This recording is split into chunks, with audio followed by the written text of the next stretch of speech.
Good evening, trustees. I am just going to wait one more moment before we get started. Just another minute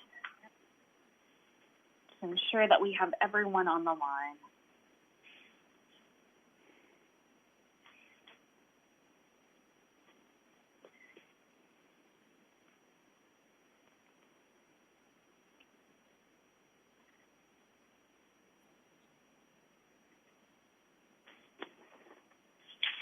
Okay, we are going to get started.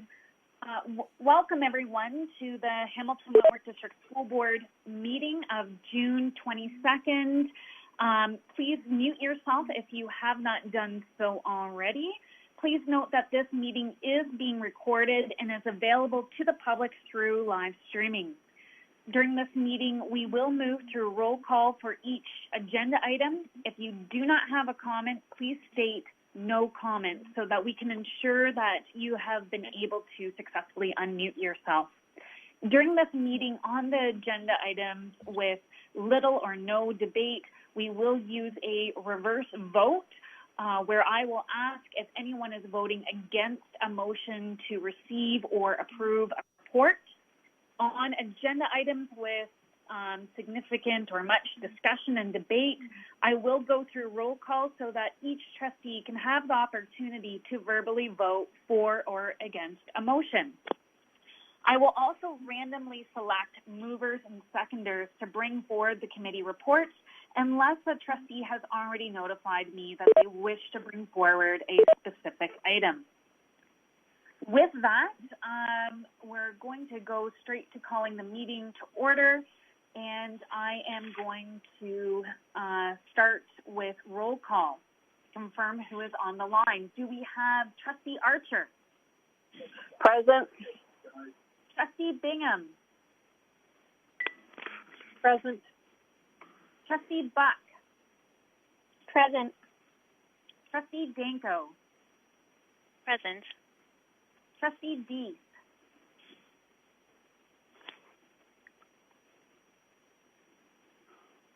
Trustee Deese?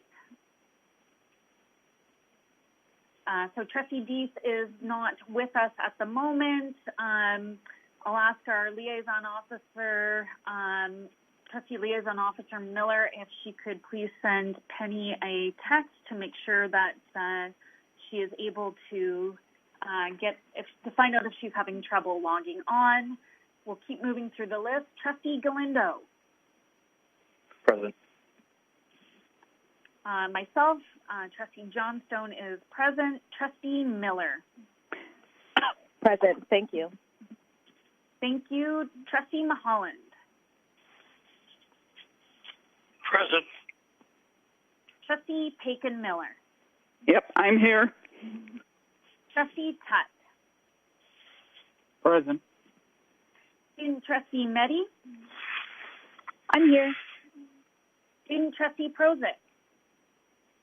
Present. Thank you, trustees. Also on the line this evening is our Director, Figueredo, Trustee Liaison Officer, as well as our Governance Officer, Ms. Miller, and the entire Executive Council. So we'll now move to O Canada.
So thank you for the Singing of O Canada. We will now move on to the HWDSB land acknowledgement. The Hamilton Wentworth District School Board acknowledges our presence on the ancestral Anishinaabe and Haudenosaunee Confederacy land as determined by the Dish with One Spoon Treaty. The Dish with One Spoon Wampum Belt represents the treaty relationship between the Haudenosaunee Confederacy and Anishinaabe with respect to sharing the land and resources thereon. The intent of this agreement is for all nations sharing this territory to do so responsibly, respectfully, and sustainably in perpetuity. We respect the long-standing relationships with the local Indigenous communities, the Mississaugas of the Credit First Nation, and the Six Nations of the Grand River. So we'll now move to the approval of the agenda. I'm looking for approval of the agenda. Madam Chair, it's Trustee Bingham. And Proceed, I would like Trustee to Bingham. amend part of the agenda. Can we move up item 8A above item 8 as it would make voting order easier and reduces the need to rescind motions if necessary? Thank you, Trustee Bingham. Trustee Bingham is looking to move item 8A, which is the Human Rights and Equity Advisory Committee report. It would move above item 8, which is Trustee Bingham's notice of motion. Do I have a seconder? Madam Chair, this is Trustee Galindo. I will second that amendment. Thank you. So with the amendment, the agenda would read, it would go item 7, 8A, 8, 9, 10, and etc. So I will now ask for a negative vote to approve the agenda as amended. If there are any objections, we will then discuss the item and move through a formal vote with a roll call. So I am going to ask, does anyone object to the amended agenda?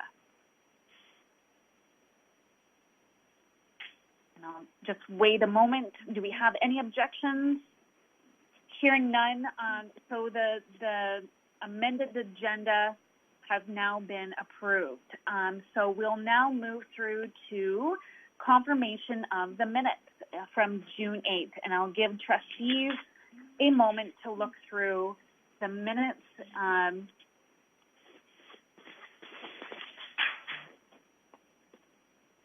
So trustees, does anyone have any comments, corrections, errors that need to be made from the June 8th? And I will just open that up.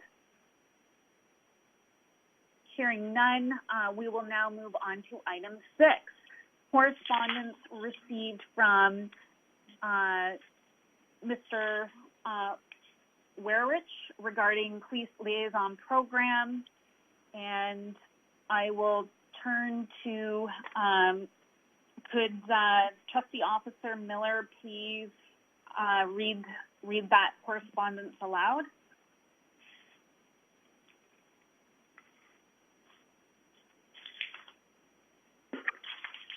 Through the chair, it's simply just correspondence. It's not a request for a delegation status. So the correspondence would be treated like other correspondence that we get, so we can receive it if that's the will of the board. Right, my apologies.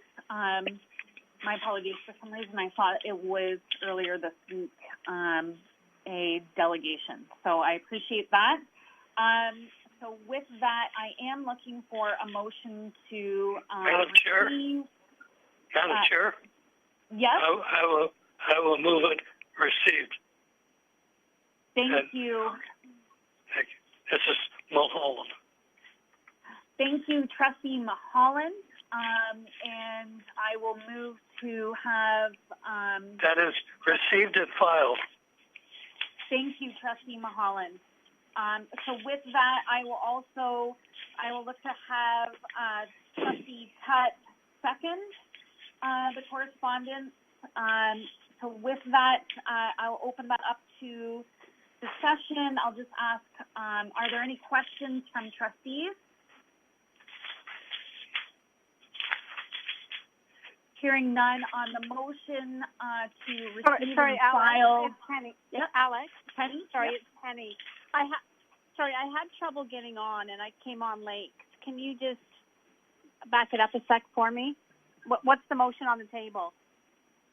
Sorry, thank you, Trustee Dees. So we are on item 6, which is correspondence we've received.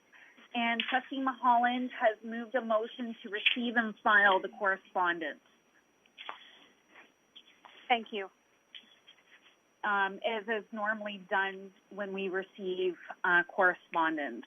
So I will now look for a negative vote. Is there any trustees who are voting against the motion to receive and file the correspondence? Hearing none, the motion passes, and we can now move on to item 7. So item 7 is the Equity Action Plan, and I will turn to our staff, Director Figueredo, to bring forward the report. So thank you to the chair. My pleasure this evening to bring forward the Equity Action Plan monitoring report. I just want to set the stage. It is on page 7-1 in the trustee package. I want to highlight the areas in the rationale. So one, our Equity Action Plan was launched this fall. It says 18-19 in there, but a correction, it was launched in August 2019 as part of our commitment, of one of our commitments in our strategic directions around equity. Since our discussion on June 8th, staff has been in a listening and responsive mode. We've been listening only to our students, staff, reps from our local Black and racialized community, members of our Human Rights and Equity Advisory Committee, conversations with our Hamilton Police Services, and also our Human Rights and Equity Officer. And what you will see in the rationale is, since the conversation since June 8th, staff has discussed supporting a pause during the review because the program has evolved beyond its original intent.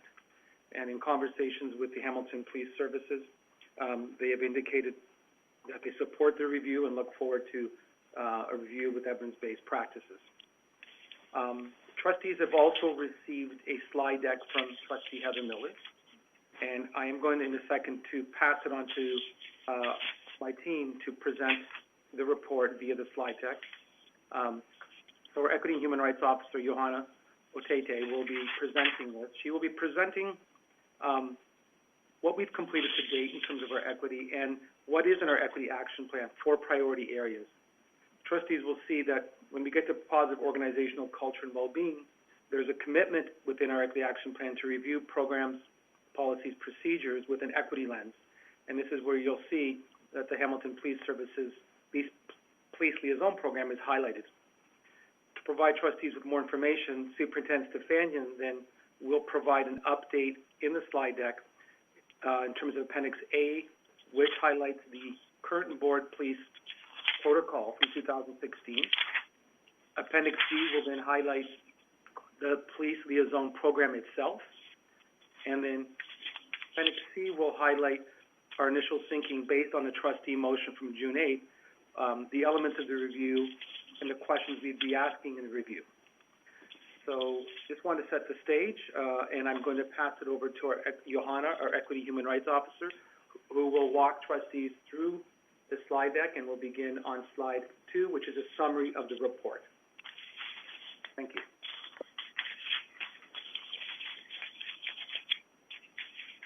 Good evening.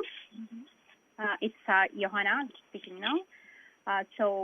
Thank you for having me here. I'm really excited to provide some highlights and update on HWD's Equity Action Plan and some of the progress that has been done since its launch in August 2019 last year. So just to give you a bit of a background what the Equity Action Plan is. The plan uses an anti-oppression and human rights framework to recognize and challenge historically built-in inequalities, inequities, that we believe are ingrained in the education system's programs and practices. And we are using this plan as a roadmap. It's a living document that we use, and we believe it's helping and it will help HWDSB to identify and address systemic barriers and discriminatory practices that impact our students, both in academic achievement and wellness outcomes. The Equity Action Plan is in alignment with some of the historical work that have been done through the Ministry of Education in terms of equity and education and inclusion strategies.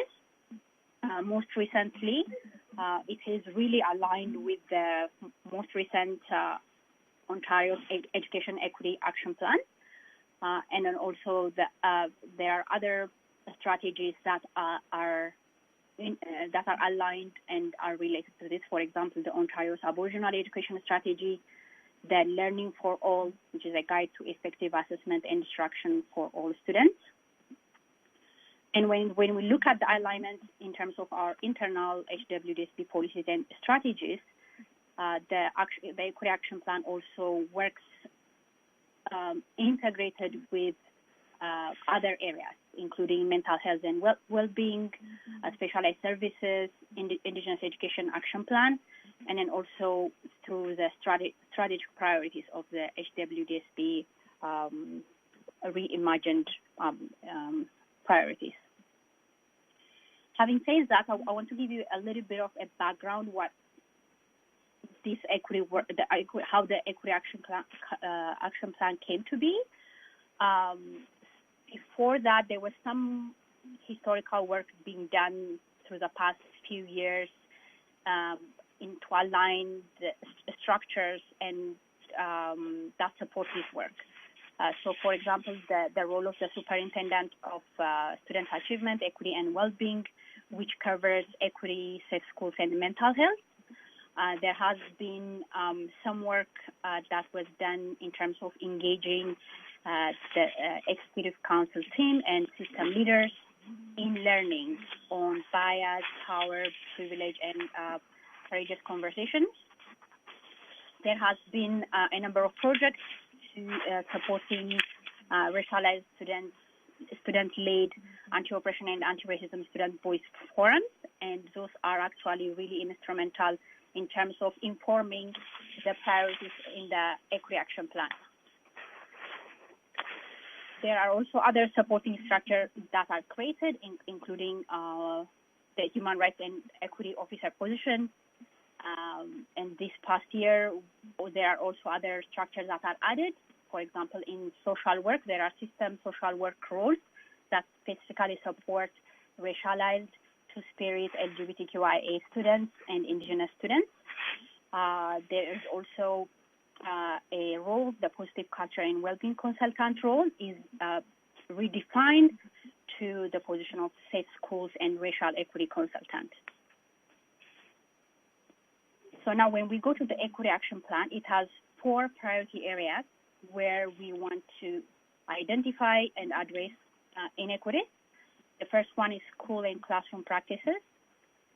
The second one is governance, leadership, and human resource practices. The third one is data collection, integration, and reporting. And the fourth one is positive culture and well-being. So I will try to give you a highlight of some of the progress in this school year. So in school and classroom practices, the goal is to remove systemic barriers to ensure that school and classrooms reflect and respond to the diversity of the students and staff and community at large. So in here, there is some work that has started. This hasn't been a very typical year, so we haven't progressed as much as we want in terms of this. But some of the work that has started include building capacity on culturally responsive and relevant pedagogy, Indigenous cultural safety, and we also started targeted programming that works through targeted universalism framework. For example, the graduation coaches for Black Students Program and equity professional learning that is happening on Foundation to Equity, anti-oppression, anti-racism, culturally responsive and relevant pedagogy, and indigenous cultural safety. We also worked on developing and strengthening inclusive community school partnership that we have with our community partner. And the second one, leadership, governance, and human resources. Here, the first stage of the staff census report has been done and reported and completed. That is a public report that anyone can see. And the goal to that is to see who HWDSB is as a community and to identify gaps in terms of reflecting the student population that we serve through staff. And this has been done. And as a second piece to that, right now, employment equity audit is being implemented. This has 3 phases. The first one being every policy and practices in terms of human resources and hiring is being reviewed. It has been reviewed.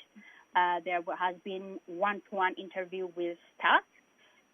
And then right now there is a survey, a staff survey, to also look at equity, inclusion, and diversity in the workplace.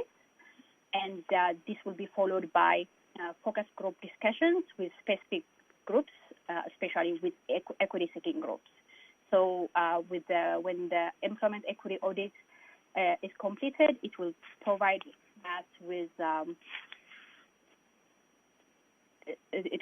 us with recommendations in terms of how are we going to make sure that the staff makeup will reflect student diversity, and then also how are we going to make our staff more knowledgeable, committed, and accountable to equity. And the staff census report is available on our website, and we can also provide the link to read that. The third priority is data collection, integration, and reporting. This is a critical piece in terms of identifying inequities in the education system. And when we say data, and we are talking about identity-based data. So, for example, the staff census that we just talked about, it collected identity-based data. So now we know the staff composition when it comes to race, gender, and other identifiers. And as the second piece for that, we are also doing a student census, which is going to collect student identity-based data, which we don't have for several years, and that's a big gap in terms of how we can identify underrepresentation or overrepresentation on certain programs, for example. So this coming school year in September, this is going to be a priority area where we already have a working group established to start the work. So when you look at why are we going to do this, it's to better understand the needs of students through this aggregated data. That means we will be able to break down students' data into smaller groups by race, gender, sexual orientation, and others. That means we'll be looking at, it will help us to identify inequities in programs, outcomes, and opportunity gaps. It will help us to look at systemic bias, for example, streaming, suspension, expulsion, and other disciplinary outcomes. And having that is critical in terms of informing local decisions and how we are going to meet and identify students' needs and to improve service delivery and reduce inequalities. The fourth one, priority D, is positive culture and well-being. And the goal here is to create a positive organizational culture and environment where all students and staff are free from discrimination and harassment. And this piece, one of the critical work is to review all board policies and programs and practices using human rights, equity, and anti-oppression and anti-racism framework. And this has been happening. For example, at the beginning of the year, we have reviewed the equity and inclusion policy itself has been reviewed. the student code of conduct has been reviewed. And then some of the other areas that are identified this year as a gap is one is to have a specific anti-Black racism procedure. Also, there is a gap that's identified to have a gender identity and gender expression procedure. And the other gap that we identified is the police liaison program. The other piece is also embedding equity in other surveys, like sensitive climate and other tools that we use. So, for example, you may have heard about the MDI survey. Before, it didn't collect identity-based data, so we want to be able to see how different groups of students feel or about their belonging in school. But now by embedding equity and collecting identity-based data in this tool, we'll be able to do that. Another piece in terms of positive culture and well-being is creating different structures to inform decision-making. So the first structure that was created is the Human Rights and Equity Community Advisory Committee, and that committee is composed of community members, organizations, students, and parents, and it has been, this is the second year, and it has been a critical part of this work. We also have equity-seeking students group that will be initiated in the coming year. Staff groups are already established. For example, the racialized staff network has been established this year. So this is a short highlight for the Equity Action Plan. And now I will pass it to Sharon to provide some background to Appendix A, which is the Police Liaison Program and protocol. Thank you, Officer Otite. And I'm just going to check with the chair that you can hear me okay? Yes, please proceed. Okay, perfect. And just in terms of navigating where we are for the trustees, we are on page 7-5 of your board report this evening as we head into Appendix A. And within your slide deck, we are on slide 14 of 28. So as our director said at the outset, as I walk through the appendices with trustees, there's three key areas that we're going to walk through. The first, or the piece that is covered in Appendix A, is the Police School Board Protocol. That is the big umbrella or the legislative piece that as school boards we are accountable for. In Appendix B, we're going to spend some time looking directly at the police liaison program that we have within the Hamilton-Wentworth community. And then Appendix C is going to speak in detail around what staff are proposing with respect to a review process. So on slide 14, very globally, just to talk about the Police School Board Protocol.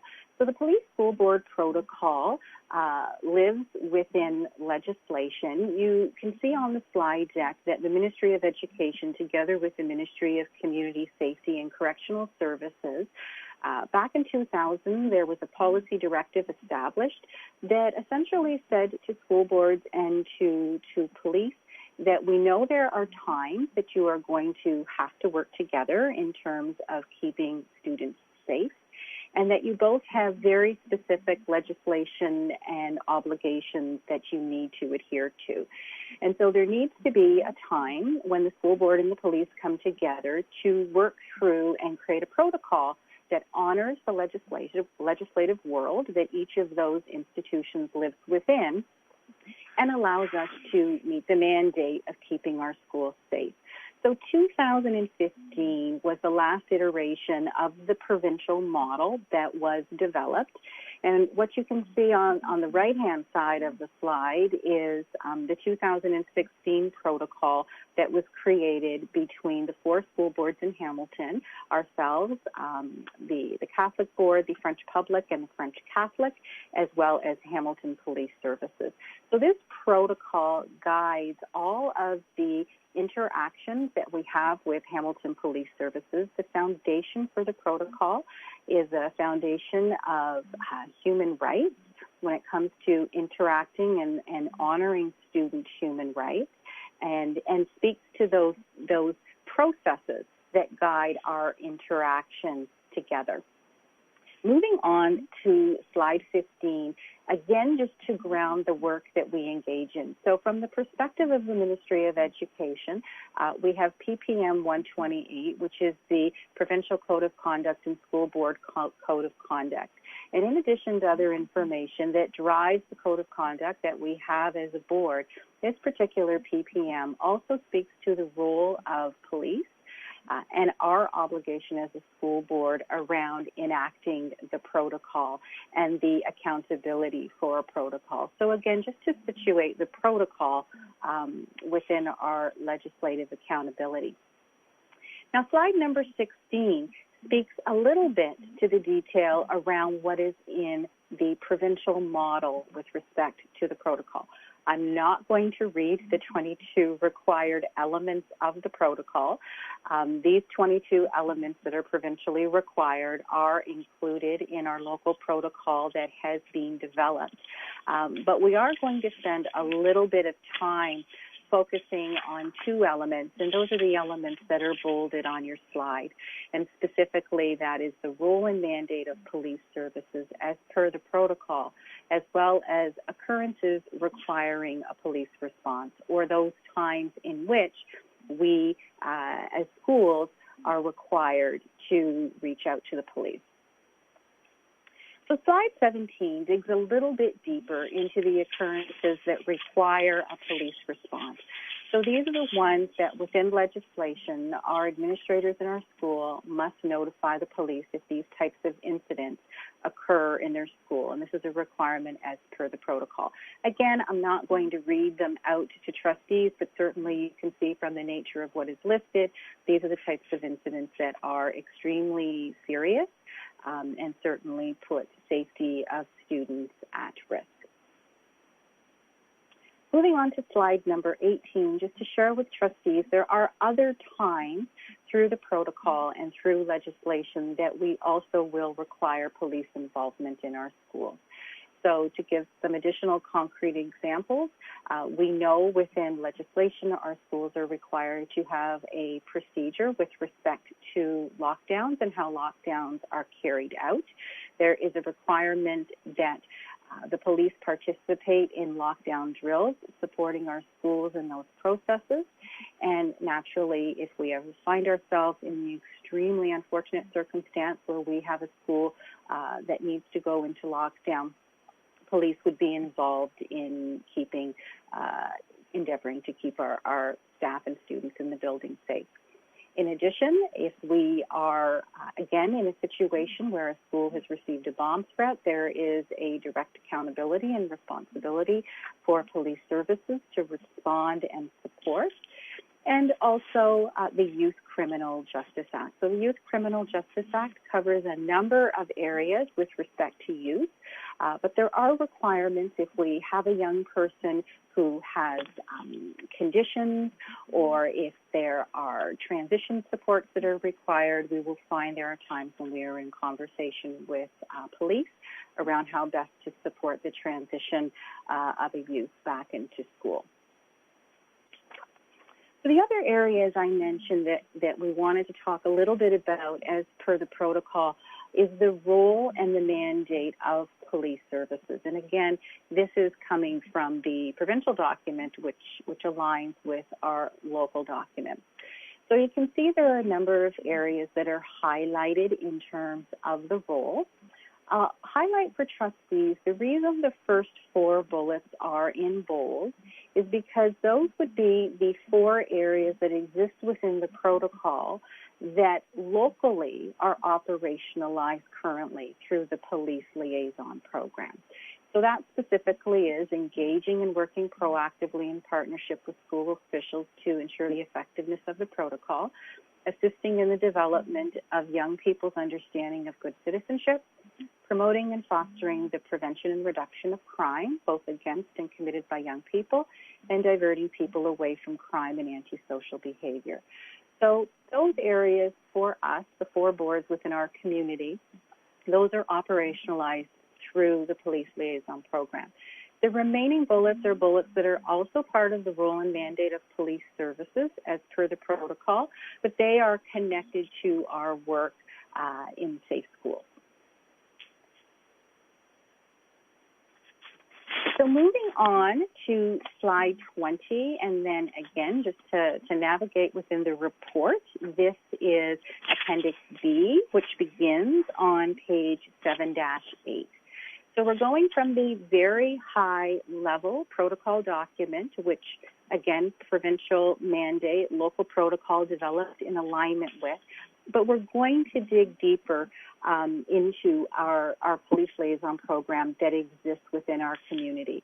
So on slide 20, again, I've highlighted those 4 bullets around elements of the protocol that are operationalized through our police liaison program, because as we talk about the program and we talk about the potential of a pause in the program, these would be the areas that would be impacted.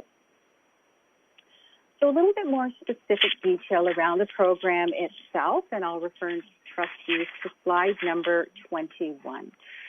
So then what you see on the screen are the school totals for the 1920 school year. As I had mentioned before, this program operates in the 4 local school boards, and the data that you see is for the 4 boards combined. Hamilton Police Services doesn't track the data with respect to individual boards, but rather the information is provided on aggregate across the 4 boards. So you can see that there are 38 secondary schools across the 4 boards in which there are 6 officers who support those schools within the liaison program. There are 158 elementary schools, and there are 5 elementary officers who support those programs. Now, when you look at how the officers spend their time, and we'll look at that in a few moments, generally speaking, the liaison officer time is spent 50% between their school responsibilities or their time in school and their time in the community directly working with youth. So you can see we have 196 schools across the 4 boards, and there are 11 officers who are providing that support. I will share that we use the language of police liaison program, and we talk about school officers within the context of the police report, which we'll look at in just a moment. The terminology that's used in elementary are community service officers, and in secondary, school liaison officers. I'll also mention at this point their involvement in schools is at invitation of the principal as part of the liaison program or at invitation by other staff in the school. And there are no police liaison officers who are fully assigned to a specific school, and in that school are posted in that school daily. With respect to program funding, this particular program is operated in conjunction and relationship with HWDSB, but we do not provide any funds for the program. The program is 100% funded by Hamilton Police Services.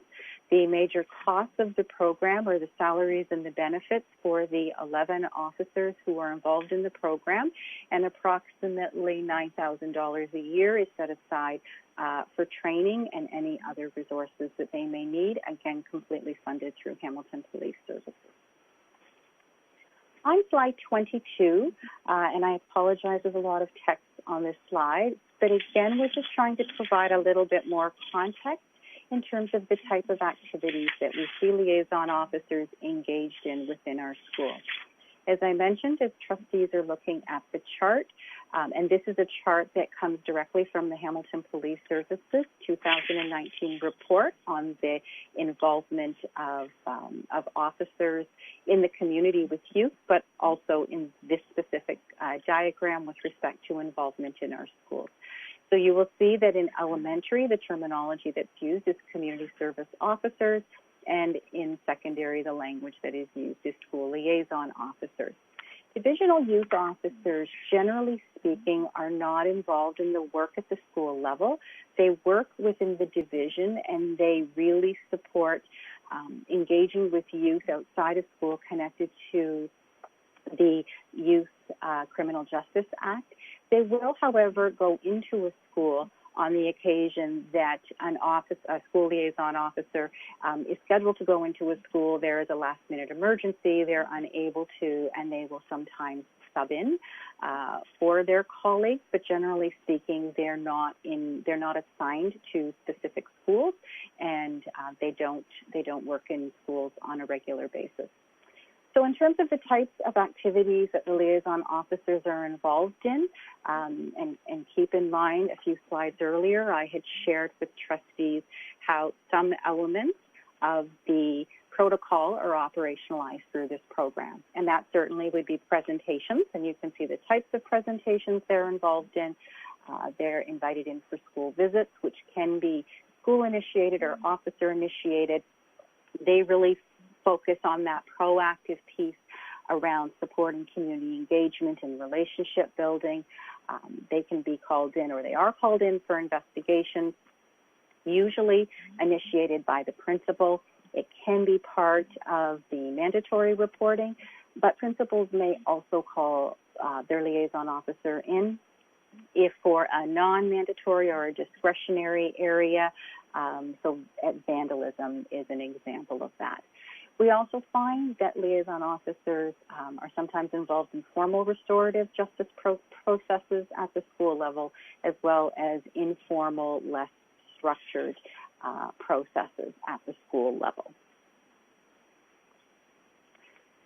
So again, I'll have trustees move to slide number 23. And again, just highlighting that within the role of police liaison officers, and as we drill down locally, what are they involved in? There's the proactive piecing, which we've talked about, facilitating presentations, participating in special events and meetings, and counseling and advising students on police-related matters. And again, I would suggest that those four speak to what we would describe as the proactive relationship, where the next two elements of the role, taking action in relation to emergency and public disorder incidents, or liaising with board officials, school staff, youth serving agencies, divisional youth office, traffic safety, etc., in relation to policing and school-related issues and incidents, are really more of what we would describe as the safe schools part of the role. So moving to slide 24, this is where we're going to move into a bit of a discussion around what staff are proposing with respect to the review. Again, slide 24 on the slide deck. Within the package this evening, we're on page 7-10. So our director at the beginning alluded a little bit to what staff have heard since June the 8th, so I won't spend an incredible amount of time. But certainly what we have heard since that period of time has influenced what you have before you this evening. As trustees know, there have been numerous letters, emails, communications outlining concerns around the program, and the program creating anxiety and fear among students, especially our Black, Indigenous, and people of color. We've heard these concerns from current students, from past students, from community members, as well as from staff members. As our director indicated at the outset, we're feeling as staff that the program may have evolved beyond its intended community policing model, which was part of the original design. And we also have the opportunity to engage with our Human Rights and Equity Community Advisory Committee last week. We, as part of our regularly scheduled meetings, were looking for insights into the review process. And throughout that conversation, what came forward was a motion that trustees will see in their report this evening, a unanimous motion. So one of the questions that we've been asked is, what is the impact of a pause? What will that mean in terms of service to schools? So I highlight for trustees that the work within the protocol that we spoke about in Appendix A that speaks to safe schools and keeping our students and our buildings safe, that work will continue. That is the work that we are mandated to continue, and we will continue to work with Hamilton Police Services in that regard. So elements of the protocol, legislation, and safe schools must continue. But there are other elements, and you'll recall that I highlighted 4 bullets that really fit with proactive policing that are operationalized through the liaison program. Those would be paused, and staff would continue to work with Hamilton Police Services around how we would operationalize those proactive elements of the protocol. What would that look like in the absence of a program? But we would also explore other community partners that we could be working with already, or new community partners, in order to address where there may be some gaps in needs. So to be very clear, what will not continue? The presentations would not continue. The school visits would not continue unless, of course, it was connected to a safe schools incident. Then it's more of an investigation. And the informal and formal restorative justice processes would not continue. Now, we know that there are times if a young person has engaged in some behavior from a safe schools lens that has mandatory reporting, and it also has the potential of charges, we would have to look at how changes around the restorative justice process may impact a pre-charge diversion approach. But again, that's something that that staff would be committed to working through, all with the lens of equity and human rights and supporting our students throughout. So the suggestion of a police liaison program review certainly aligns with our equity action plan. Officer Otite has already highlighted how this fits in with priorities that we had established and was an area that staff had identified. I'll also share with trustees that we have identified, or had previously identified, that it was a need for us to do a review of the protocol as well, but that's separate from the police liaison review. As I mentioned, the review would be anchored in human rights, anti-oppression, and anti-racism frameworks, and really would seek out to hear the voice of our marginalized, those who have been marginalized by education and by education systems. So especially our Black, Indigenous, and racialized students. It would be community and student-driven, and it would include fulsome identification of stakeholders whose voices we need to hear. So page 27 in the slide deck, and in your package, it's page 7-11 of your report.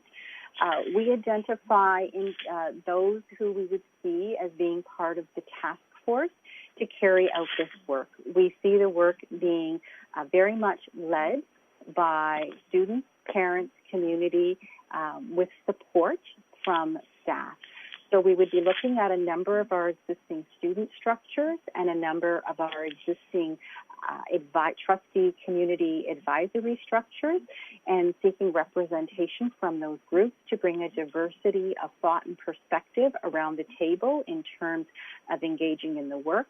Of course, Hamilton Police Services, as this is, they fund the program. It is their program, having them as a voice at the table. Looking at other community partner organizations who would be able to support this work as being at the table, as well as reaching out to some of the staff structures that Officer Otite spoke to a little earlier, and our CIAC and our Parent Involvement Committee, again, ensuring that we have broad voice. And as I mentioned, this would be supported through staff, and there would be a place for staff voice in the process as well. In the final slide, which is slide number 28, we are envisioning the following elements to the review.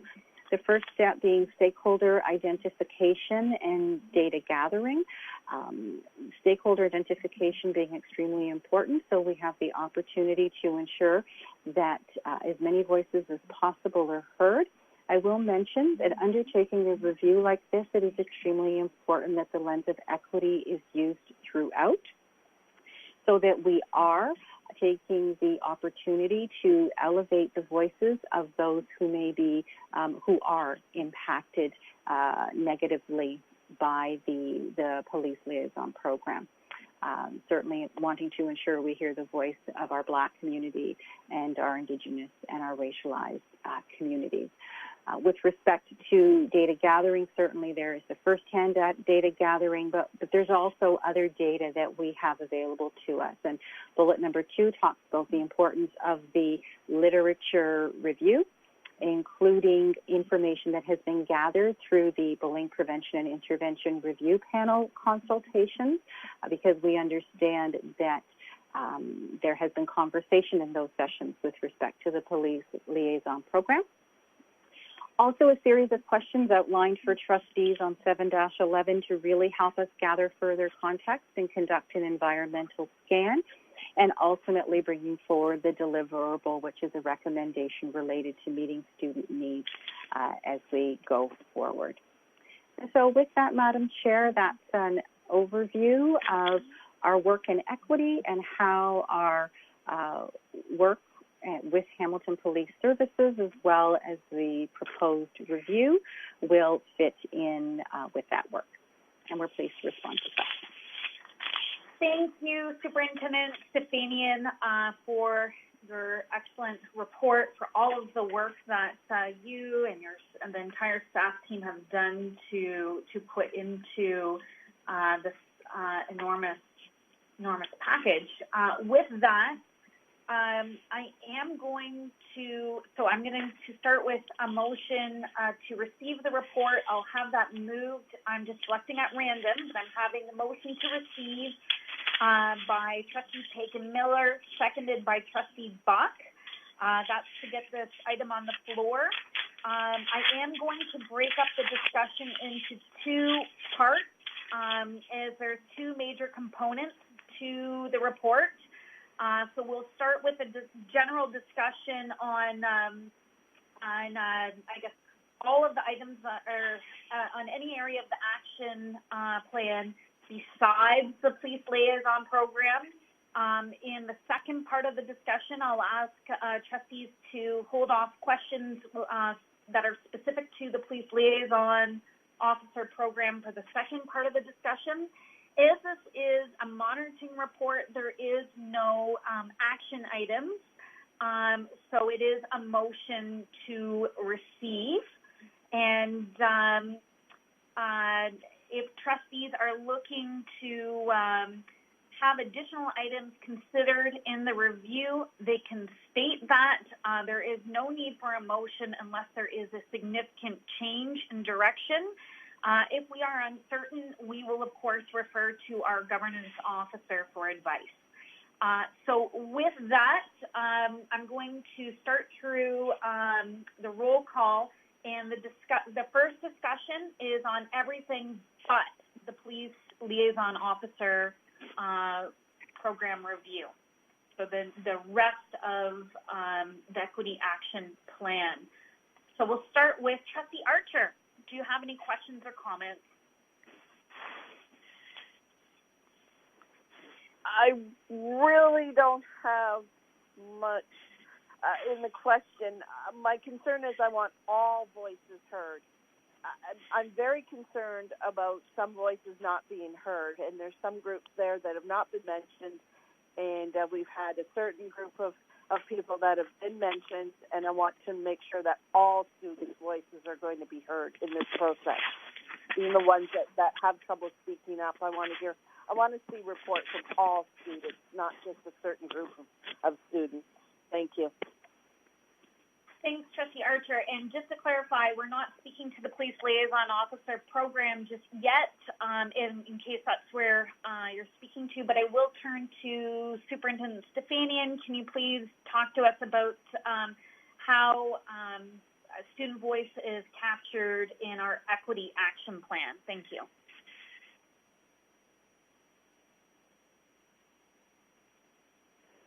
Thank you. And so through the chair, and my apologies, my mute button was stuck. Specifically with respect to the Equity Action Plan itself, student voice has been extremely important in that process. And so as Officer Otite had indicated, we had conducted a number of student voice forums, really focusing on anti-oppression, anti-racism, to help to identify those areas that students were seeing as gaps and that we needed to give priority to within the context of the plan itself. In addition to that, as trustees are aware, we do have our student voice surveys, and so again, opportunity from here to hear from students in terms of areas in which we need to apply a focus. So yes, student voice is important and continues to be important. Since that time, we have introduced a number of student voice structures. So we have in place and have had in place for a little over a year an Indigenous student voice group called CC Rose. Trustees will recall they played a critical role in terms of raising up our Indigenous student trustee, who's going to be beginning in September. In addition to that, part of the work of staff this year has been to look at racialized student networks and a student network with respect to positive space so that we have standing structures going forward that can continue to inform our plan. I will mention, and I believe Officer Otite did say, that we see the equity plan as a living document. Equity work is never done. So as we learn and we hear more, we know that we need to be reflective and our priorities need to evolve. Trustee Archer, any further comments? No, thank you. Thanks so much. Trustee Bingham. Yeah, there's one area in particular I just wanted a bit of clarification on. Around looking at the policies, I'm trying to remember, did I hear that you were going to look at all policies from the equity and inclusion lens? And if that was it, would just the wording itself within the policy, would that need to come back to policy committee and trustees, or is that just strictly an operational thing, changing wording in it? It's the only thing it's the only way I can put it, otherwise. Thank you. Superintendent Stefanian? So I'll begin, and I don't know if Associate Director Sobran would like to speak from a policy lens, but certainly part of our commitment within the Equity Action Plan is to apply the lens of equity to our policies so that we can be sure that as we are approaching our work in a variety of areas, we are thinking about equity, we're thinking about inclusion, we're thinking about systemic barriers, bias, whether or not there are any unintended outcomes from a policy, and are there any groups who are being disadvantaged because of a policy. So I would suggest that depending upon the significance of the recommendations in terms of the changes, it would indicate whether or not it is a full-scale review, an update of a policy, or whether it requires some tweaking. But Associate Director Sobran may want to add something. Thanks, Sharon. Yeah, I would say you've captured it really well.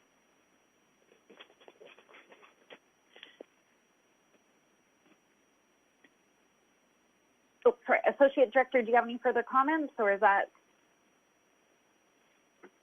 Sorry, can you hear me? I just said that I think that Sharon captured it very well. This is how we would proceed with the policy review.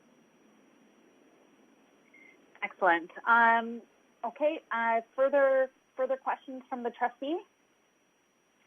Not so much further questions, but my concern is if we end up having, if staff do find something that needs to come back to policy committee, would it be put in order where it would take a long time before it comes back, or would we be looking at getting that policy into the committee quickly enough that we would be able to bring it back in the report, the end of this report, when it was needed. Being former chair of policy, I understand the length of time that it tends to take to go to policy committee, and then come to the trustees and then go back again. So I'm kind of concerned more on the length of time for something like that. Or is it strictly operational that wording would be done and we wouldn't have to worry about that kind of timing? So that's what I'm concerned about. Otherwise, that's great. Thank you. Superintendent?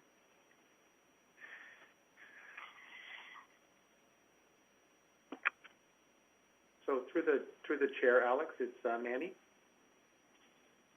Director Figueredo? Yes, thank you. So to Christine's question, a very important question. Since our Equity Action Plan was launched this September, 3-year commitment, I think what Christine Bing's insight is very important, that we have, one of the reasons we have this role is for Johanna to provide insight as we are reviewing policies, but also practices. So a lot of what you've seen around reviewing practices, if I can give a concrete example, is our hiring practices and why we're looking at some of those practices. So a lot of this, if it's in policy, would have to make it back to the policy committee. And then for procedures or practice that we have, that work has already begun. But as our Equity Action Plan is a 3-year commitment, so we'll continue to filter that, and that has to be part of our practice, is having Johanna filter through those practices and procedures as well as policies. Trustee Bingham, further comments? No, that's great. Thank you. Trustee Buck? Thank you, Madam Chair. I have no questions. I just would say thank you to Superintendent Stepanian and to Johanna for the work that they've put into this report, into making sure that we are accountable to our promise to provide an equitable environment for each of our students. But no further questions at this time. Thank you. Trustee Danko? Thank you. Through the chair, I'll echo Trustee Buck's comments, and I just want to acknowledge that trustees have asked for further breakdowns in some of the data that we collect. So I really welcome the opportunity to have disaggregated data that will allow us to better understand our local data so that we can make decisions and identify issues. The one question I have is around the student voice forums and what we heard. So I believe, as if I understand it correctly, that some of the gaps or issues that were identified through those student voice forums included the list under positive culture and well-being. Is that the case? I think it was the gaps identified for the anti-Black racism procedure, the gender identity and gender expression procedure, and the police liaison program. So if I could just understand what was raised through that student voice forum, that would be helpful. Superintendent? So thank you for the question, and through the chair, I'll begin, and then I will pass it to Officer Otite, who can provide a little bit more in terms of the detail. We held a series of student voice forums over the course of about a year and a half in order to gather voice that, as I said, informed the plan overall. And so when you look at the areas that have been identified in terms of movement this year, as the trustee had indicated, those were areas that we heard through those structures that were concerns and areas that we needed to identify. I'd also suggest that in our work with community partners, we had identified some of the areas that have emerged as priorities. So as an example, to be very concrete, it was through work with one of our community partners that we recognized we were hearing voice from students who are part of our Two-Spirit and LGBTQIA+ population, that we needed a procedure that really spoke to gender identity and gender expression, and so hence the priority of that work as we discussed it this evening. But I'll turn it over to the officer. She may have some additional pieces that she'd like to add.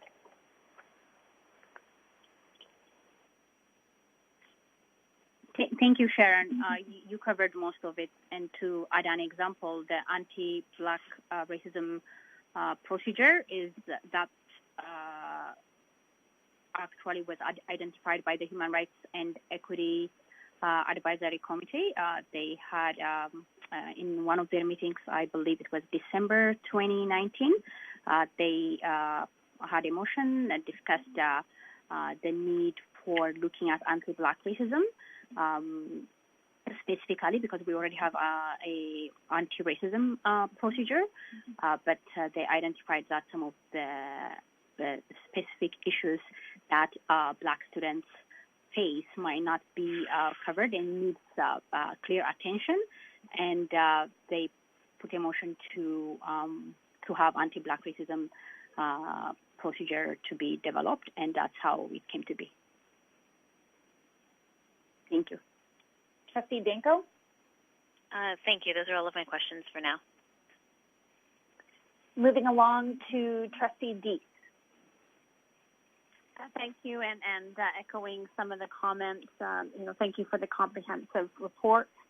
So just a couple of questions. You talk about training, and I believe started with sort of system leaders and our executive team getting training, and then going into that, I guess, next step, you say that staff will be trained.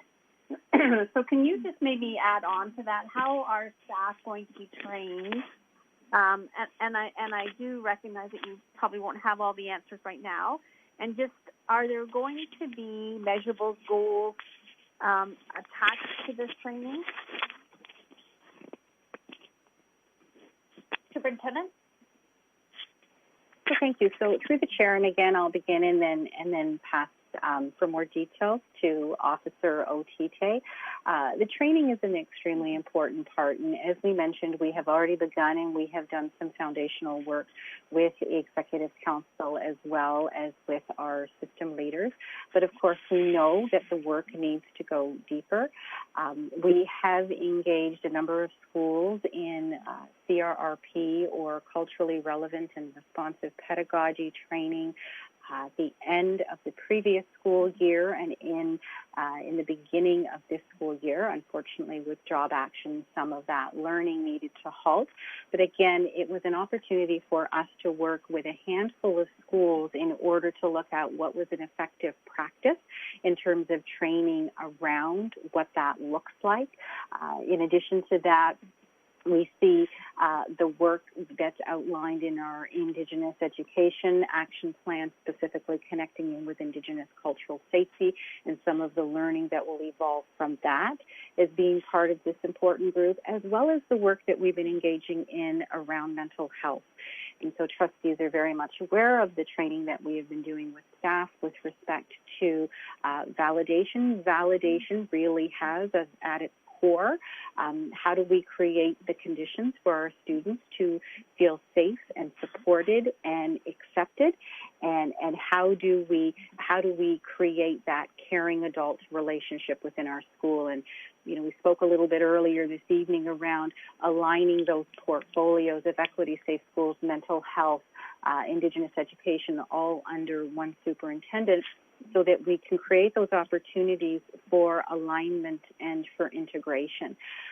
Part of our work as we are planning into next year is to be looking at how we can take the important work of equity and CRRP and embed it in learning that happens, that is delivered by our program department.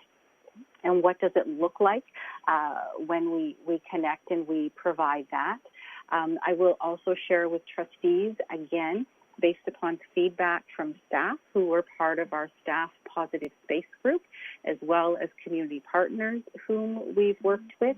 We did have all of our staff during the previous school year engage in what we called Positive Space 101 learning to really understand the importance of human rights and how we support our Two-Spirit and LGBTQIA+ student and staff population in our building.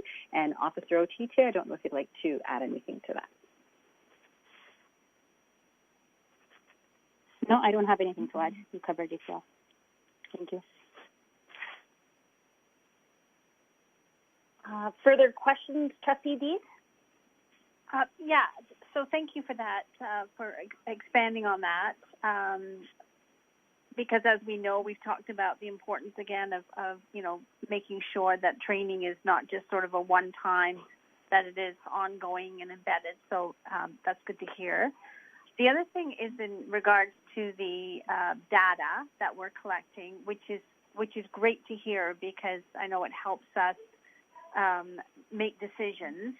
And I'm just wondering, so we're seeing, for instance, and we've talked about this for a while, to identify and monitor potential system biases, e.g. streaming, suspensions, expulsions, and other disciplinary outcomes.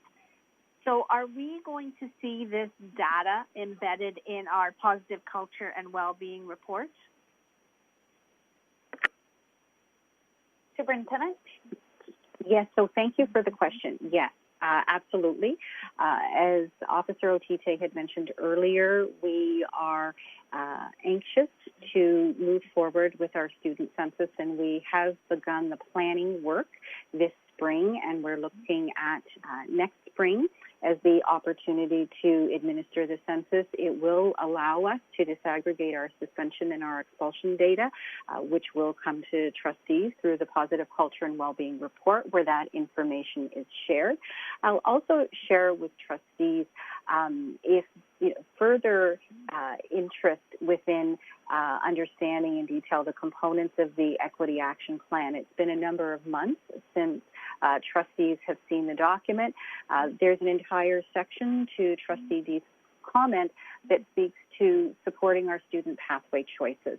And so what the data will allow us to do is it will allow us to identify whether or not we're seeing any demographic of our students overrepresented or underrepresented in particular pathways.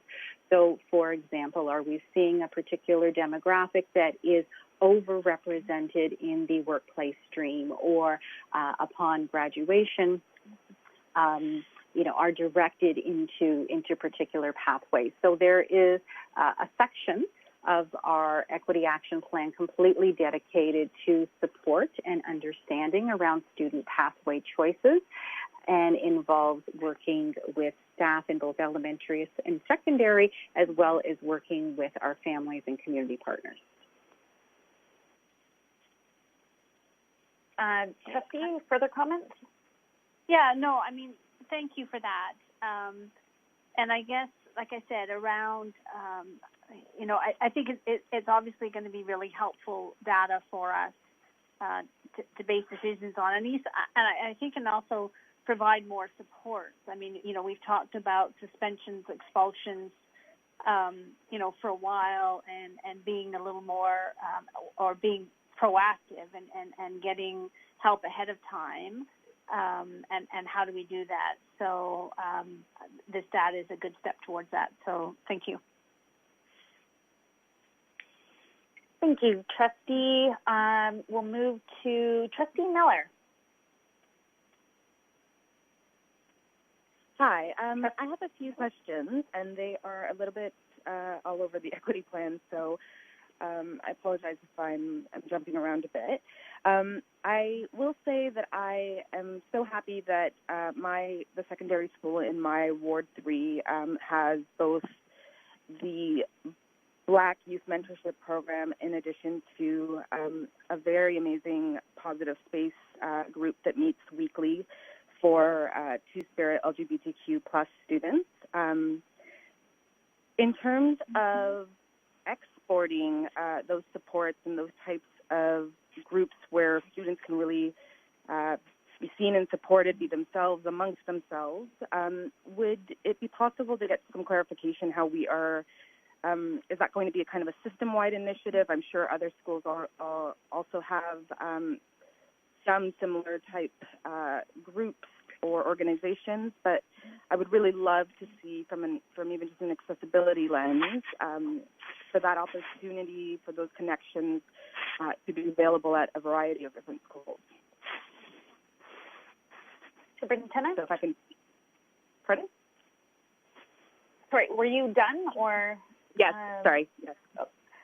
Superintendent? Thank you. So through the chair, I'm going to start first with the Positive Space Group. And thank you for highlighting the great work that has been happening in your secondary school. We do have Positive Space Groups in all of our secondary schools across the district. Part of our work plan part of the work that was in our work plan for this school year, which unfortunately due to the labor situation has moved into next year, had to do with the opportunity for the staff who are leading the Positive Space work to come together and to have the opportunity and to learn and to share. Traditionally, the staff who have supported our Positive Space groups have collaborated on system initiatives, one being Day of Difference, which is a spring learning opportunity for students and staff. Unfortunately, taking a different form this year because of COVID-19 and the inability to be able to come together face-to-face. But we know that there is fantastic work that is happening, and it's extremely important to provide the opportunity for educators and other staff who are doing this work to come together. Within our system structure around Positive Space, we have a number of subcommittees, and one of those subcommittees has been working on creating a resource or a tool for Positive Space groups. We do have some intermediate, grade 7 and 8 Positive Space groups. So again, an opportunity for staff to be able to learn from each other and the creation of a resource. And the resource is being generated by those who are leading groups. So again, it's an opportunity to share what have been promising practices in schools. With respect to the graduation coach program, that program is very new. I want to say that it was February or March once the program was up and running, and we were extremely pleased that the Ministry of Education reached out to see if we were interested in taking on and implementing the program. I have to send out huge appreciation to Officer Otite for her leadership in that regard. We have, even in the presence of a pandemic, have really managed to move the program and the supports over, move them open for students to the place where we've got wonderful summer opportunities for the coaches and students to continue to connect. And again, that work really building on work that has been happening in partnership with another community organization who works in our schools, HCCI, or the Hamilton Center for Civic Inclusion. So I don't know if Officer Otite wants to comment on the coach program at all.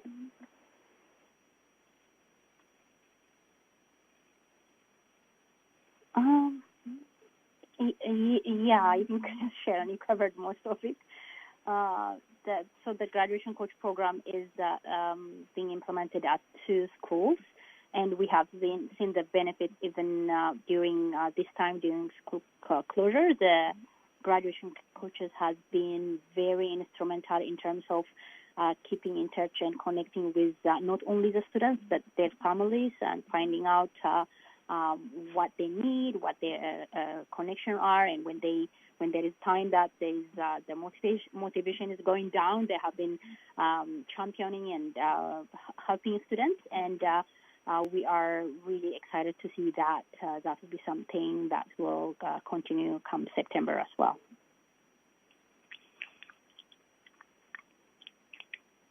Trustee Miller, any further questions or comments? Yes, thank you so much for the clarifications on both of those points.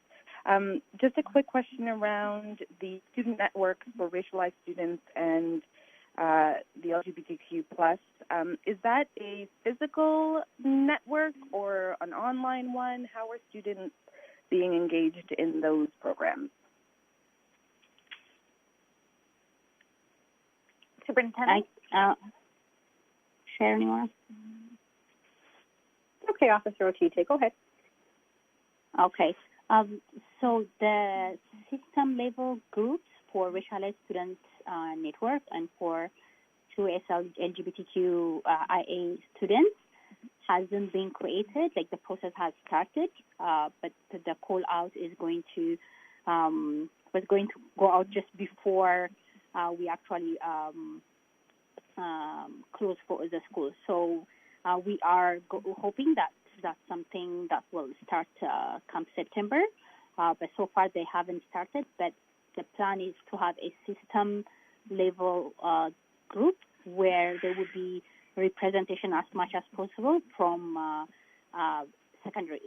each secondary school. So at this point, we have the plan is grade 9 to 12, and then the other piece of this work is what those kind of structure would look like within the school. So we have a couple of schools that already have student groups that similar to those, and those groups are asking more support and then also to look at similar student groups to be created in more schools. So that's the system level and the school level work is different, but kind of related. Trustee Miller, any further comments and questions, please? Yes, just one more. I do have a question just around reporting for students. I'm wondering, I know that Superintendent Stefanian and I have discussed, the various ways that students can connect with us and let us know if they're experiencing either troubles at their peer group or troubles within a staff member within their school community or beyond. And I'm wondering if that's going to be further fleshed out both in data collection, but also just as a general, is that going to be a priority, or is it somewhere maybe that I'm just missing in terms of the report? How are we connecting with students who are experiencing either, racialized hate or slurs or violence or harassment, both within their peer group, but also, if they have a complaint against, unfortunately, a staff member or somebody within our school umbrella. Could I just get a deeper understanding of where that is within our plan? Superintendent. So thank you for the question. So I'm going to talk in generalities, and then I'm going to be very specific. So incredibly important. So thank you, Trustee Felix Miller, for the question. If we have students who are feeling uncomfortable, they're not feeling safe, they're feeling harmed, they believe that they are being targeted for any reason, race, gender, and whether it's from anyone. It could be anyone within, it could be staff, it could be students, anyone. We want students to feel comfortable going directly to administration in the building. Now, we recognize that that's not always an easy route because of the power imbalance that exists between a person who's in the role of a vice principal or principal and a student. And so again, they can have conversations with a caring adult in their building that may or may not be administrator. It may be a teacher. It may be an EA, an elementary. It could be a DCE, office staff, caretaker, etc. Always certainly knowing that they can go to their principal. If they're comfortable with those avenues, I will remind not only trustees, but for anyone else who was listening in, that we do have our HWDSB Help, which is our anonymous reporting tool. So students can, and families, anyone, can access that tool directly through any web-enabled device. That means you can use your laptop, you can use your telephone, you can text in a concern if you have a concern, or you can actually call in and speak with an operator. It is confidential. and it is anonymous, but it is important that we are provided with enough information that we are able to look into the situation and to follow up and to address it. And so that is an opportunity as well. Of course, there's always the superintendent's office if a student or a parent or family member would like to reach out with concerns, or certainly directly to Johanna's office, who is our Officer of Human Rights and Equity. We do know within the context of our plan and strategy that we need clearer pathways around reporting and what that looks like. That is something, to the trustees' question, we have heard from community, and so that is one of the areas that we intend to address within the context of the plan.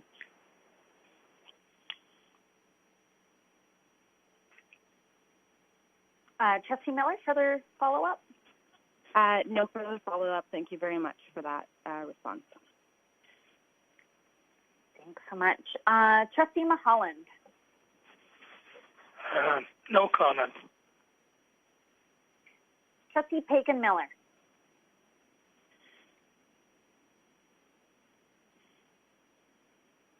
Trustee Pagan-Miller, I think you might be on mute.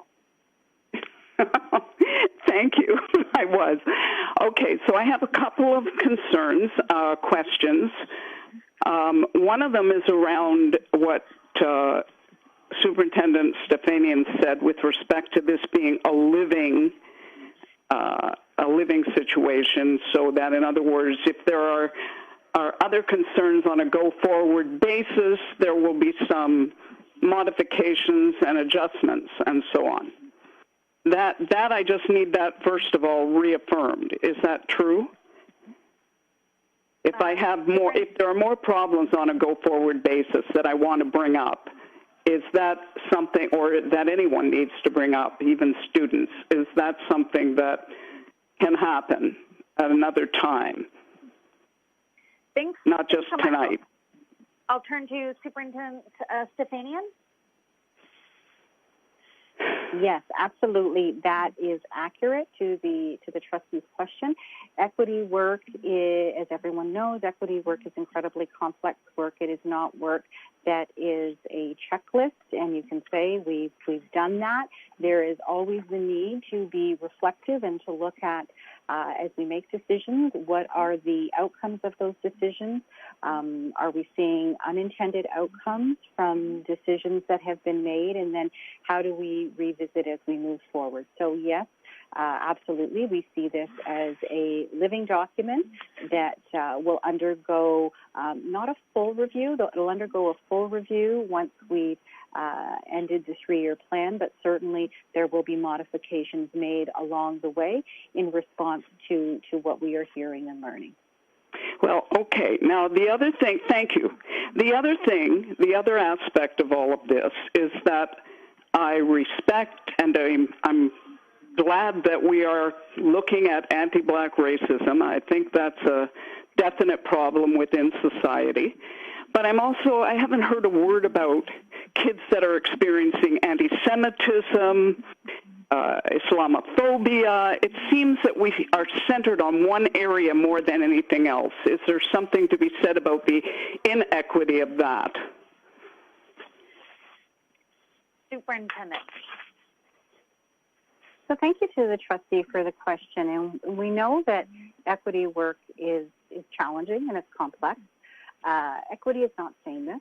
And so it is about hearing voices from those who have been historically oppressed by systems of education to see what it is that we need to be doing differently. And so while we are, as we're having our conversation this evening, as the trustee indicated, we are talking about our Black students and our racialized students, and we're talking about our Indigenous students. But if we were to take a more fulsome look of the Equity Action Plan, it does speak to identifying and addressing systems of oppression related to ableism, racism, sexism, classism, Islamophobia, anti-Semitism, homophobia, transphobia.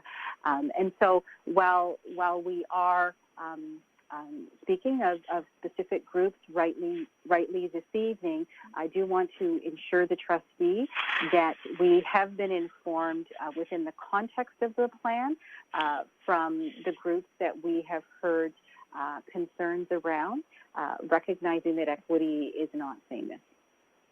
Good. And all voices have to be heard, meaning not just one group, but many groups that are feeling marginalized and problems. Like, for example, the sense of people who have, this is going to sound, out of whack, but the reality of people who have weight issues. There are so many different varieties of kids that are having problems and insecurities and troubles that are not related to skin color even. And I think these are things that we need to hear from those people as well. So those are my comments and my questions. Thank you for listening.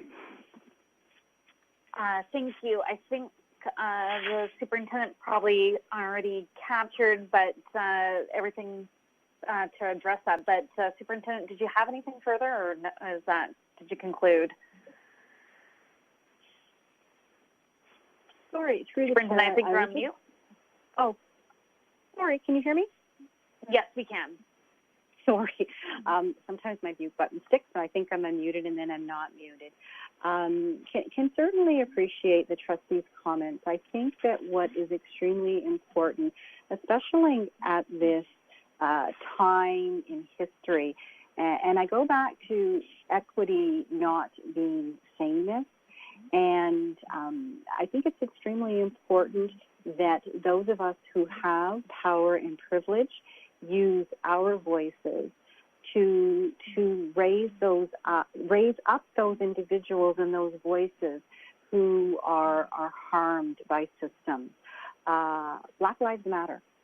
And certainly as a school board, we saw very strong messaging from our director and our chair of the board a number of weeks ago, highlighting the important role that we have in terms of standing alongside our Black community, hearing what individuals have to say, and then support in using our voice to share their voice.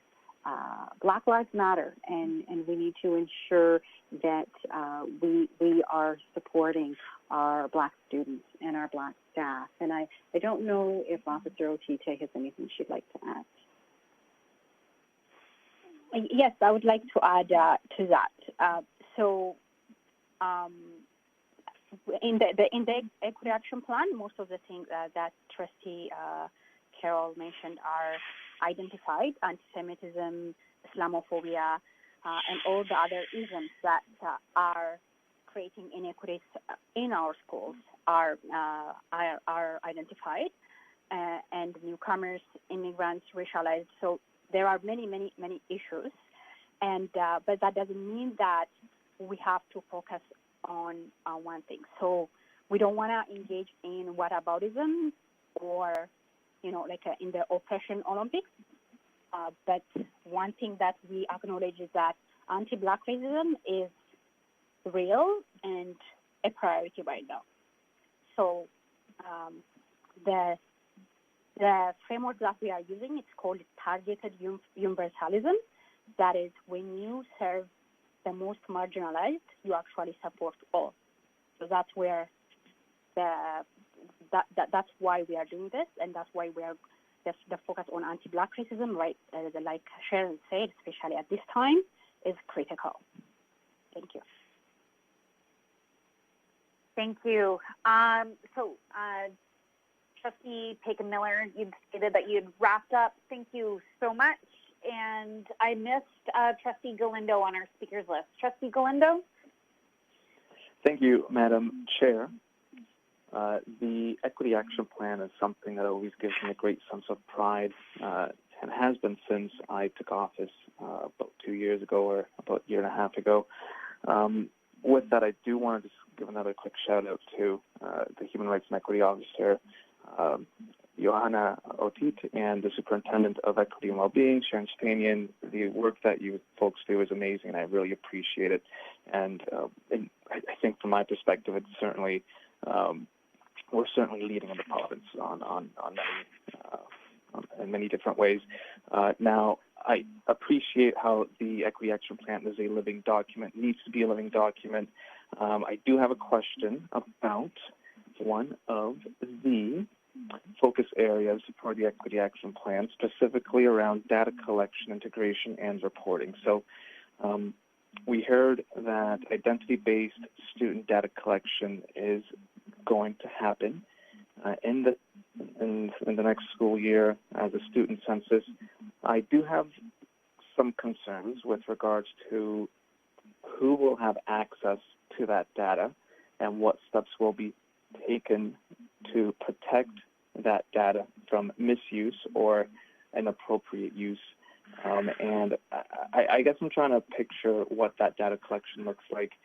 If I'm a student at one of the HWDSB schools and I participate in this data collection process, will that information then be made available to, let's say, my homeroom teacher? Will she be able to see that I am a member of the LGBTQ2 plus community? Will she be able to see that I am a newcomer, that English isn't my first language? Or is that data going to be kept separate from my student profile data? Thank you. Superintendent?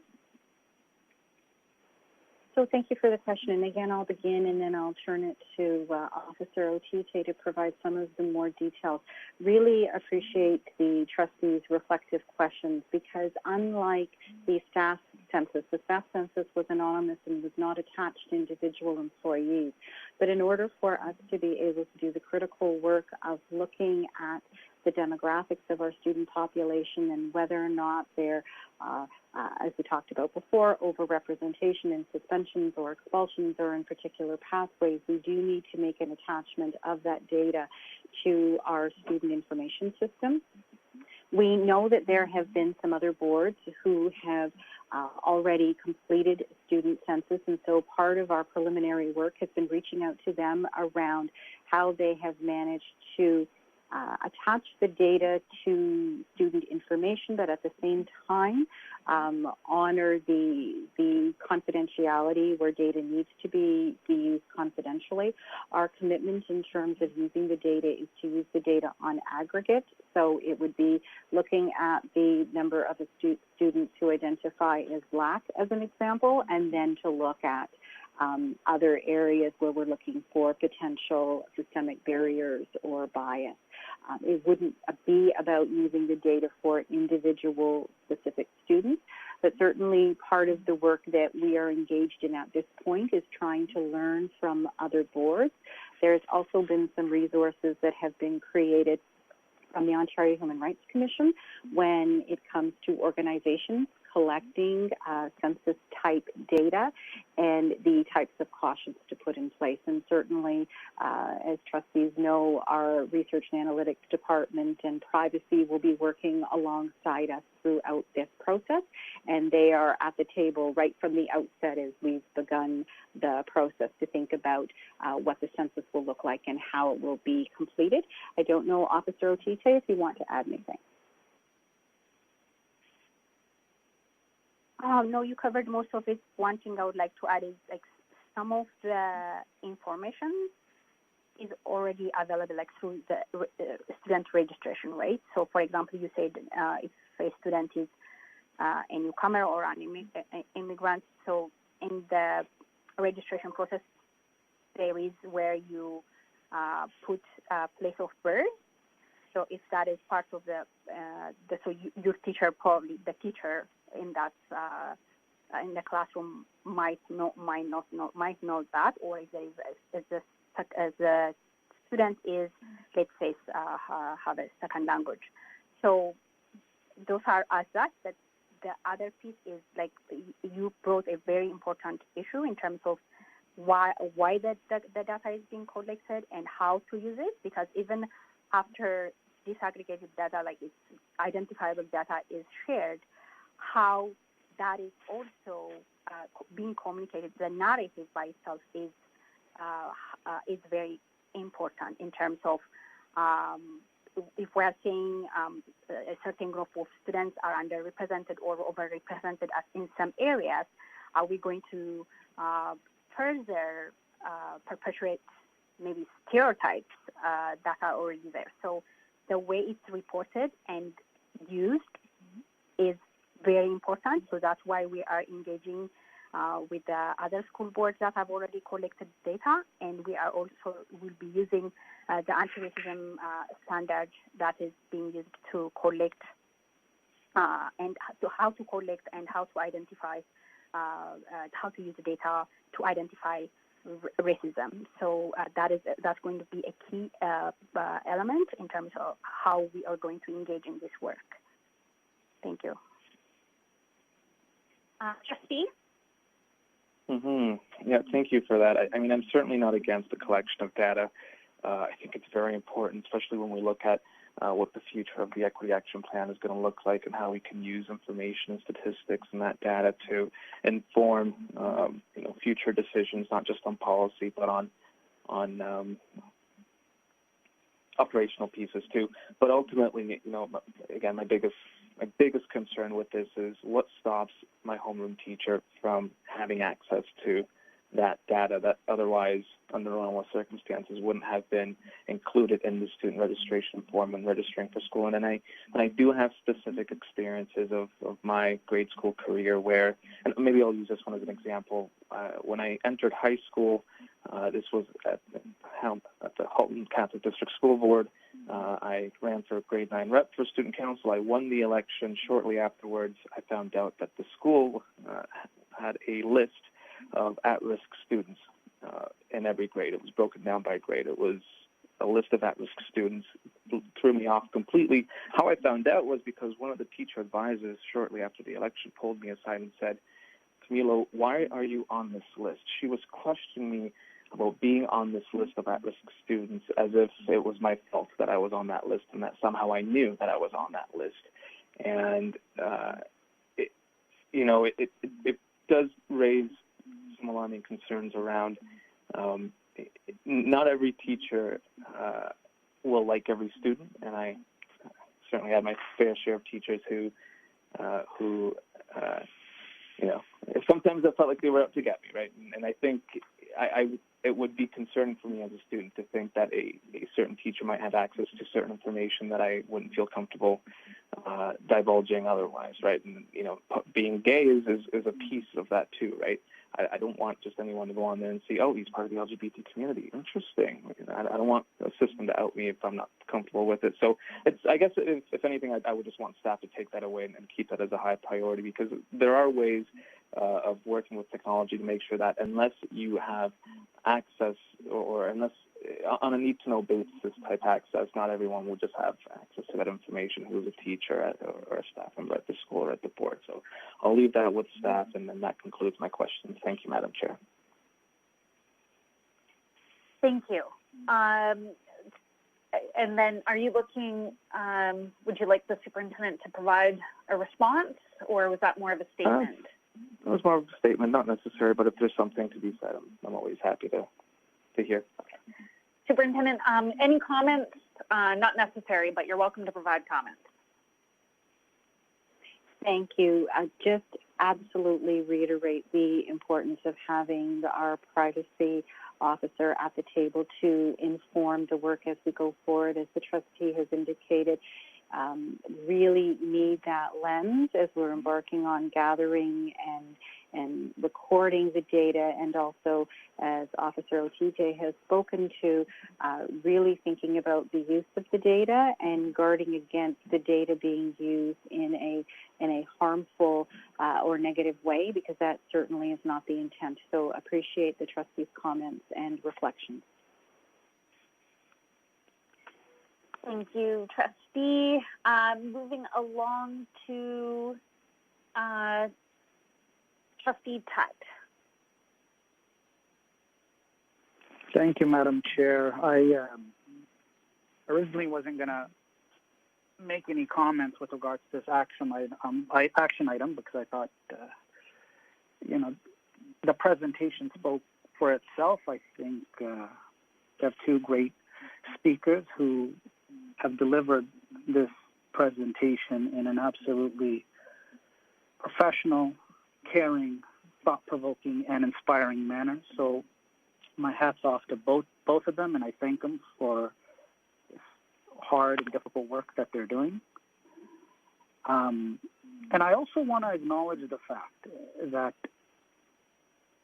I appreciate when they bring items forward and they educate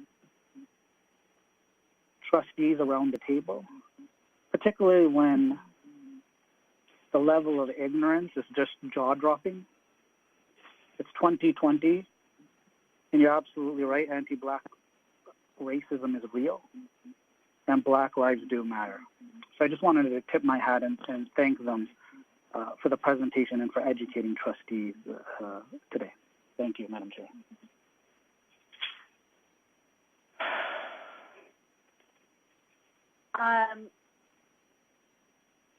I just, and I'll note to all trustees around the table that we of course are always speaking through the chair, and of course we're always, we don't speak across the table. I didn't hear names being mentioned, but just to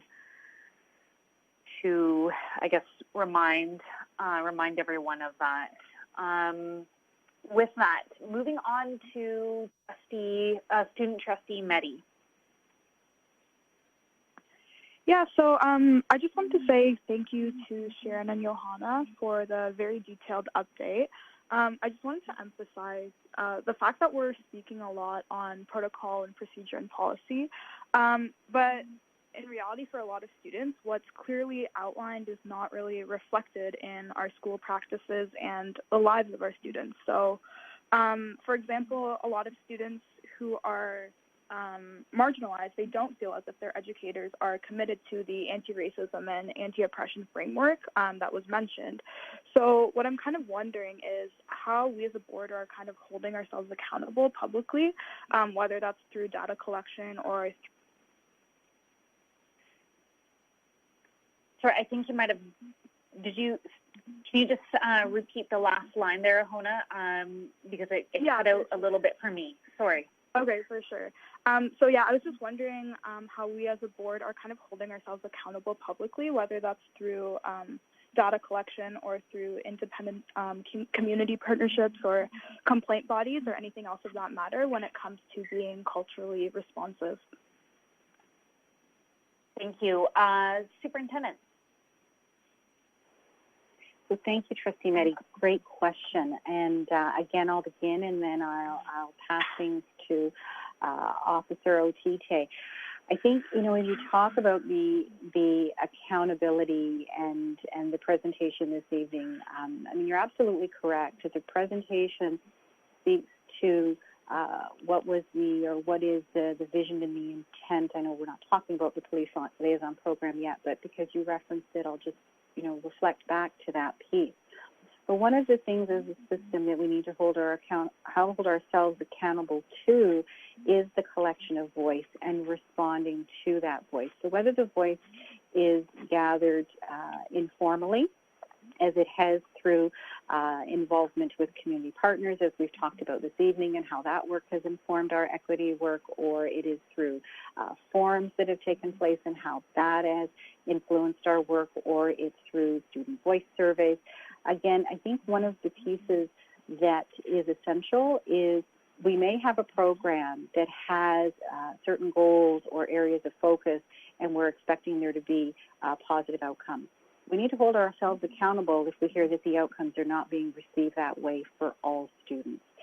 And it's when we hear and we learn that the outcomes are not positive outcomes, or they're not safe outcomes, or they're outcomes that are causing anxiety and stress and harm, that we need to say, we need to pause and we need to look at, why is what we thought was going to be a positive experience not having the outcomes that were intended? And that's a big part of the accountability. And so we know that surveys and other ways that we gather data are important. But again, we also need to look at anecdotal data we receive. It's not necessarily always numerical data to help to inform the work that we do. And I think one of our largest accountability measures is the Equity Action Plan, and it's a multi-year commitment for us as a board and us as staff, demonstrating that we are responding to what was captured within this plan, reflective of student voice. And I don't know if Officer Otite wants to add anything to that. No, I don't have anything to add.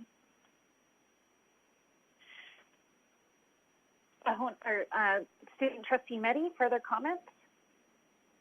No further comments, but thank you so much. Student Trustee Prozek.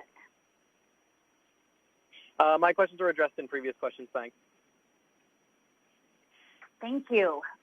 So that concludes the first part of our discussion on this report. We will now go to the second portion, which is specifically to the review of the Police Liaison Officer Program. This review was started by staff several months ago, and then of course we had the pandemic hit and work was paused, and then Trustee Miller brought forward a formal motion on June 8th, which was passed. So we have this interim report. With that, I'll just first ask Superintendent Stefanian, did you have any further, I guess, comments that you wanted to bring forward with regards to this portion of the report, or were they covered previously?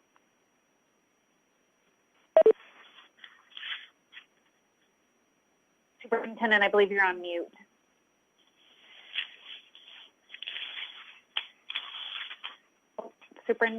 I'll go to Director Figueredo. Yes, through the chair, thank you. Her call dropped, but I would say it was already addressed in Appendix A, B, and C, so we'll pass it to you to answer any questions trustees may have. Excellent. Okay, going through roll call. Trustee Archer.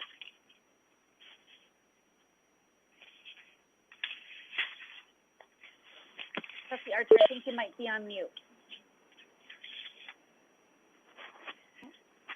Trustee Archer.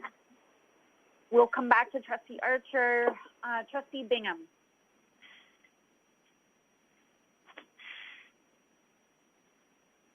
No questions at this time. I'm good. Thank you. Thank you.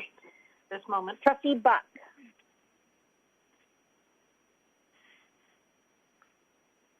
Hey, sorry about that. I just had a kid in the room. I had to shoo away. Do you mind restating the question for me, Madam Chair? Yes. So we are now on the second part of the Equity Action Plan, and we are just having a focused discussion now on the Police Liaison Officer Review that was formally passed at our last board meeting. And in the appendices, you'll see staff detail of what the review would entail. So if you have any questions about that now would be an excellent time to ask questions with regards to what is going into the review. It's not an action item, it's more a monitoring report, but if there's items missing, you're more than welcome to highlight. Thank you. Okay, thank you. I wanted to be sure that I was on the right part. I did want to say thank you to staff for outlining for us that any change to our relationship with the Hamilton Police Service Partnership would not mean that officers would never be called to our schools. I think that's an important piece. And I worry that folks who have been writing and calling to us over the last couple of weeks may have missed that point. So I bring it up again, that police will be called to schools in very specific situations. It's just not that the change would be that they would not be there outside of those very specific circumstances where staff would be mandated to call them in an emergency situation. So to be clear, students will see uniformed officers in their school. Since bad things will happen, and they do happen, and police do play a vital role when things do go wrong. So any severance to the relationship we have with the Hamilton Police Service does not mean that our schools would be officer-free. And I hope that this point was well received by all those poor folks standing out in the rain right now out on Main Street. But I don't have any questions. I just wanted to make sure that everybody knew that there's no question officers will, at times, very specific times, still need to be inside of our schools. Thank you, Trustee Buck. And right now we're speaking to the review. Did you have any questions around what the review might entail at all, or comments? I don't have any questions about the review at this time. Thank you. Okay, thanks so much. Trustee Danko. Thank you, Madam Chair. I also would like to thank staff for this. It's quite a comprehensive review, and one of the things that I was hoping would be included that I do see is opportunities to capture our local student voice. And I do appreciate that we've heard from the broader community, but it's hard to tease out where we're hearing from students in our system, families currently in our system. And I think those voices are important, especially our Black student voices and our Black family voices in our system. I was curious, if we were looking at doing a thought exchange or a survey, how would we ensure that it's local voice that we're hearing? Thanks so much. Is Superintendent Stefanian back on the phone? I am, thank you. And my sincere apologies. It is storming outside of my window, and my call just dropped, and it took me a few minutes to get back on. So my apologies, and I'm hopeful that I won't have that happen again. Thank you to the trustee for the question, and it is an important one. At this particular point, we are looking at what would be the best vehicle in which to gather that voice. Is it through a thought exchange? Is it through a survey? We do know that as part of independent work that is happening with our bullying prevention and intervention review panel, there will be a survey that is administered in the fall, is including some questions within that particular structure, the way to go. We think it's extremely important, though, that the task force that we identified in the report that has a very strong local community student and community partner voice at the table to inform what that will look like, so we can maximize opportunities to hear from our community. And as the trustee has said, approaching this with a lens of equity, recognizing that there are particular voices, as she mentioned, from our Black community, Indigenous community, racialized community, that we absolutely want to ensure that we hear. We do also know that that will help us in terms of looking at the impact within our local context, but there also is a lot that we can learn from those who have been doing this work and engaging in this work outside of our community. So hearing that voice as well, whether it is through a survey process that would allow us to delineate that, or it's through the literature review or other data gathering approaches, we want to endeavor to be as fulsome as we can. Thank you. Further comments? Yes, I do have a couple of questions. The next question, you mentioned that if the program was on hold or paused or not present in our system, that we wouldn't have police officers coming in for informal and formal restorative justice practices. And so I'm curious, how might we support students who would actually have charges dropped if they went through that process, access restorative justice involving the police if that's required, or is there a way to do that that does not require police? Superintendent. So through the chair, that would be part of the conversation that we would engage Hamilton Police Services in terms of what are the elements that would be required from the Youth Criminal Justice Act from their perspective that are connected into those informal, I'm going to say formal restorative justice processes, and how might we be able to support that in a different way. We know, as an example, we have community partners who do support both informal and formal restorative processes. Might we be able to engage them in that way? And I think the trustee has highlighted one of the important next steps for staff is to sit down with Hamilton Police Services and to speak about those elements that would not be happening and where there is the potential impact on court outcomes for a young person. How can we work together to ensure that that young person is provided with the best advantage? Thank you. And I think that answers my follow-up question. In the absence of a program and through the review, what would we do to ensure that we have a new school board communication strategy that's listed as one of the 22 requirements of the protocol that obviously would need to change if we're not following the program as it currently exists? Is that correct? Yes. So through the chair, we are accountable for the elements of the protocol as we talked about a little bit earlier this evening. So where there are elements of the protocol that would be impacted by the pausing of the program, we would work with Hamilton Police Services around how we could achieve that outcome outside of the program that we currently have in place.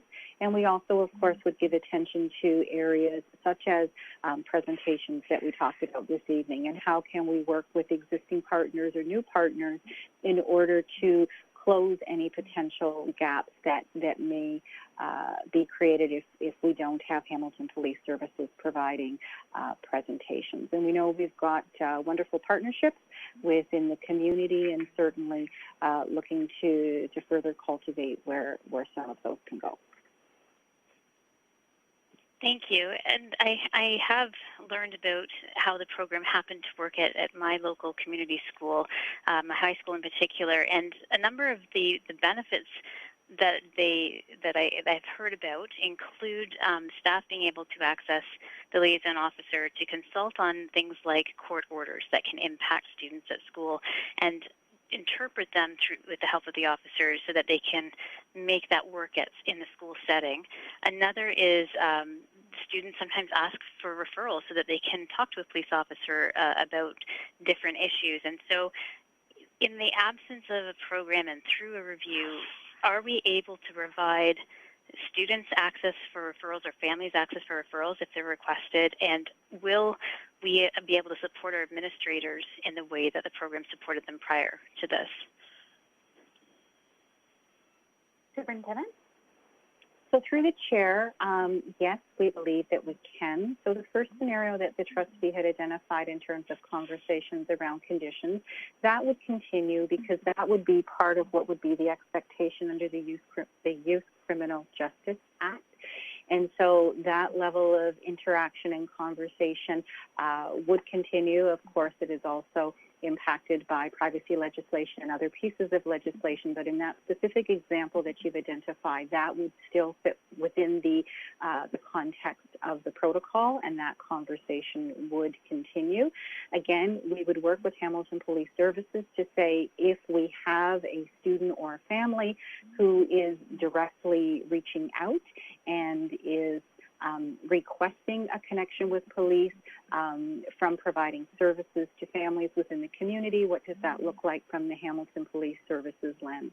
We know that there is a student or a youth advisory group that works with the police chief, and we know we had a wondering from the student around if the program is paused, would students still have that opportunity, and students would still have that opportunity. We've confirmed with Hamilton Police that the chief would continue to have students and youth from HWDSB around that advisory table.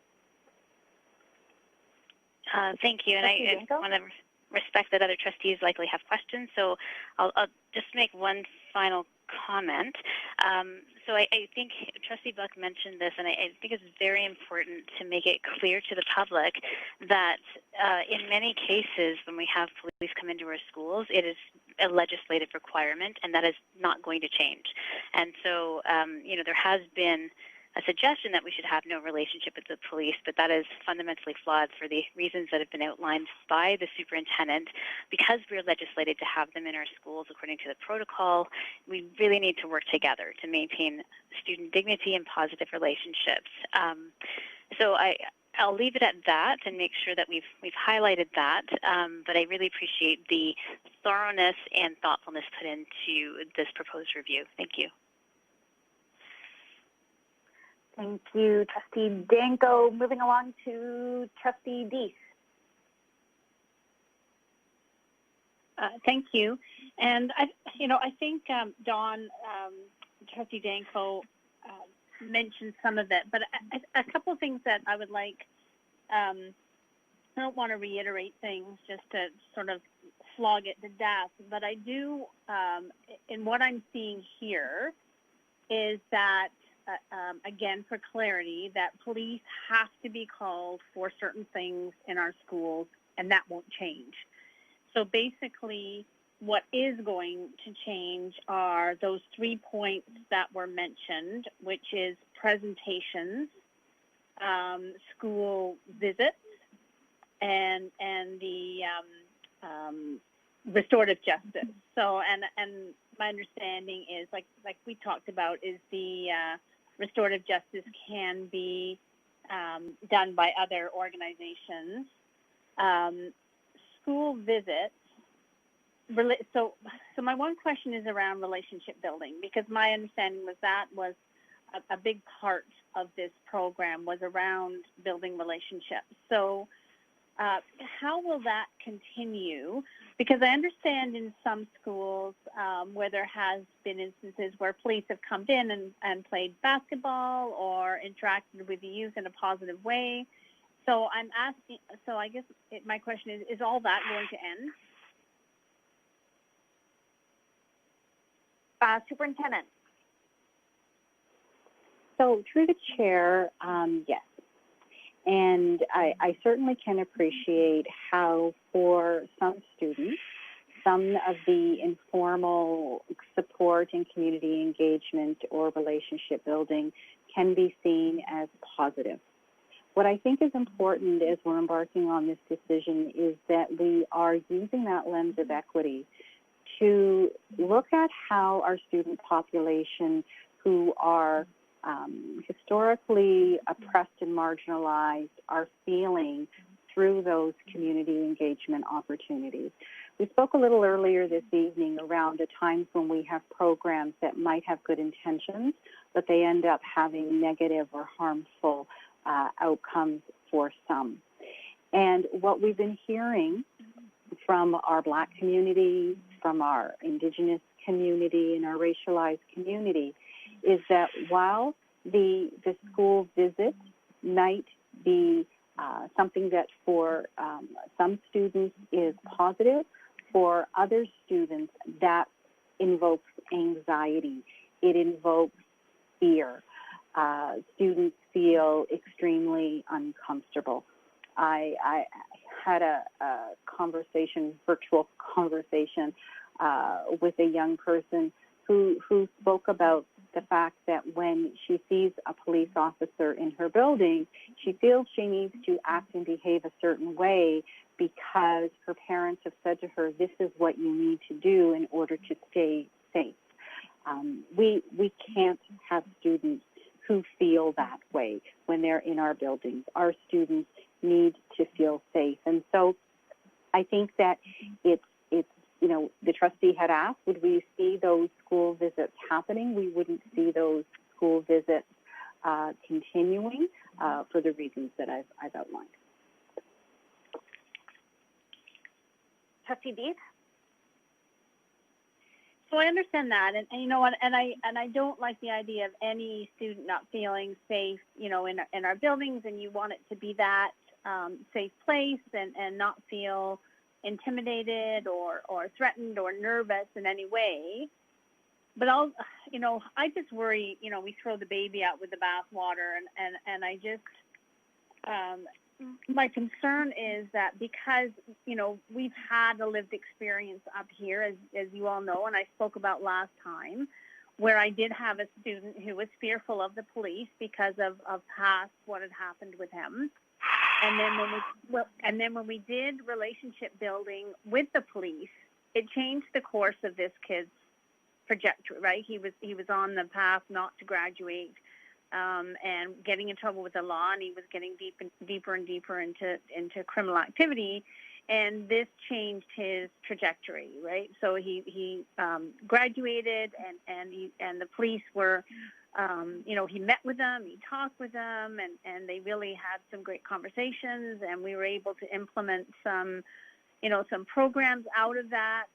Again, we didn't do it in the schools because of that fear, and we don't want to, and there was students who didn't want the police in the schools, so respecting that, we were able to do some programs in the school, in the community. So I understand that, and like I said, I don't want any child to feel intimidated, but I don't want to see the relationship piece terminated. I think there's a real opportunity here for a lot of students to, we're an education system, right, to learn and to understand where that fear is based out of. Where is it coming from, and is it lived experience, is it perceptions, what is it, and how do we help them overcome that fear, because we want them to, to grow and to, and that plays into their mental health and everything else. So I just wondering, I guess, again, back to relationships, and as we do this review, that we can still look at ways to continue to build relationships, and maybe it has to look different, but I just don't want that piece thrown out, because that is so important to a young person's mental health. And just on that is, I know there's been discussions with Hamilton Police Services, so I'm wondering if you can expand on what is their response or perception of this review. Superintendent? Through the chair. Thank you. I was just going to pass it to the director. So through the chair, thank you. Thank you for the question, Trustee Dees. I'll answer that because I've had several conversations with the deputy chief, with Superintendent Stefanian. So we have had discussions that we've been hearing from student voices and from our Black community with great concerns, and that we would be bringing a report here identifying that maybe the intent of the program 20-something years ago and what it is today might not be meeting the needs, or it's not being implemented as written. So he did say clearly, regardless of the trustees' decision, that they are looking forward to participating in a review, in an evidence-based review, whether it's paused or not, they'll still participate in the review to see how we can improve. That was his comment to me.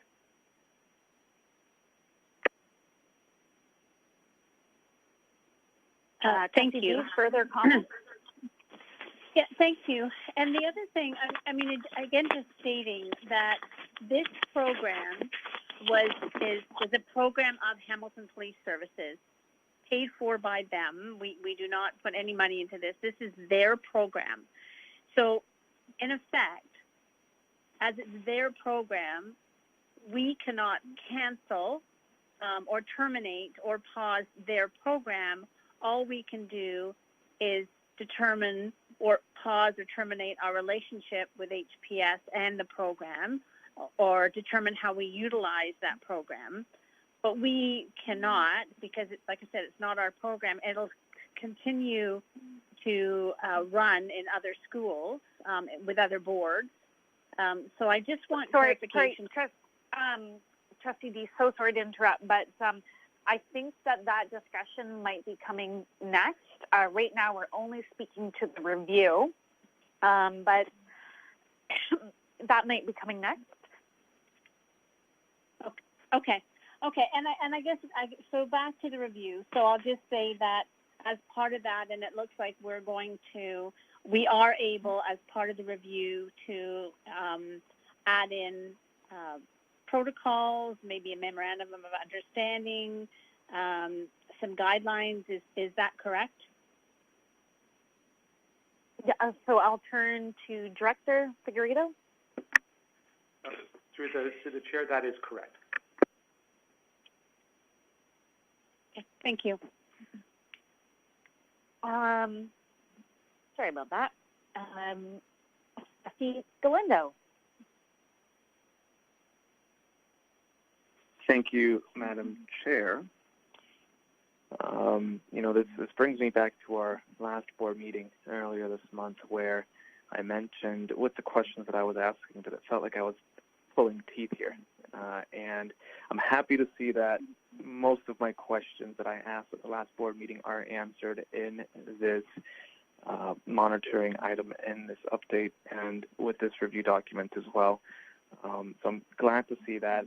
I will just mention, though, some of the concerns at the last board meeting were around the fact that we don't have any data that shows us how often Hamilton Police is at our schools. That data isn't broken down. I mentioned how we currently don't have any measurements of success for the liaison program. We don't have any goals or measurable outcomes for the usefulness of the program. And I also mentioned how it was ironic that despite being a community partner, the relationship that the school board has with Hamilton Police isn't like any other community partnership that we have under the community partnerships umbrella, where we do have those quantifiable measurements and data that show how useful the program is to our students overall. Now, I'm happy with the context and the environmental scan that we have in place right now. I think it's going to be nice to get information around how relevant the program is, some of the output data versus outcome data, quantitative, qualitative data, and the effectiveness of the program.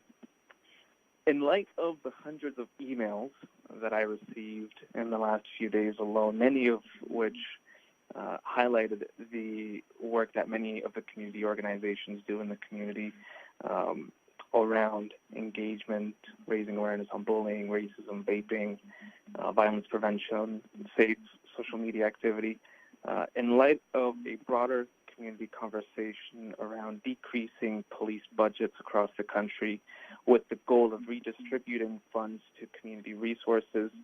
It's the whole argument around, do we react or do we take proactive measures to address the needs in the community? Looking at this report, I think a big takeaway from me is the fact that we don't need police to teach young people about bullying. That can happen in different contexts.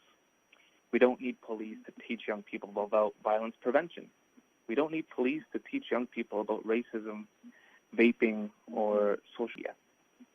We don't need police mentorship opportunities in our schools to provide mentorship opportunities to young people.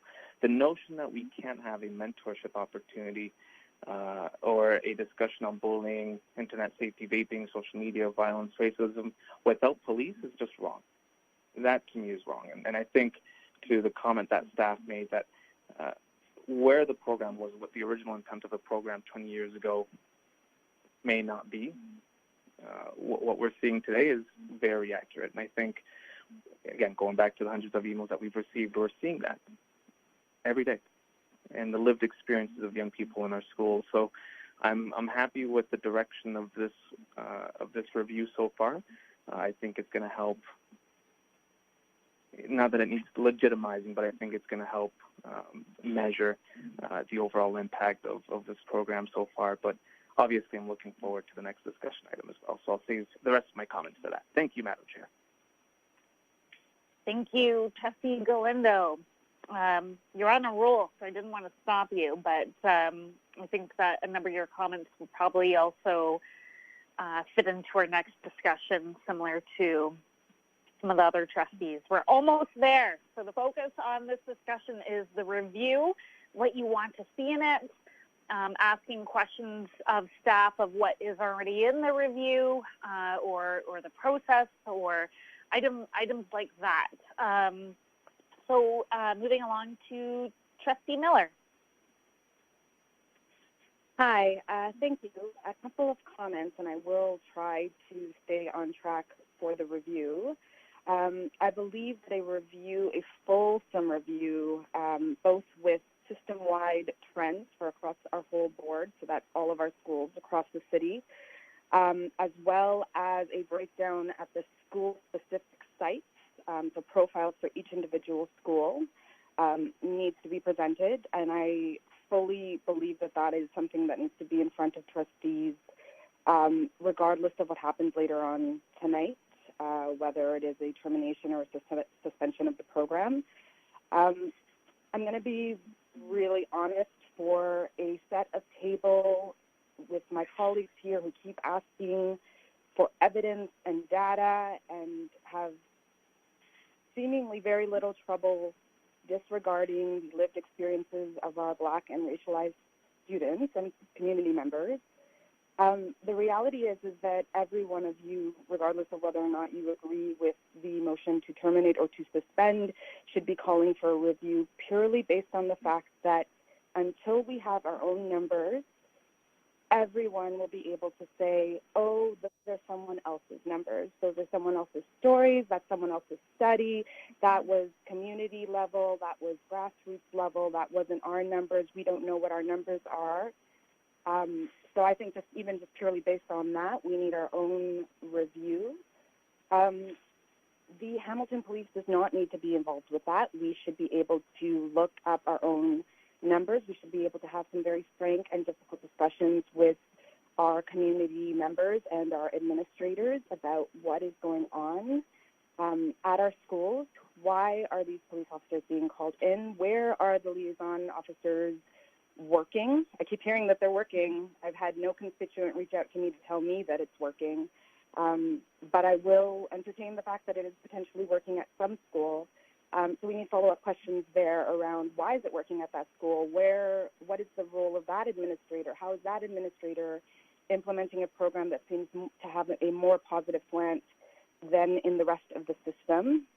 I do want to see Hamilton Police engaged in a fuller memorandum of understanding specifically around the provincial legislative piece. I do believe that protocol needs to be flushed out. They need very clear rules and boundaries. If you're coming in for a safe schools event, which they will be, that's the reality. If we're talking about charges and arrests and assaults and very serious things, they will be there, and they need to understand the rules when coming into our buildings. I'm shocked at how easy it is for people to completely disregard that we don't know what this program looks and feels like on the inside. And honestly, I'm also shocked at the fact that nobody here seems willing to acknowledge that the Hamilton Police Department has a very, very troubled track record with Black communities, with racialized community, with the Muslim community, with the queer community, and the Indigenous community in the city, and it's all their own doing. It is not our own doing. It is their own doing. Sorry, Trustee Miller. So when we're talking, of course, so when I'm making that point, so just no talking across the table. So just no talking across the table in terms of other trustees. So focusing comments on to. Sure. Thanks so much. From what I have seen. Thank you, Alex. Thank you, Carol. Trustee Miller has the floor. Thank you. Trustee Miller has the floor. So from what I've seen, unfortunately, I would love to have a different history to which to look at the Hamilton Police Department. I really would. I would welcome that very much, for them to do their own reparations and their own reviews with the marginalized communities in our city. I would love to see that work happen. Our review needs to be independent of them. their conversations need to be specifically around their behaviors to do with our protocol. But we really, all of the effort that we have taken to discuss these various points could be used far better to imagine a more innovative program. And Trustee Galindo mentioned it very, very succinctly. There are so many amazing community partners, like the Sexual Assault Center in Hamilton, like the Hamilton Legal Clinic, who could be doing some of this work and who are trained day in and day out in specific areas. And I would really love to see a development of those programs and a discussion towards that reconciliation and that type of a review. This is actually what restorative justice looks like. Us sitting here and talking about equity and having the focus to review a program like this, even though it's a traditional program, is what restorative justice actually looks like, is what an equity action plan looks like when you flush it out through a system. So thank you very much to Prof. Johanna and to Sharon. Thank you so much for that presentation. It should also trouble people here that there is no oversight on this program. We have no say over who shows up at our schools. We have no say over the training of the individual liaison programs. We don't pay for it.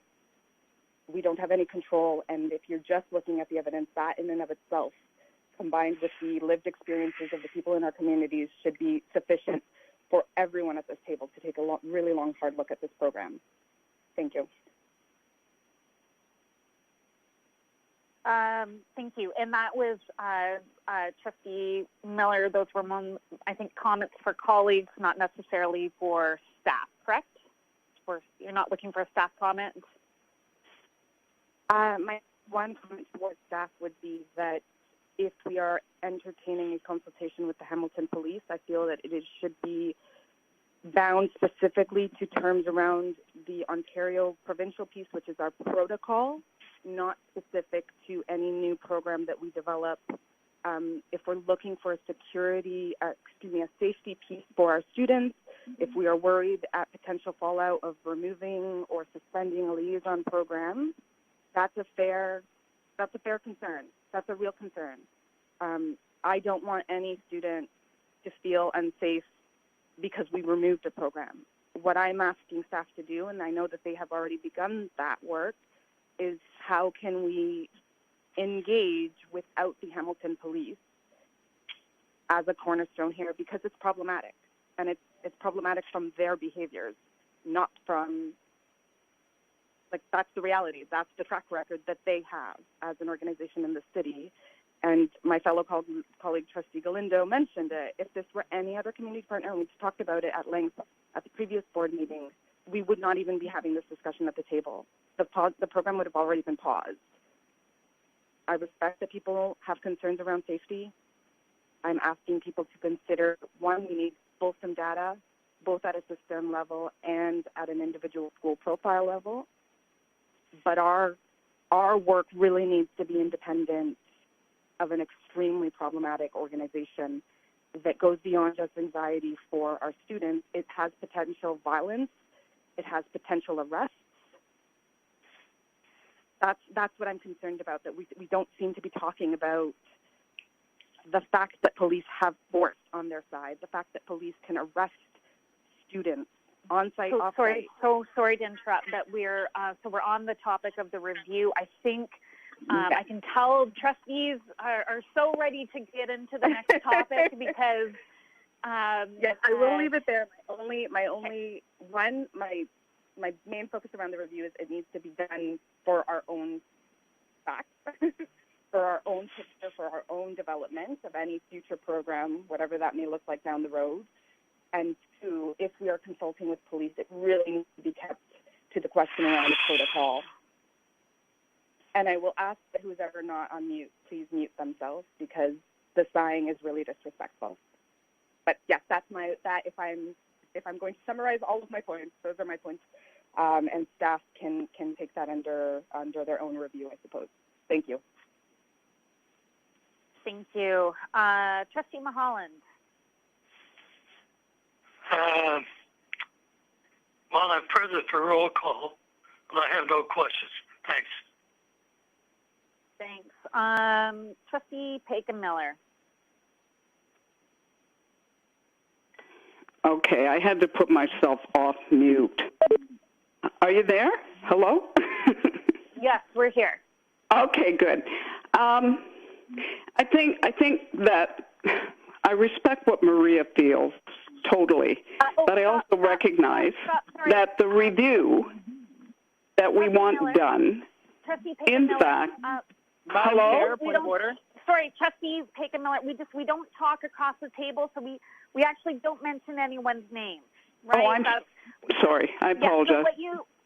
So what you need to, how you would rephrase that is that you want to speak only towards what you want to see in a review or don't want to see in a review. I know it's not a natural conversation that we are all used to. Because we're used okay, to how about if I say it this way? Say what you want. Just say what conversations you want. that eject police participation need to be thought out very carefully because police also have a voice. Some may not like the voice, but we need to hear all voices, and that's what I think should be in the review as well. That's my point. That's my statement. Okay, thank you so much. And so, to Director Figueredo, I'm not sure if you necessarily want to comment, but I mean, in terms of how we move forward when we hear, because there's been differing points of views in terms of how the process staff works through to balance this kind of feedback, or what would take place. Maybe there's clarification with that. Pass you that question. So through the chair, as I listen to the trustees debate, I'm hearing two themes. One, that we need to gather our own data and hear our own voices and to ensure we understand the impact. As you saw what we presented, that if the decision is to continue to decision right now from June 8th is to review the program. If that's the decision that will come out of this evening's meeting, pending trustee debate, then if it's review the program, typically we review the program with the relationship we have with the other organization. So I think I'll have more clarification as the evening unfolds in terms of what the direction will be, and then maybe I can comment at that time. Thank you. Thanks so much. Thank you. Okay, so Trustee Paikin-Miller, are you finished? Can I move to the next speaker? Is that a yes? My speech. Trustee Paikin-Miller, I can kind of hear you, not quite. Can you speak into the phone? I'm sorry, what did you say? Sorry, I was just wondering, are you finished speaking? Yeah, oh yes, thank you. I will have more to say later. Thank you. Perfect, okay. Trustee Tutt. Thank you, Madam Chair. I'll be reserving most of my comments for the next item, next agenda item. I'll just share this. It's just unfortunate that it's taken 27 years for us to collect this data after, we've had to hear kids screaming at the top of their lungs for the victimization that they've been feeling. So I think a lot of my comments were made last week. I'm going to save the bulk of my comments for the next item. Thanks very much. Thank you. Student Trustee Meddy. So I just had a couple questions in regards to the data collection. Kind of like Trustee Miller and Trustee Galindo had stated, we don't really have a lot of data in regards to police interactions with students within our schools. So I'm wondering if the review is going to include data in regards to disciplinary methods of action prior to and during police interventions that have occurred. So would we be publicly releasing compiled and investigated data in regards to past and present police-related instances in HWDSB schools. And if this is something that we're pursuing, are we going to be pursuing this through intersectional data collection, including police interactions based on intersectionalities like race, gender, disability, or other marginalized identities in that sense, as well as investigating kind of how police presence has impacted, as well as has impacted our racial achievement gaps as well? Great questions, Ahona, or Student Trustee Mehdi. And I'll turn that over to Director Figueredo. So thank you through the chair, and thank you, Ahona. I think the most important thing you saw in our equity action plan is about we as an organization have to commit to our data, our data collection. The first thing was around our staff census. And we know in Hamilton that the demographics have changed and our hiring practices have to change a long-term strategy. About 18-19% of Hamilton are racialized, 18-19% represent racialized, and our hiring practices were around 8 to 9%. Since our staff census and the help of Johanna and our HR department, our hires in the last year are starting now to reflect that percentage. But that's only the beginning, and we have a long way to go there. The second piece is our student census data. That is integral to understand if there is a misrepresentation of specific students not achieving certain outcomes. And we need that student census data. We've been working with Patrick Case in the Equity Secretariat. He came in a few years ago to work with us, and his first recommendation working with other boards is you must begin with the staff census, and then you work towards the student census. In terms of the data collection in this, depending on the direction of the trustees in the review, some of those items Ahona is speaking about, some of that data we just don't have. Full transparency, some of that data would be with the Hamilton Police Services, but we do have data, and whatever data we do collect, especially when we do have to call under state school legislation, and we're required to call and bring police into schools, we would have that data. So we would make sure whatever data that we have accessible, that would be part of our gap analysis of what data we have and don't have. We will make transparent and make sure that we're following the privacy legislations in terms of how we can disclose that data. But I think our review will highlight maybe the gaps again that we have in terms of I think what Trustee Galindo said in terms of the measurable outcomes with any type of program. So whatever we'll commit to, whatever data is available or is tracked using our privacy legislation, we will make available and as part of the process. Further questions, Student Trustee Mehdi? So with that, I'm just wondering, so the Hamilton Police Service is able to withhold that data from the school board. So in regards to student interactions with police, they are not required to provide us with that data? Director? Yes, so through the chair, what you see this evening in the report is the data we have connected to the police liaison program. And what you see is data around a lot of activities connected to the program.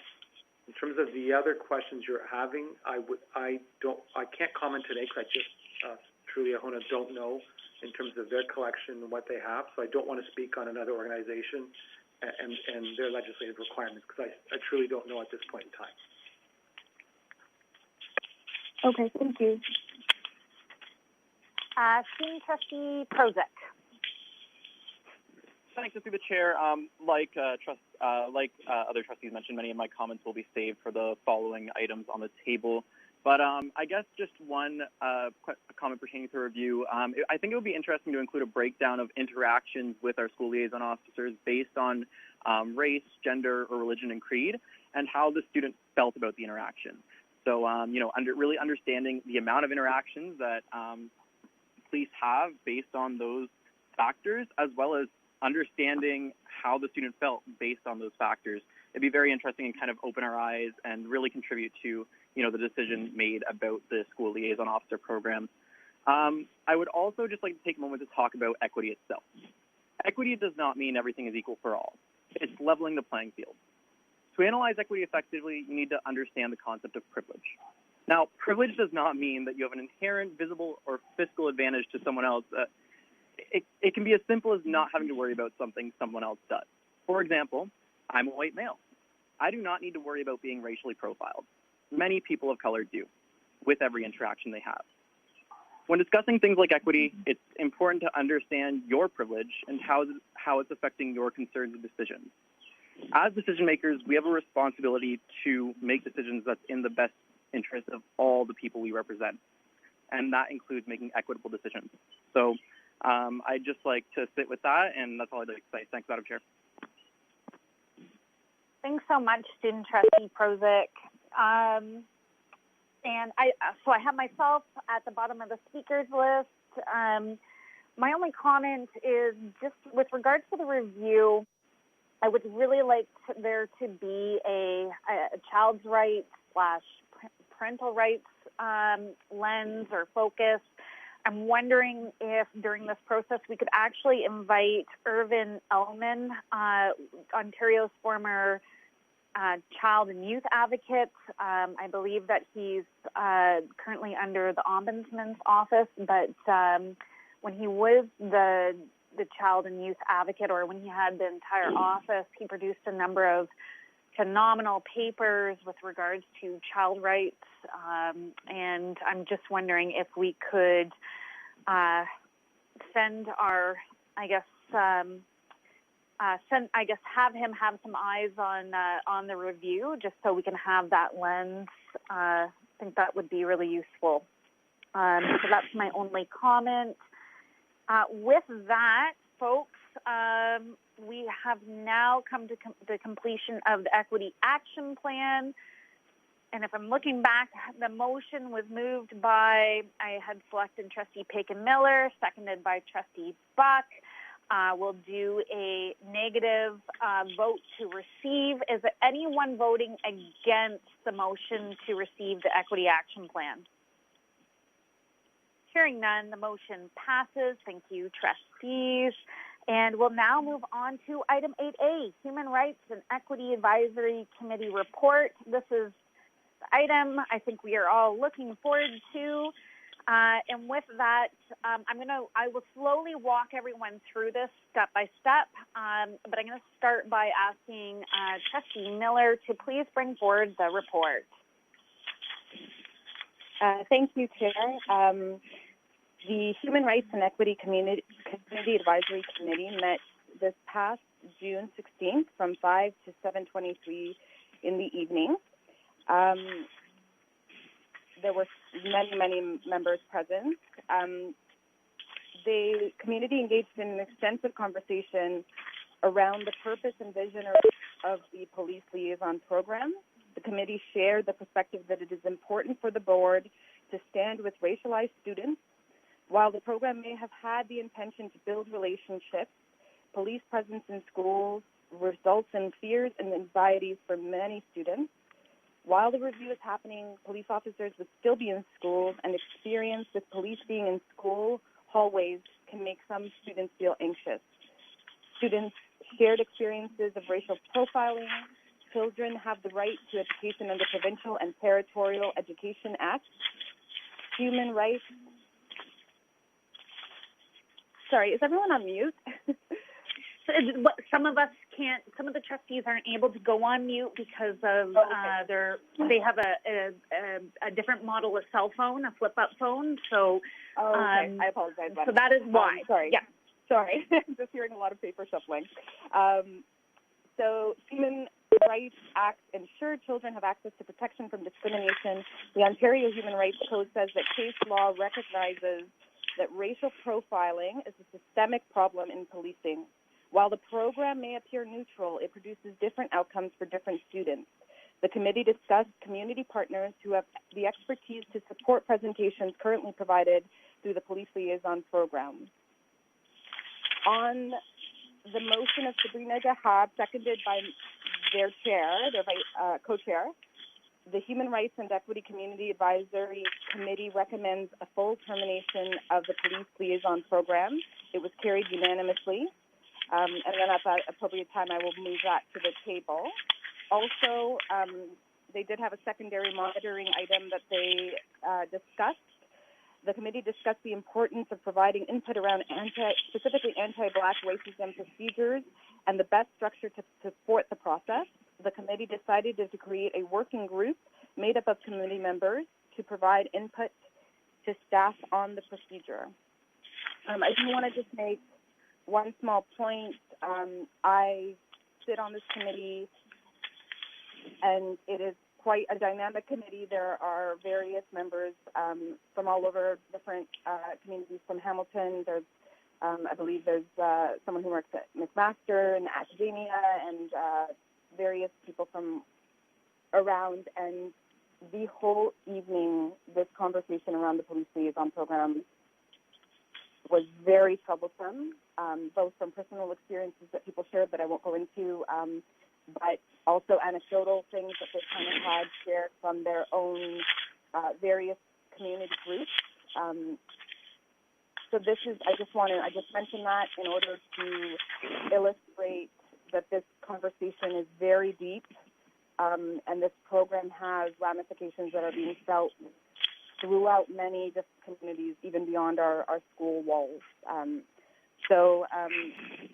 Madam Chair, at the appropriate time, I will bring forward the motion, and you can just advise me of when that time is. Thank you. Excellent. Thank you so much. Thank you so much, Trustee Miller. And so the way that, and we'll have Trustee Tutt second the report. Before we head into any motions, at this point, I am going to have an open discussion.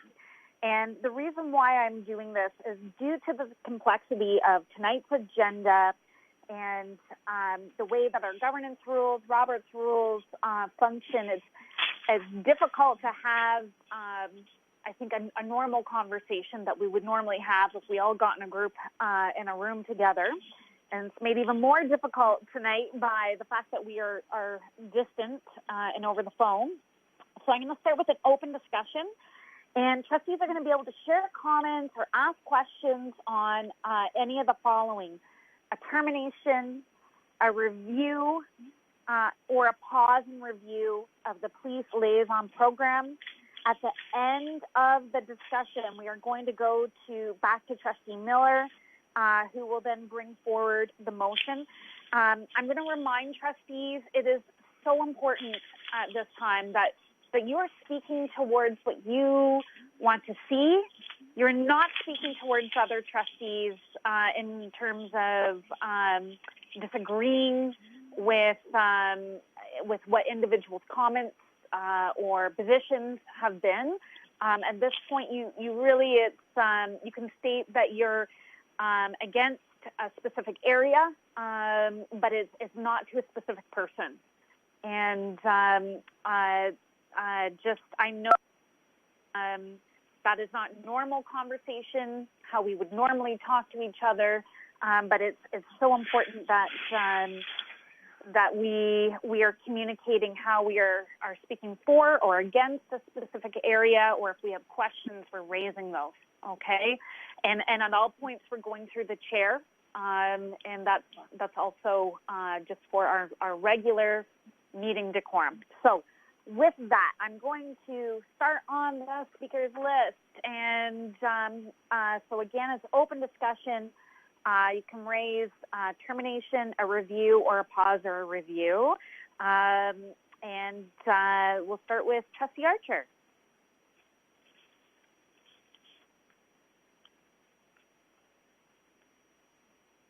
Oh, Trustee Archer, I think you might still be on mute.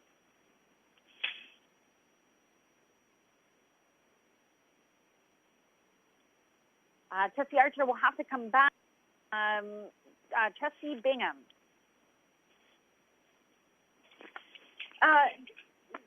Speaking to the actual termination of the program within the school board, My major concerns on that are filling those gaps, and that was spoken to by Superintendent Stefanian at one point. The need to fill those gaps of some of the items that will be missed through that program. How in the world will we be doing that? Who would we be reaching out to? All those things. And I know that as staff, but at the same time, I want to make sure that the voices are heard of how are we going to do this? What do we need to do in order to make sure that we keep everybody safe still if we don't have the program in place? And making sure that we do understand that the police will be called at specific times. At this point, those are my major concerns without having the program there. How do we make sure that those gaps of everything are filled, and filled to a point where it's the community who's involved, community who has the understanding, excuse me, of what needs to be done. That is a huge portion of sitting back on all of this, whether it be a pause or whether it be the elimination of the program within the schools. So no questions, just those are my concerns. Thank you so much, Trustee Bingham. And I'm getting word that Trustee Archer's mute button is stuck, so she is getting assistance with that. So Trustee Archer, we will come back to you. If you're able to get that button unstuck, please do. You can just speak up, and I'll be happy to put you first in queue once you're able to get back on. Trustee Buck. Thank you, Madam Chair. In my usual fashion, I've just kind of prepared a little note to myself to read rather than try and fly off the cuff and maybe not articulate the way that I would hope. That being said, this has been the hardest one of these letters that I've ever tried to articulate ahead of time exactly what I feel and what my experience has been, both personally but also with my own research of trying to connect with students and staff and parents in our community at large. So with that, it was nearly a month ago that a man was tragically, brutally killed at the hands of a police officer. This moment in America's history became the catalyst for calls for change across our nation as well as America. Canadians have been compelled to look deeply at the systems which govern us and ask if all Canadians are equally protected under the Charter of Rights and Freedoms. Every level of government, and this is true all of the time, has a duty to ensure that the rights and freedoms of all those in our care are being met, regardless of their race, their national origin, the color of their skin, their religion that they practice, or the sex that they proclaim. I'm grateful for this movement and that it's gained traction. Canada is an amazing place to live. Hamilton is an amazing place to live. And it is worth us bringing to light things that are not quite so amazing and reflecting on how that hasn't been everybody's experience of where we are. We have the opportunity right now to discuss real substantive change. However, this isn't where I'm seeing the conversation going. At this crucial moment in history, we are being pressured to sever ties with those employed to be our protectors. In relation to our own board, we are being pressured to sever ties with a community institution meant to protect all of us. Breaking this partnership would be to our detriment, I believe, and can't lead to meaningful solutions to the issues that have been brought up. Now let me explain my point. Over the last couple of weeks, I've reached out to students and staff and parents that I know and who they know to try and understand individual experiences of the police liaison program. Now, the feedback that I have received has been overwhelmingly supportive of the work that Hamilton Police do in our schools. staff at both the elementary and secondary levels have shared stories about how liaison officers have gone above and beyond to build relationships with students and with staff. The stories I've heard lead me to understand that these are exceptional individuals who have added value to the learning environment we provide for our students. Now, these stories that I've been able to hear, they are in stark contrast to the form letter emails and the tweets that we've all been receiving. And I think it is worth noting that the form letters in particular, we need to look at with a more discerning eye. The phone calls even, we need to look at those with a more discerning eye. The reason I say this is I've received, over the last several days, phone calls from places in Squamish, BC, or Beverly Hills, places that really have nothing to do with the day-to-day inner workings of Hamilton, calling for me to, well, demanding that I make a certain decision. I appreciate that they have an opinion, but their opinion isn't whose voice I want to help shape my decisions. That's why I am completely supportive of a review, and in trying to get the fullest picture possible of all of our students, all of our staff, all of our parents and community members, past students, present students, people who have an opinion. I want to hear Hamilton people's opinions. I don't want phone calls from Toronto or phone calls from Kitchener or Oakville. I want to know what has worked, what has not worked in Hamilton, and so I am completely supportive of a review. It has been insinuated that disagreeing to suspension of the program or termination of the program with Hamilton Police means that we're not listening. And I take great offense to that. Speaking personally, this is something that I have wrestled with for weeks. Prior to our meeting 2 weeks ago, the only feedback that I had received from my community was that we needed a greater police presence in our schools. There are parents, there are students, and there are community members who believe that is the best way for us to proceed. An even greater police presence than what we currently enjoy, or not enjoy. Sorry for using that word. Now, it has been brought up that we don't need police to be part of conversations regarding many topics, even including bullying. And that might be true. We don't need them to be part of the conversation in a lot of areas. However, they do add value in those conversations, and there are other conversations that they would add a great deal of value.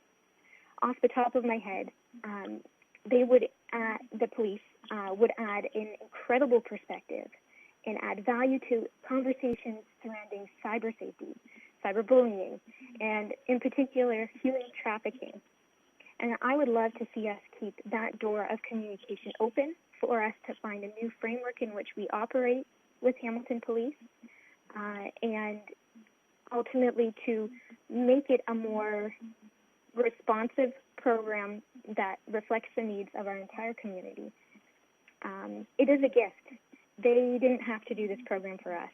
They've put the money into providing 11 officers for Hamilton, all 4 boards, and this is a gift. And I feel like we're slapping them across the face saying, we don't want your goods, because there has been a lot of good in this program. And that it has been overshadowed by the few bad interactions.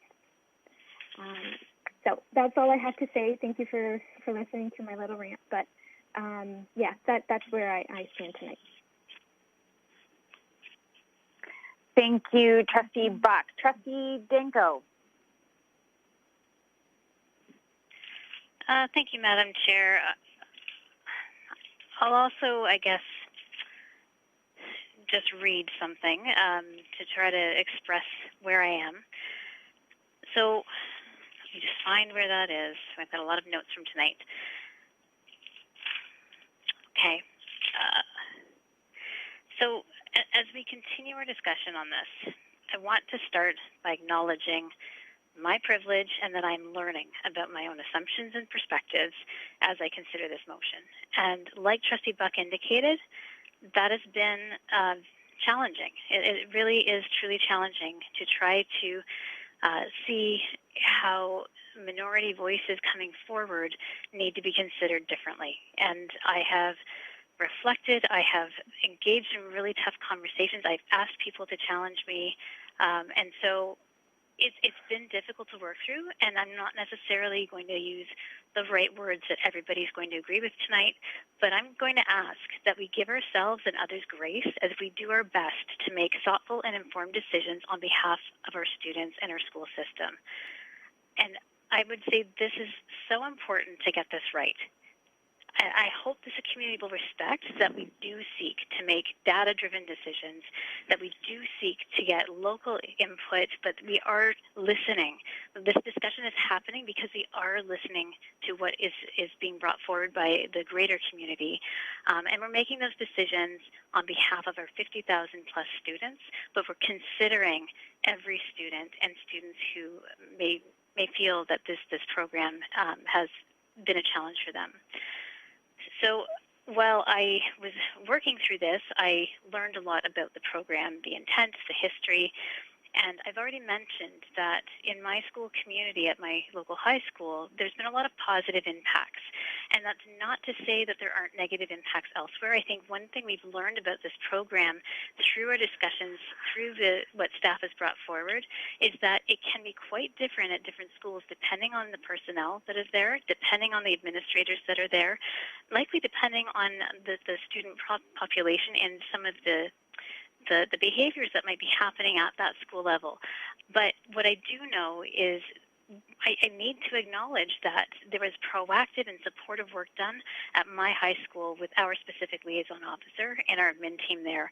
And the benefits that arose out of it was that clear communication between the community and the school so that the school would be notified if something happened outside of the school setting in the community that would impact the school so that we would be ready to have our student rejoin our community in a way that respected their dignity, that avoided shaming them, that tried to welcome them back regardless of what happened. And so I do acknowledge that there have been positives, and that's why I absolutely support a review, because we've also heard that there's been some challenges and really negatives for some students in their experiences. So we not only need to understand what worked well and what can we leverage, we also need to understand what not to do and what we need to get rid of. And I recognize that some of my colleagues would say completely cut ties with Hamilton Police Services.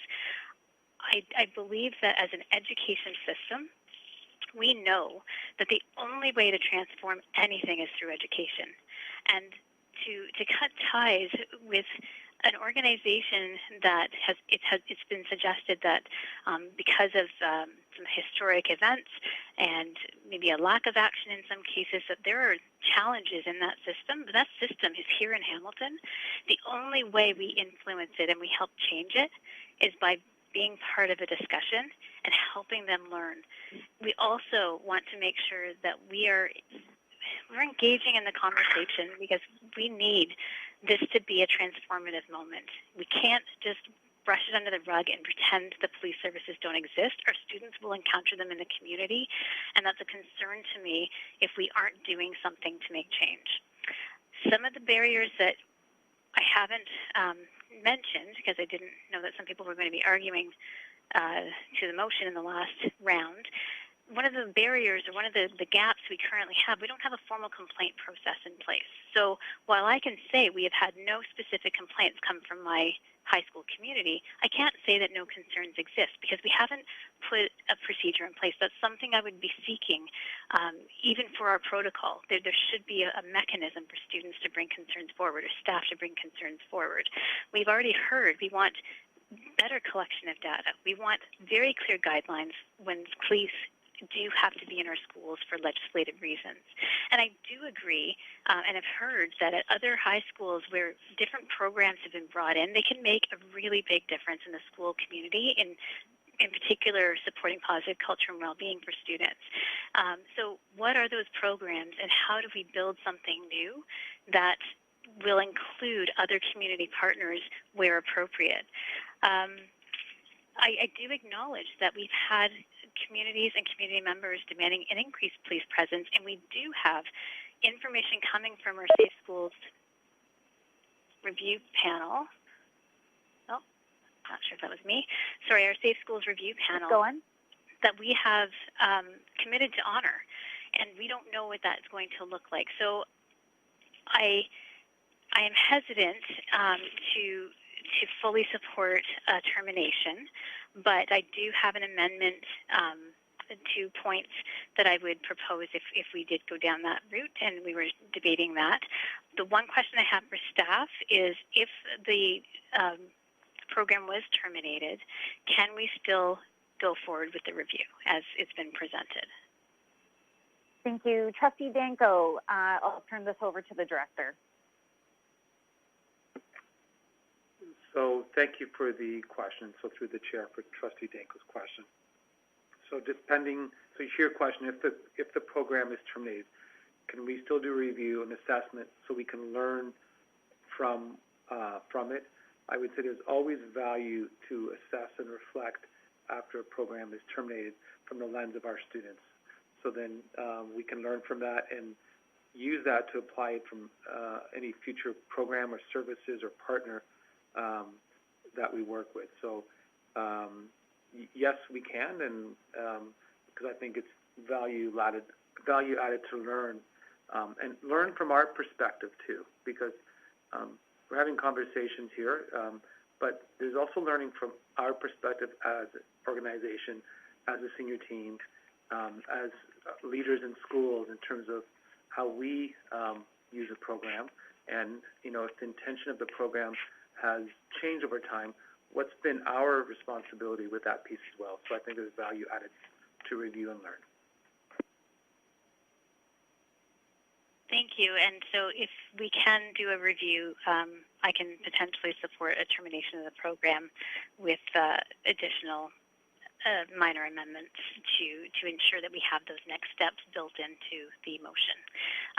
Thank you for considering that this is challenging, and I may have said something that may be upsetting to some that's not intended, but I am doing my best to try to really understand the voices that are coming forward and make the best decision on behalf of those students and on behalf of all students. Thank you. Thank you, Trustee Danko. Trustee Dees.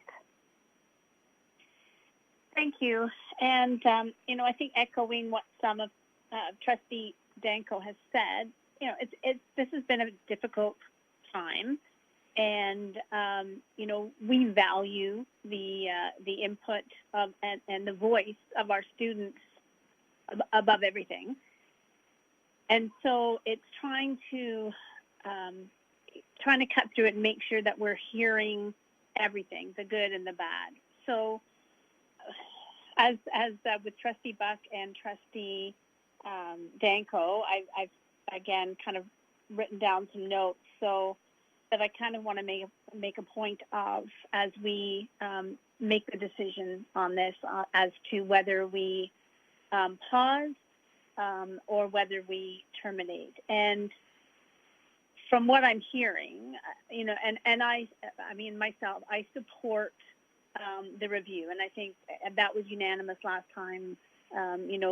The review, and we all agree that it needs to be done, and we're glad to see the work that's happening around it, and we need to make sure that we're capturing the voices and listening to what's happening. So on that note, I think I want to start with a point of clarity, and I kind of started mentioning it last time. So as I've said before, the SRO is a police program paid for by police services, because some of the emails we were getting was people saying, use the money for other things. So just to clarify that, we cannot terminate or pause a program that isn't ours.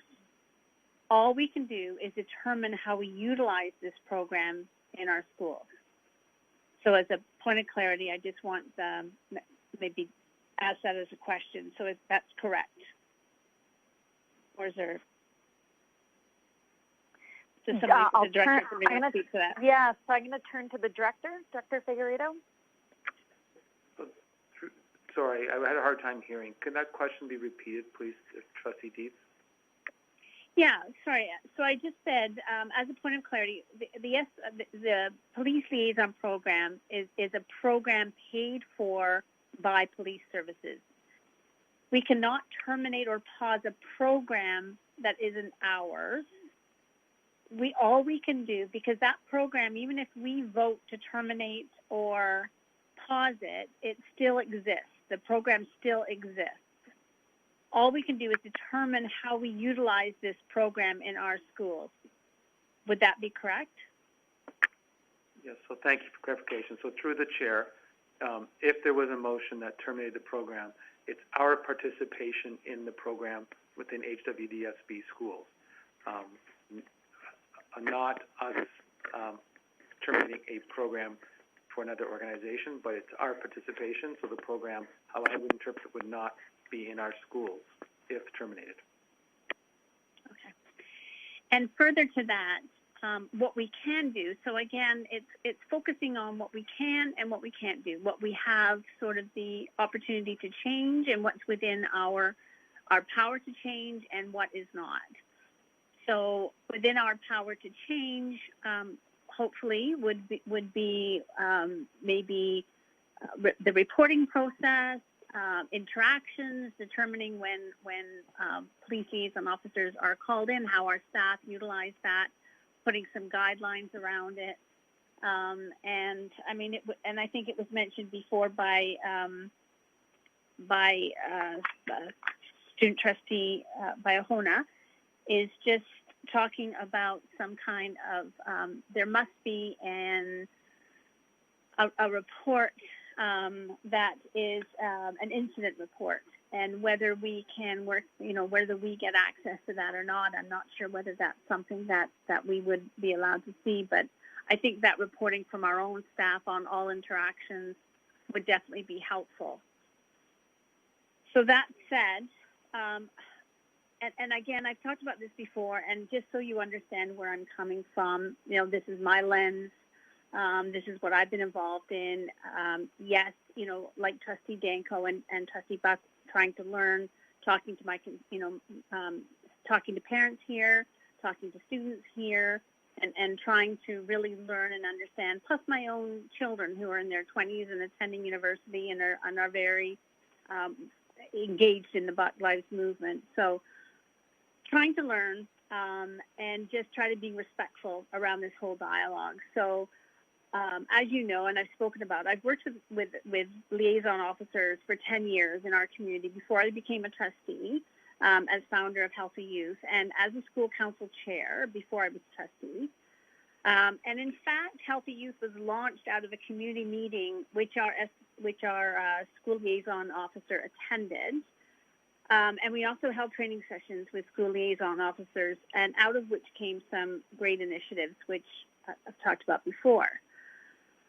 So yes, but I believe there are situations, and this has come up before, are there other partners that we can use for presentations, for training? And I believe that 100%, because as part of the initiative, part of the Healthy Youth, we also worked closely with public health and with the John Howard Society. And they have incredible programs, the restorative justice program, and speaking to students, on various topics, social, all kinds of things. So do I believe that we could utilize other agencies for some of these educational purposes? And absolutely. And I'm glad to see that review take place, and I think it would be more effective. So again, I believe that there are situations such as for educational purposes where agencies would be better equipped to support students. But there are also times when we can effectively benefit from a school liaison officer. And as I mentioned, I personally worked with the police on safe school routes, educating parents, and I know enforcing bylaw and things like that don't fall under this. But helping students and parents understand consequences is another where police officers have come in. And I think this is where it really would help to hear those voices. And we've heard a lot of voices where they say, where students have told us they've been harassed, they feel fearful. And I don't question that at all. I don't doubt that. I don't think they're lying. I absolutely believe that exists. But we haven't heard on the other side on students that have benefited from the interactions where police have been beneficial. And part of that, from what I'm hearing and talking to people, they're actually scared to talk about it for fear that if they don't kind of go along with the general consensus, that they're going to be targeted or retribution or whatever it is. So people are nervous right now speaking up on some of the positive work that liaison officers have done. So I just want to mention that.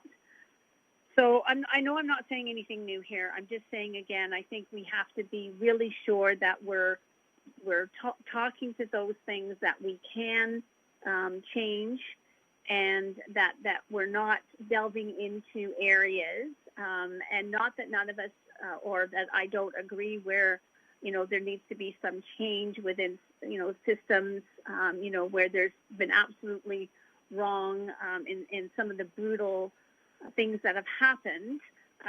We know that has to be changed. But what we're talking about tonight is strictly this program. So I think what I have a question is that if we pause the program, my concern is that when administration asks police liaison officers to come in when there's an incident in the school, and I don't know, for whatever reason, that they're calling them in, sometimes to be proactive, sometimes when an actual crime or incident or something has taken place. So I just want to make sure, are we going to make sure, or how are we going to make sure that our admin still feel safe?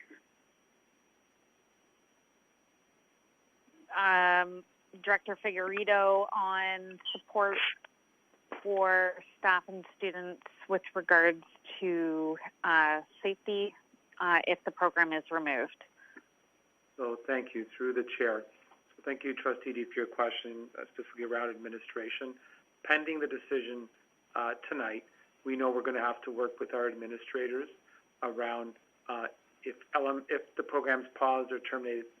There's certain elements that exist in the protocol, how we will go about and still have the response time and support. And speaking with Hamilton Police Services, they indicated that, of course, they're going to be here to support under the current legislation.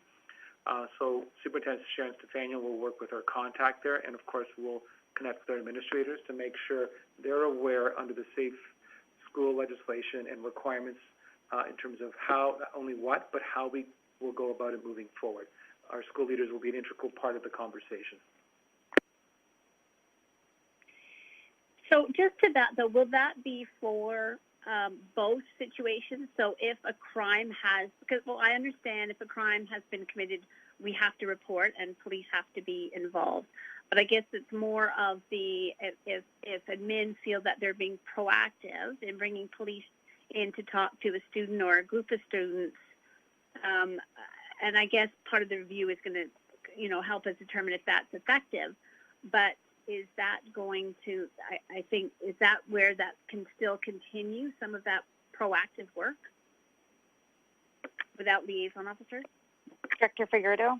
Yeah, so through the chair, I'll ask Sharon Stefaniel to respond specifically. If paused or terminated, what won't, based on what we said in the report, and specifically to your question, will that still occur under the protocol?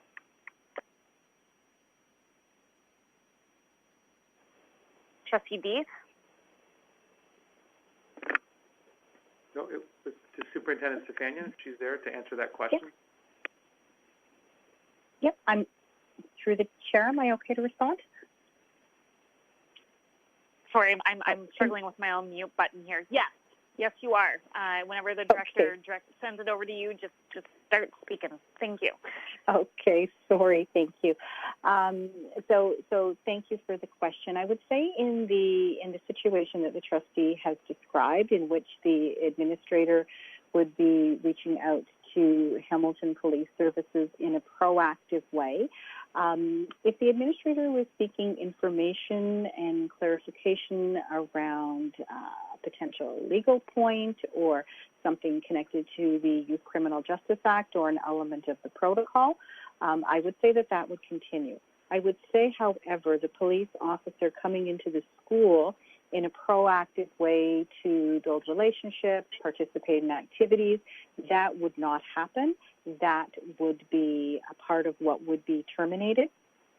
We would, as we spoke about earlier this evening and the director said, we would work directly with Hamilton Police Services around how we can ensure all elements of the protocol are followed, and what areas, part of our work would also be looking at what areas do we now have gaps, and how do we look at potentially filling those gaps. So, for example, some of the resources that we now have within HWDSB are resources that we didn't have within the system even 5 years ago.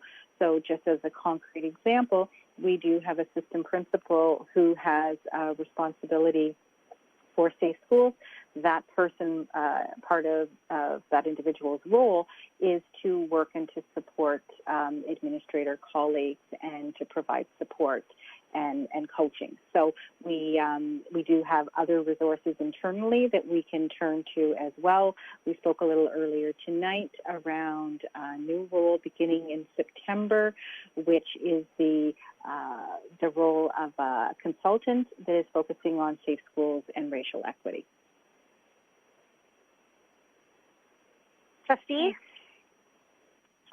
Thank you. And I think just finally, I think just be sure if we're pausing the program or reviewing the program and hopefully creating something better, are we going to, as part of that, again, we talked about data under the equity, but is making sure, because I know there were some stats that came out from Toronto when they that people were quoting around when they canceled the police program there, which my understanding is that was police officers regularly in schools and how it impacted suspensions and expulsions. But I know it's difficult, and we've even seen from board to board on because after our bullying incident, our suspensions and expulsions went up. So I'm just, if we do this, and moving forward, how do we track, instances of criminal activity in our schools, instances of bullying, students targeted or recruited for criminal activity, gang activity, drug and alcohol abuse, weapons, because those are the reasons that the police are coming into the schools for the most part to deal with those issues. So I think in an ideal, if we could, start to drop some of those instances, and I don't know if we have it or we track any stats on that, then obviously we won't need police presence. And I'm not talking about the program because I know it's different from the program, but I'm just wondering, do we track any of those through incident reporting, those stats? Director Figueredo. So through the chair, to Trustee Deed's question, I think this year when we brought our positive culture and well-being report, we brought the number of suspension expulsions by categories in the safe school. But for the first time, we also started tracking the incidents that were reported by category. The next level, once we have the student census data, is to start looking at is there a disproportionate number of students from certain equity-seeking groups, like our Black racialized community, misrepresented in this. And that student census is going to ask us to challenge ourselves and potentially conscious or unconscious biases and why. So that level of data will occur once we have our student census data completed the next school year. That's the level of specificity and aggregation that we need to get to really look at what is happening in our schools and how do we respond in a more specific way. The CDs? Okay. No, I think that's, that's it for me. Like I said, it's a tough one. We know the problem exists. It's just, how do we make sure that all students feel safe, and but while we, keep elements of the program and whatever that looks like, that supports students. So thank you. Thank you, Trustee Dees. Moving along to Trustee Galindo. Thank you, Madam Chair. I want to start by thanking everyone who reached out, all the students, the staff, the parents, the guardians, members of the community, everyone who sent me an email or called me. I appreciate your advocacy and the work that you're doing around this issue. To the folks who are peacefully protesting and gathered at City Hall this evening, I just want to let you know that I hear you and that I support you, and that I also thank you for what you're doing. This is an important conversation that we're having tonight, and I would only hope that this same conversation will be taking place at the other school boards in Hamilton. We only represent a portion of the population of students in Hamilton, and this conversation needs to take place at those school boards as well. I want to start with a story that a lot of people don't know. A few years ago, I was with my brother walking down a sidewalk when we were suddenly approached and carded by 4 police officers. They questioned us, they carded us, they courted us, and made us feel unsafe. Apparently, we met the description of someone that they were looking for, but to me it wasn't worth the trauma. An experience that is far too familiar with our Black, Indigenous, and marginalized communities across the city. I have personally witnessed the verbal and physical violence inflicted on members of the LGBTQ2+ community. I was at Pride last year, 2019, which was supposed to be a celebration, but as people were beat up for being gay, police stood by and watched while doing nothing.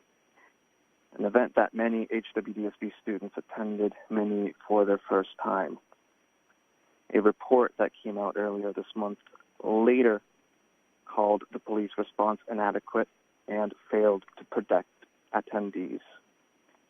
One of my overall observations of that is, if Hamilton police can't protect marginalized communities outside of schools, how can we expect any better in our schools? So I've been doing a lot of unpacking, a lot of reflecting this month on my own experiences, on the experiences and stories that I've been hearing from students, staff, and members of the community, particularly around police in our schools. I've had to challenge my own biases and my own privilege despite my skin tone. As an elected official, I carry a privilege with me now that has sometimes made me lose sight of what's at stake and why I was elected in the first place, and what grounded me to become who I am as a person. So that's been interesting, to challenge what I'm even calling my own white privilege as a school board trustee that I probably share with a few colleagues. And the point that I brought up at a previous conversation, the notion that we can't have mentorship or educational or anti-bullying or vaping presentations at our schools without police is wrong. To the notion that police in our schools make our schools safer, there's actually research that disproves that point. More police, metal detectors in our schools is not the solution. And when I recall the update from the bullying review panel that we received a few weeks ago, yes, we heard that folks wanted police in our schools during the consultation, but I also recall that that was not part of what the incoming recommendations were going to be in December, because we have research that shows that that doesn't actually make our schools safer. If anything, it has a negative effect. So what I'm arguing is that the role of police has evolved over time. What we expected from police in our schools 20, 30 years ago is not what we're receiving now.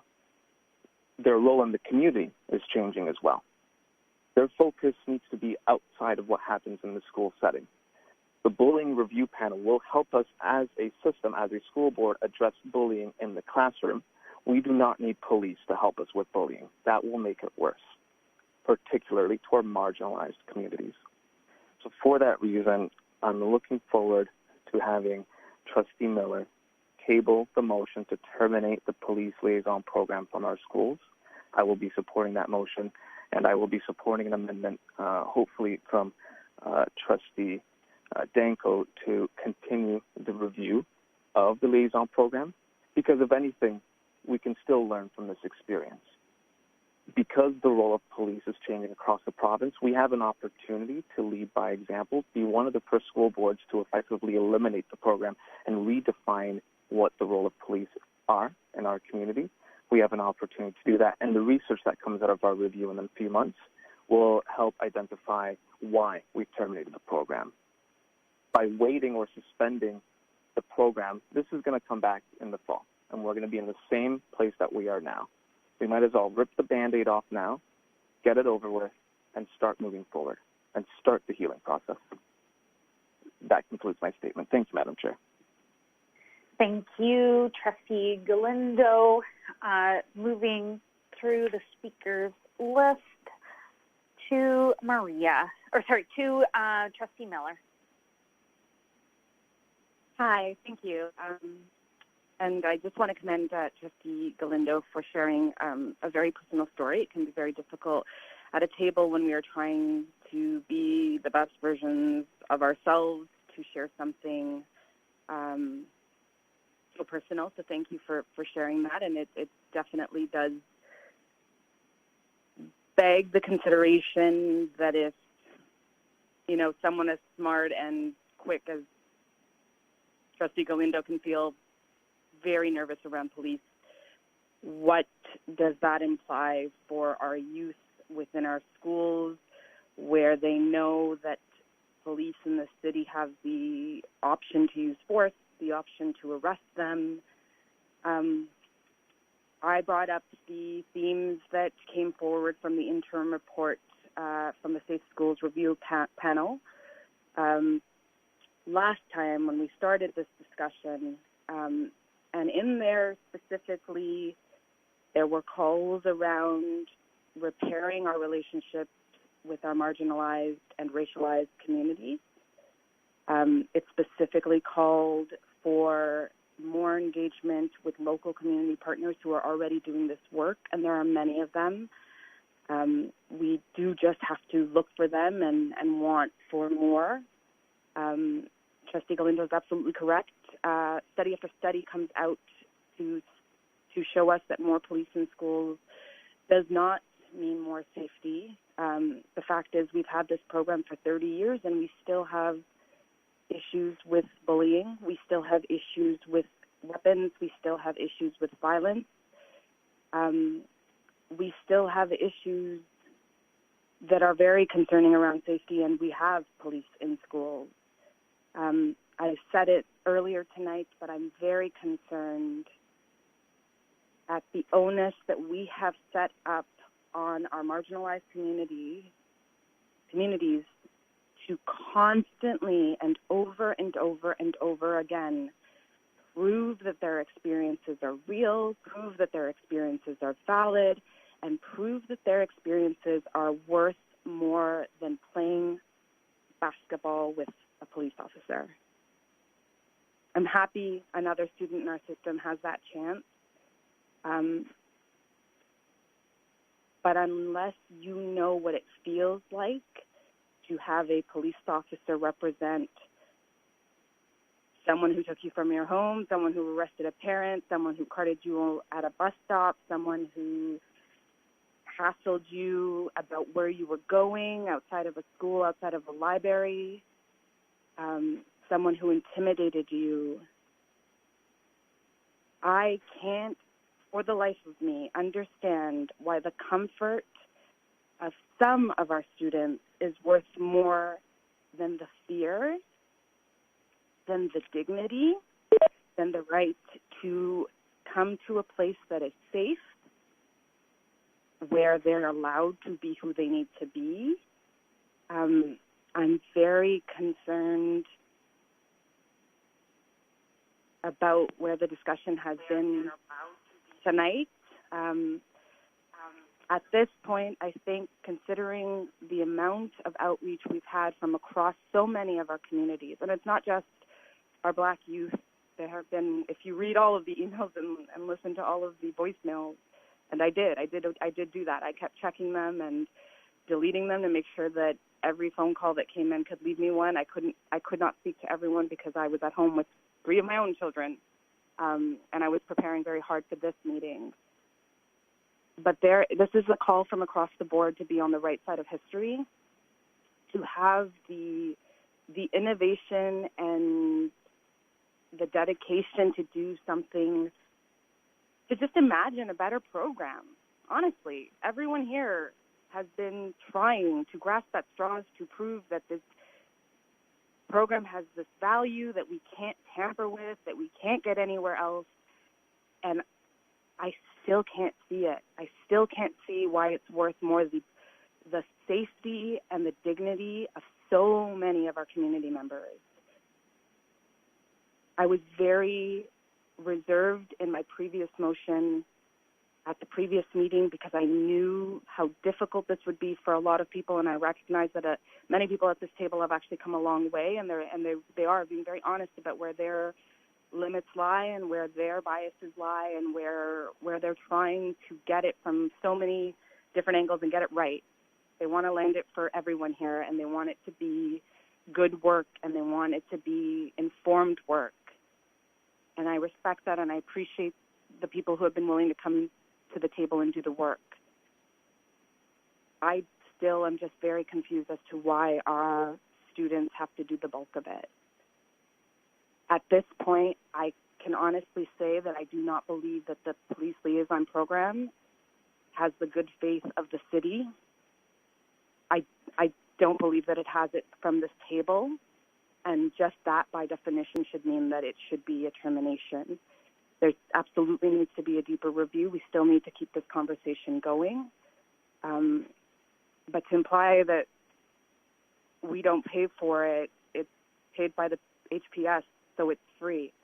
It's absolutely not free. This program is not free. We are paying for it every day, and the people who are paying for it don't deserve to be. So I hope that even if some people at the table still have concerns over the validity of some of the experiences they've heard, I hope that you can just imagine the opportunity here to let's do some work and try to figure out a different program.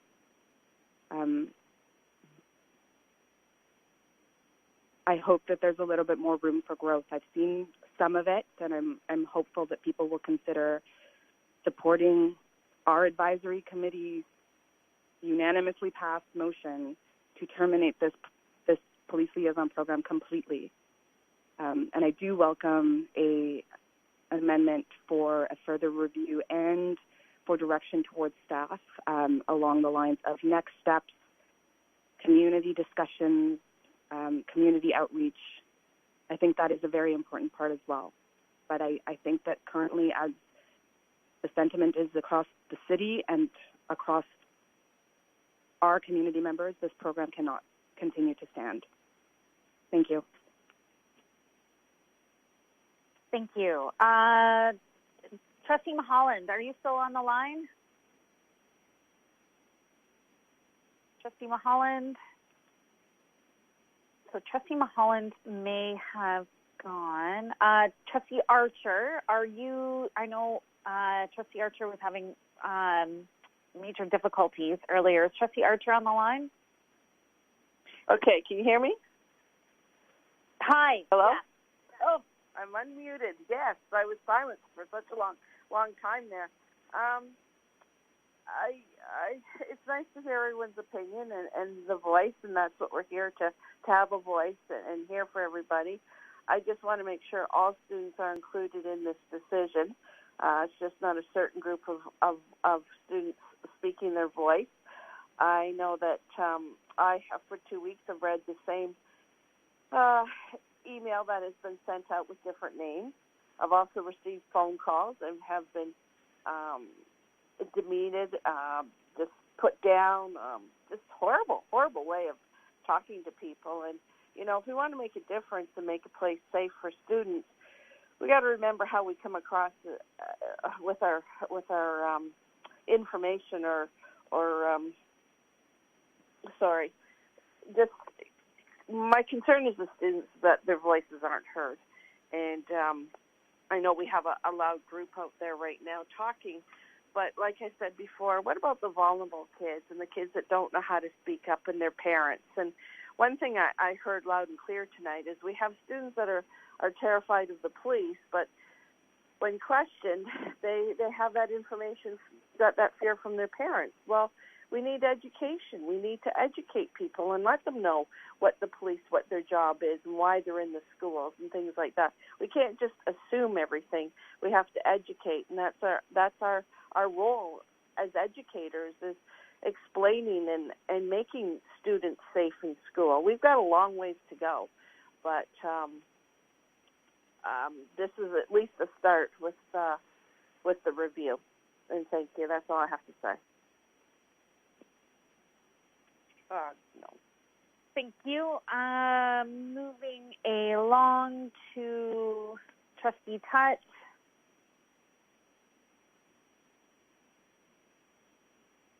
Trustee Tutt, I think you might still be on mute. No, I'm off. Thank you, Madam Chair. Through you, Madam Chair, just to preface my comments real quick, I appreciate everyone's viewpoints tonight and everyone sharing their perspectives. I think it's well kind of documented that last week I was quite vocal with regards to suspending and reviewing the program as well. So I made a lot of remarks then. And I know a lot of trustees were grappling with the decision because of the lack of data. So tonight we have a little bit more data, which is super helpful. And I'm hoping that it helped them as well. I guess I'm still kind of surprised a little bit that people are still grappling with the decision despite that. But that's fair. But I always go back and say, you know what? If you're struggling with the decision, it can be real simple. Just listen to the students. Listen to your students. And if I have the choice to support this motion tonight or the motion to pause, I'm going to support the motion to terminate because, in effect, whether the program is paused or canceled, in my mind, the net result is the same. I'm confident that a complete review will only further support what we already know, that it will validate what our students of color, our Indigenous students, our Black students, and even our students of lower socioeconomic status, our queer students, have been imploring, what they have been experiencing, and quite frankly, what they've been shouting, that this program just doesn't work. This program leaves them with a sense of injustice. This program leaves them targeted, vulnerable, stigmatized. If anything, I can even go as far as say that if anything, the Hamilton Police Services liaison program has victimized students. Not once, but for the last 27 years. Sorry, Paul, I have to get a motion to extend the meeting for 30 minutes. I'm so sorry. Sure. I'm going to have you motion. extend. Is that Trustee Danko? Yes, just a bit to jump in. Okay, wonderful. All right, Trustee Danko, and I'm going to have Trustee D second it by 30 minutes. Sorry about that. Does anyone vote against? Hearing none, we've been extended by 30 minutes till 10:30. Sorry, Trustee Tutt, please continue. Don't worry, I won't take that long.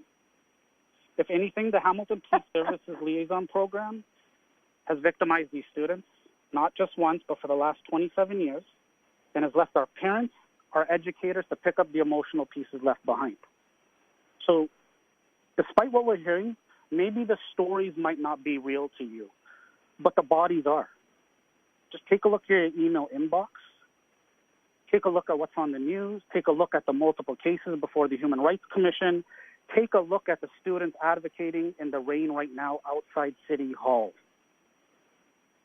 Nobody's saying that you shouldn't have a relationship with the police, you know. The relationship should actually begin and end at the door. Just like the police's relationship with any other citizen in this country. And it doesn't matter if there's offshoot examples where the program might have had the potential of working in a particular area where there's a higher economic demographic. I mean, the reality is it doesn't work for the school population as a whole. And I'm not sharing anything new. Like, this conversation isn't new. I mean, it's quite old. It's just Hamilton Wentworth District School Board is arriving at the dance now. But I'll tell you what, despite all of this, tonight we can actually do something. We can actually help students. We can help the parents and the educators. And we can do that by putting an end to this program. Send a clear message to our partners at HPS, the Police Services Board, the province, that the Hamilton Wentworth District School Board, we expect better from our policing partners. We expect our office to serve and protect, not abuse their authority, not target our children or trample on their fundamental rights. So rather than having this be a moment of division, let's take stock of this opportunity to be leaders and to work with our director and staff and develop something new. A program that can actually work for students by putting them at the forefront, that will actually support them, that will lift them up, and a program that will truly, truly keep them safe.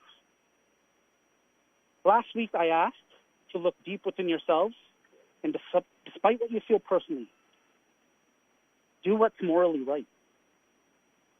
Validate these student voices. If we as trustees can't come together and do something basic and support these students and validate their concerns, then who will? Who will elevate their voices, answer their cries for help? So again, tonight, I ask you to do what's right. Vote to terminate the program, push the program and its ugly past to where it belongs, in the dustbin of history. And let's have a fresh start. Let's look at alternatives that are truly student-centered, that are student-focused. Let's be leaders that I know that we're all capable of being. Thank you, Madam Chair. Those are my comments. Thank you, Trustee Tutt. Trustee Paikin-Miller.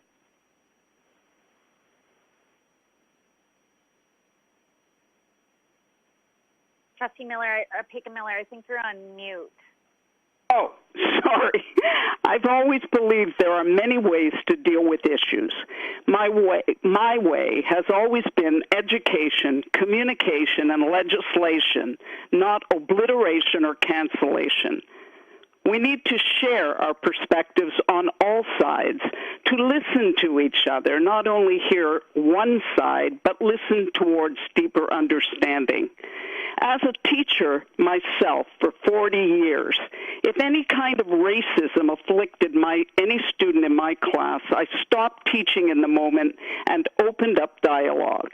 In that same way, I encourage bold dialogue between police and students who feel anxious or unsafe in police presence. Dialogue is vital for understanding, healing, and building or rebuilding trust. Rather than ejecting police liaison officers, I believe students need to openly communicate their concerns with them. As a teacher, the partnership my classes and I had with police was a positive one. Many of my constituents say they feel safer with police in schools. Missing in this debate are the merits of good police. It is vital to have the right community-minded officers in the program who can relate well to all students. It would be easy if any time we didn't like something, we could just get rid of it. But it isn't realistic or prudent for a society to live without law enforcement. Students and police need to learn to coexist, but those students need to feel safe, to know that police are there to support and protect them. Where this is not happening, we need to know why, to replace or retrain any offending officers to improve the situation. This is why I supported a review, but also why I don't support termination. All sides need to be part of the solution. I'm not even comfortable pausing the program while the review takes place. There needs to be an avenue of communication. Even if the program were paused by law, police would still be brought into the schools, we've heard that, for emergencies, lockdown, weapons, gangs, drugs, assaults, and the like. If students and police have not worked together to understand each other, will students not still have anxiety upon seeing police in the school? It is in the students' and community's best interest to work with police to improve their relationship. This was the original intent of the police liaison program and its potential benefit. We need to get that back better and stronger than ever by reforms. For example, are police required to take behavioral psychology? Anyone who knows me knows I've spent a good part of my teaching career addressing racism and advocating for marginalized students. The safety and well-being of all my students have always been my priority. As a Jewish person with family members who were Holocaust survivors, I am well aware of the impact of racism, but I will never understand such hate. I stand solidly for celebrating our diversity, have a love for all humanity, and hoped that we had progressed beyond this. Yet sadly, like the commercial asks, are we there yet? We are not there yet. Above all, I acknowledge that systemic racism must be eliminated so all students, regardless of race, color, creed, or gender identity, truly have equal educational opportunities. We need to learn to live together in our wonderful pluralistic society. But for me, the way to get there is through education, communication, and training, which makes much more sense than police termination. That's the way I feel. Okay? Thank you, Trustee Pickemiller. Student Trustee Meddy. Thank you. I think each of you know kind of what my stance is on this issue. And as much data I can provide, which I had provided in the last board meeting, I know that many still don't believe racial profiling to be an issue of our school board. But in a matter of days, I've received almost 300 statements in regards to negative experiences and feelings with police presence in our schools. So rather than repeating myself, I'm going to share with you statements from students and teachers and parents and community members who were so helpless and so eager to speak up about the injustices within our schools that the only option they had was to share their stories anonymously with a 17-year-old. So one teacher said that, I know of racialized parents and children who've been physically brutalized by members of white communities. When they called the police,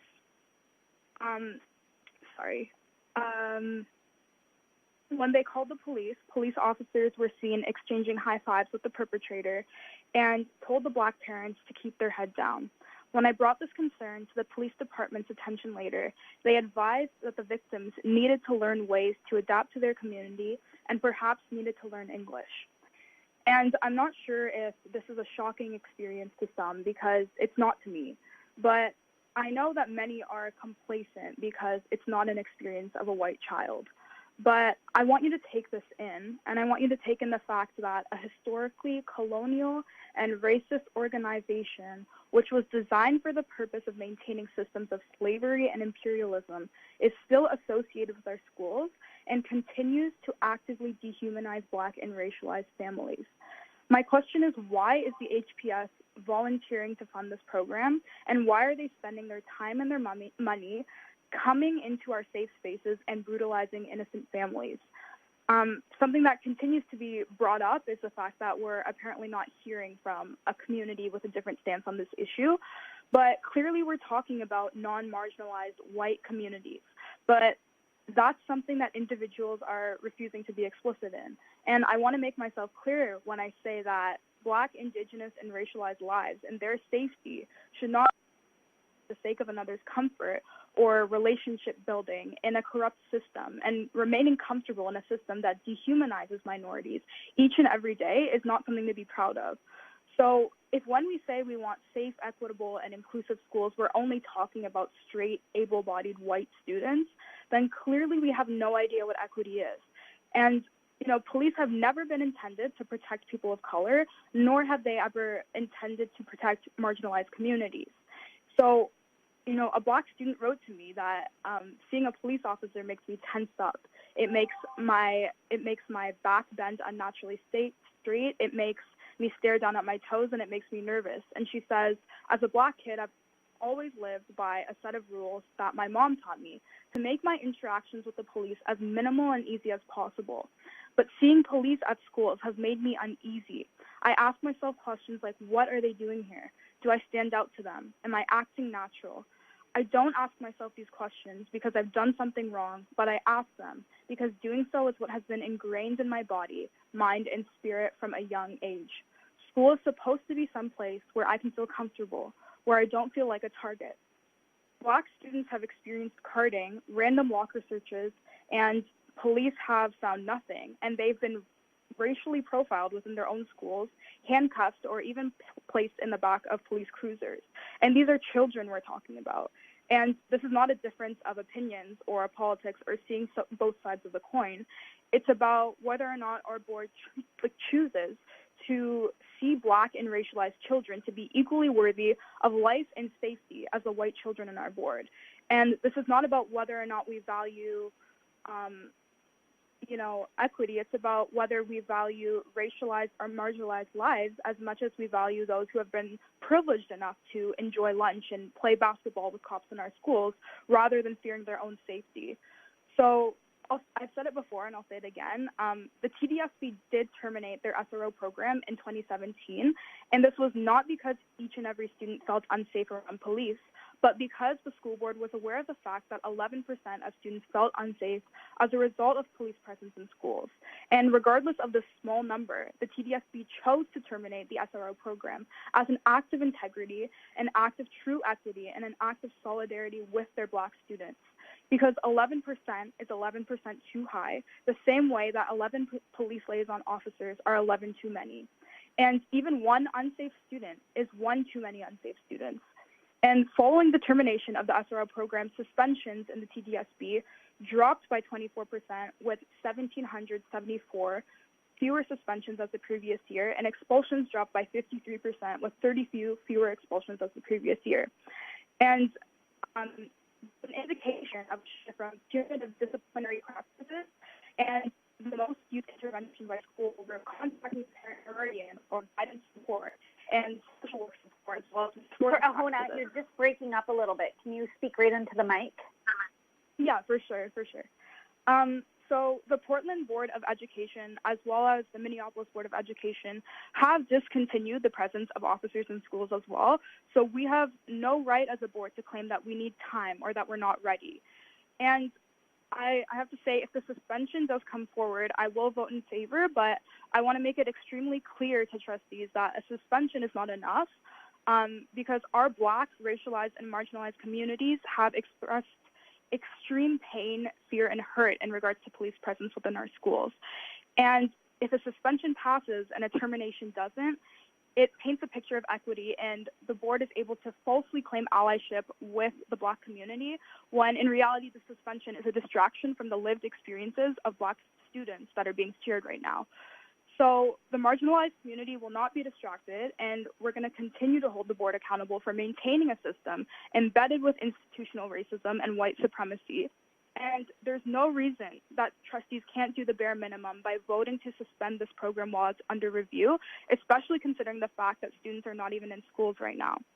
And I'll share with you another statement from another student, and she was from the Waterdown District High School. And she said, I started high school at Waterdown District High School in a predominantly white town, then switched to Westdale when I moved back downtown, and we did not have a police liaison officer in Waterdown, and if we ever did, I never saw them. But we did have an officer in Westdale, and I saw them all the time, even arresting students, always of color. I've just asked my old classmates about police presence at Waterdown, and all answers are similar to mine. We don't have police presence at Waterdown. I didn't even know police being in schools was a thing until I came to Westdale, where the school population has a much greater BIPOC population than Waterdown. Police are disproportionately present in highly racialized, highly marginalized, low-income schools, and it's not a coincidence. And as a school board, we're enabling a school-to-prison pipeline, and students who enter the juvenile justice system as a result of in-school policing and unwarranted in-school criminalization face various obstacles in pursuit of re-entering traditional schools, and it also entails decreased numbers of high school graduates. So various community organizations have come forward declaring support for the termination of this program, as well as volunteering to be part of creating alternatives to policing programs. And these include the Sexual Assault Center of Hamilton, the Hamilton Center for Civic Inclusion, the Space Youth Center, the Hamilton Legal Clinic, and so many more. And as a member of the Human Rights and Equity Committee who put forward this motion to terminate the program, I know that the motion is a testament to the needs of our community and the safety of our Black and marginalized students, and nothing less.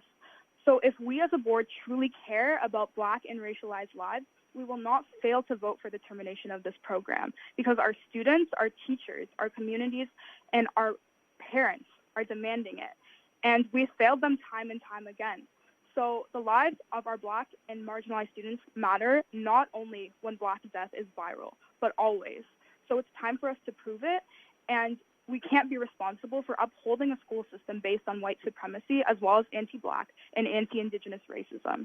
So I'm asking you, as a Board of Trustees, to do the right thing and vote to terminate the program, because applauding policies and procedures that in no way reflect the practices in our schools and lived experiences of our Black students is useless. Because if we choose to do anything other to vote to terminate this program, it proves that we do not care for the lives of our Black and racialized students, and there's no debate about that. There are hundreds of racialized community members and youth, past and present HWDSB students, blocking off an intersection right now, listening to this meeting, together in solidarity, ensuring that they do their part in holding each of us accountable. And they're risking their health and their safety out in the rain right now, giving up their time to hold us accountable.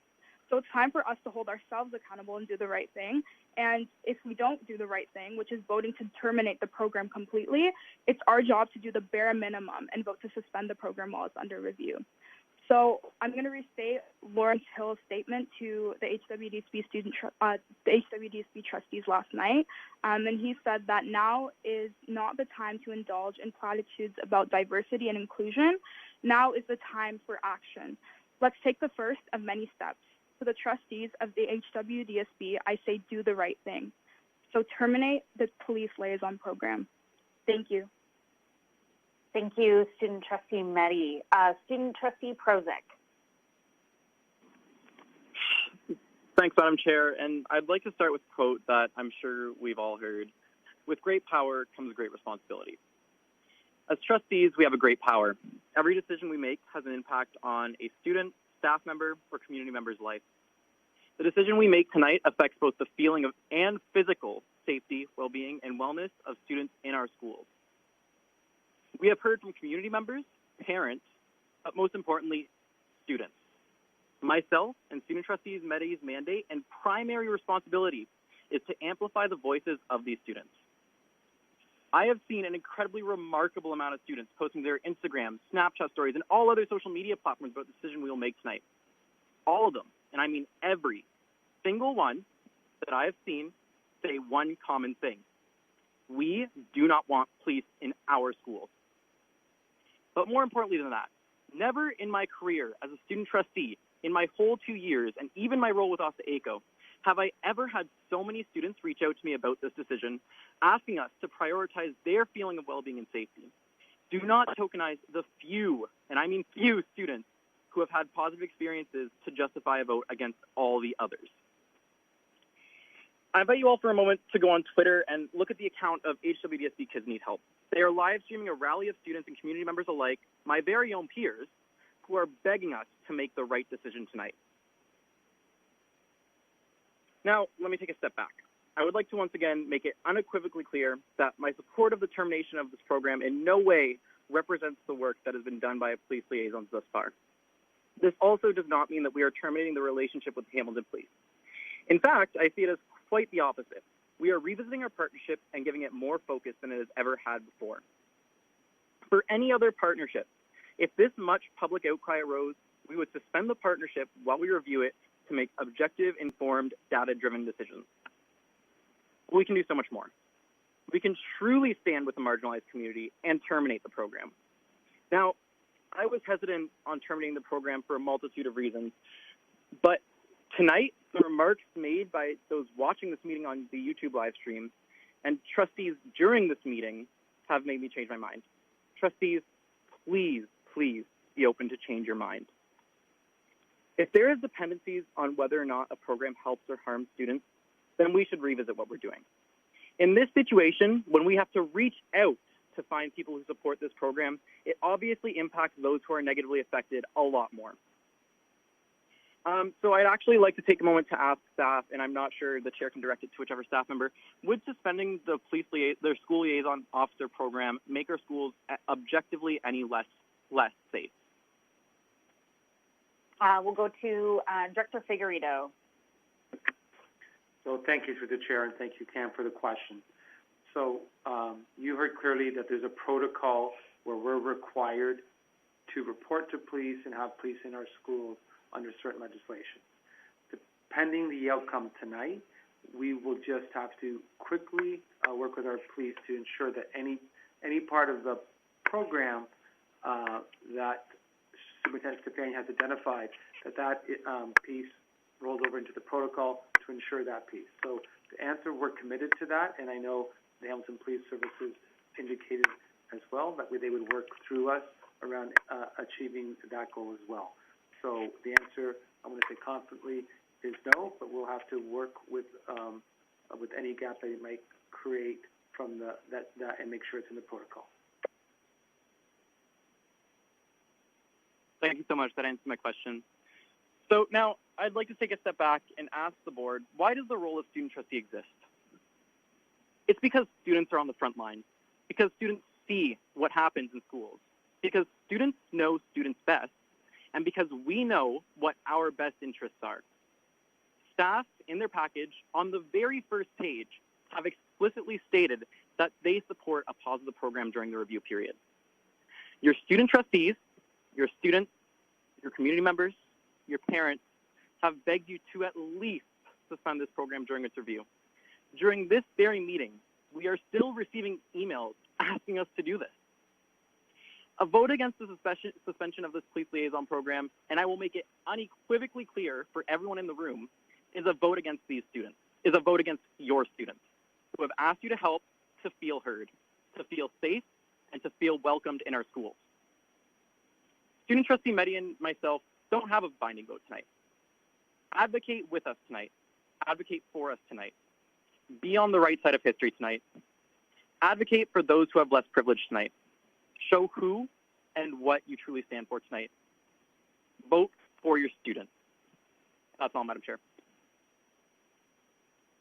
Thank you. So with that, I'm going to move to myself. And so I had a bunch of questions. I think that I am going to move towards my main statement, but I'm going to limit it down to one question. So to our staff, this past week I did speak to a student from Sir Winston Churchill who had wanted me to know how important the police liaison in his school was to him. And he specifically told me about playing basketball. I realize that's come up many times tonight, but I can absolutely say I did speak to a student with that regard. And that the police liaison officer in his school was someone that he very much trusted and went to when he was encountering problems. So my question to staff is that if there are changes to the program, how will we support our staff and especially our students with alternative supports, but more importantly, on a personal level, I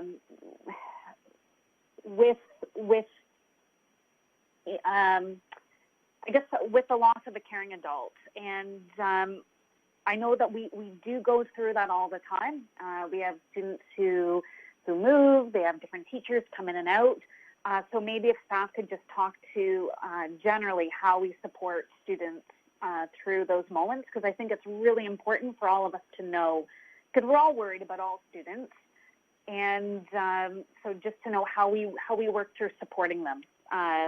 Manny? Director Figueredo? Thank you, through the chair.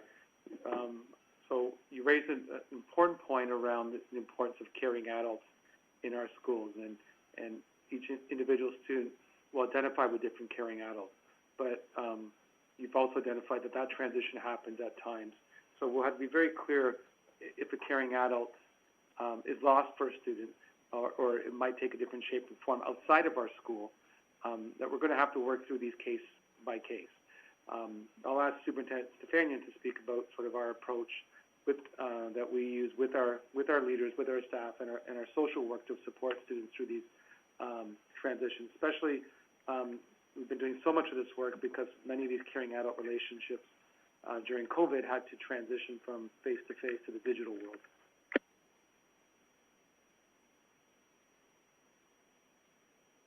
Superintendent Stefanian, you are on mute.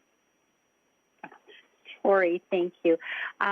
So just to follow up on what Director Figueredo was just sharing, you raise a great question, Trustee Johnstone, because we know the critical importance of the caring adult, and that is being a priority in our board plan for the last couple of years. And we know that every individual who's in a building, any individual who's in the building can certainly take on the role of caring adults. So that work will continue to be a priority of ours.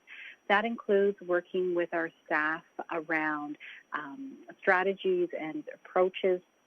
I spoke a little earlier this evening around emotion coaching and validation, series of learning sessions that we have that were planned for this year that we have to move into next year. However, sessions that were developed for staff by staff, really with the focus on connecting with students and the importance of the caring adult. So that work will absolutely continue. And then we have a variety of staff and buildings who have different roles. While there is the classroom educators and the learning resource teachers, recently we've introduced child and youth care practitioners into our schools. Again, another adult with a different approach and a different focus who can take on that role of caring adult. We know that we have mental health workers in our social workers as mental health workers in our secondary schools, which again are providing that critical support. And then I think it's also about the relationships that we have within the community and the role that our community partners play and how we can continue to work together. So I think about some of the conversations that we've had given this time. I have to interrupt. Sorry, just because I'm going to have a motion to extend by 30 minutes. That will be a motion by Trustee Tutt, seconded by Trustee Galindo. Do any trustees vote against? Hearing none, the meeting's been extended until 11. Thank you, Superintendent Stefanian. Do you want to wrap that up? Sorry. I'll just finish my last sentence. I was just going to highlight one of our community partners, Liberty for Youth, who we've been working with during this time of school closure and collaboration together around how we can provide support for racialized youth within our community at this time when they're not seeing adults in their school every day. So it is absolutely important to us, and we will continue to work with staff and community partners around that. Thank you. And because it's important to know, we do have personal relationships, and we all care about all of our students. And I think that we're all acknowledging that there might be transitions coming out of tonight and or potentially down the road, and we want to make sure all of our students are supported. So with that, I am going to move straight to some comments. So I want to highlight that that I have reviewed and read the Toronto District School Board report, that I have spoke to chairs and trustees across Ontario and actually across Canada this past week in preparation for tonight's meeting. With regards to the TDSB report on their school resource officer, and that was a different program. The officers were stationed in the schools. But it gave me a glimpse of really what the future might hold for ourselves. So I want to read some stats for folks. So they did a student survey with 15,000 students.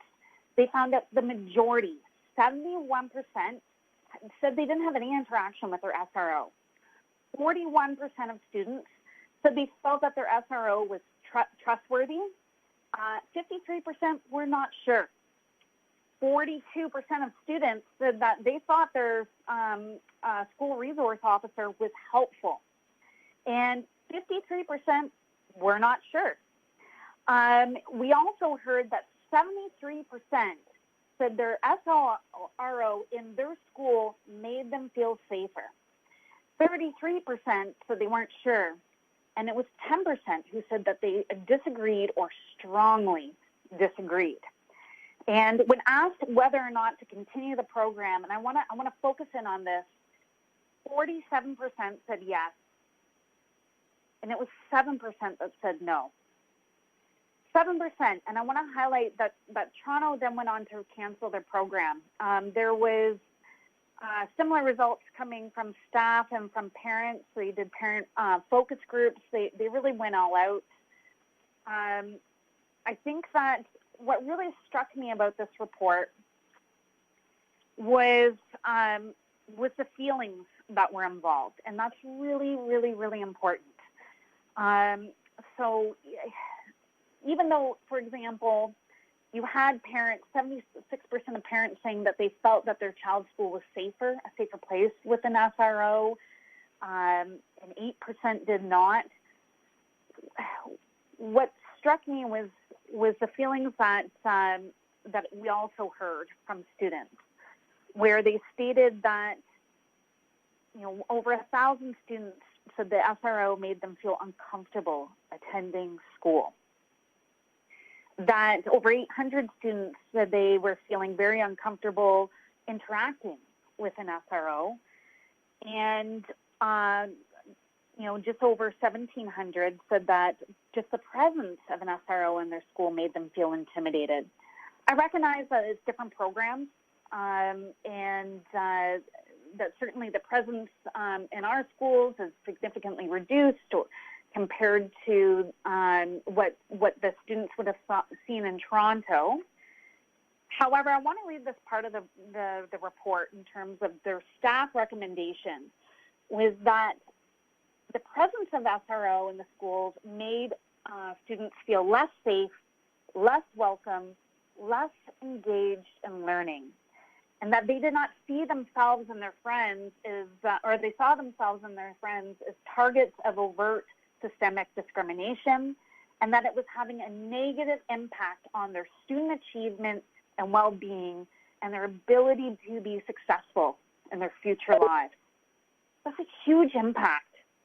And so in the face of that data, their staff stated that we clearly have a duty to act on behalf of our students and address the concerns brought to our attention to ensure that all students can learn in schools and that are safe and discrimination-free and that protect their human rights. All students.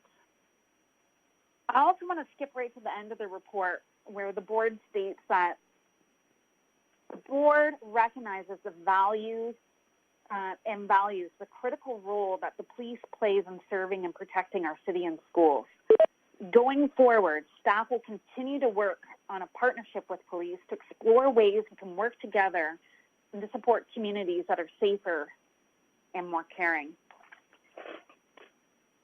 So I'm speaking in favor of the motion to terminate tonight, and I want it to be known that I did not arrive at this decision lightly. And I want to start by acknowledging the many stories that I personally heard from parents, staff, and students about the positive experience that they have had with the police liaison officer in their schools. There's many examples of good work and really meaningful relationships that were developed in our schools, and it is important that we acknowledge that. Ultimately, I felt that I had read the story.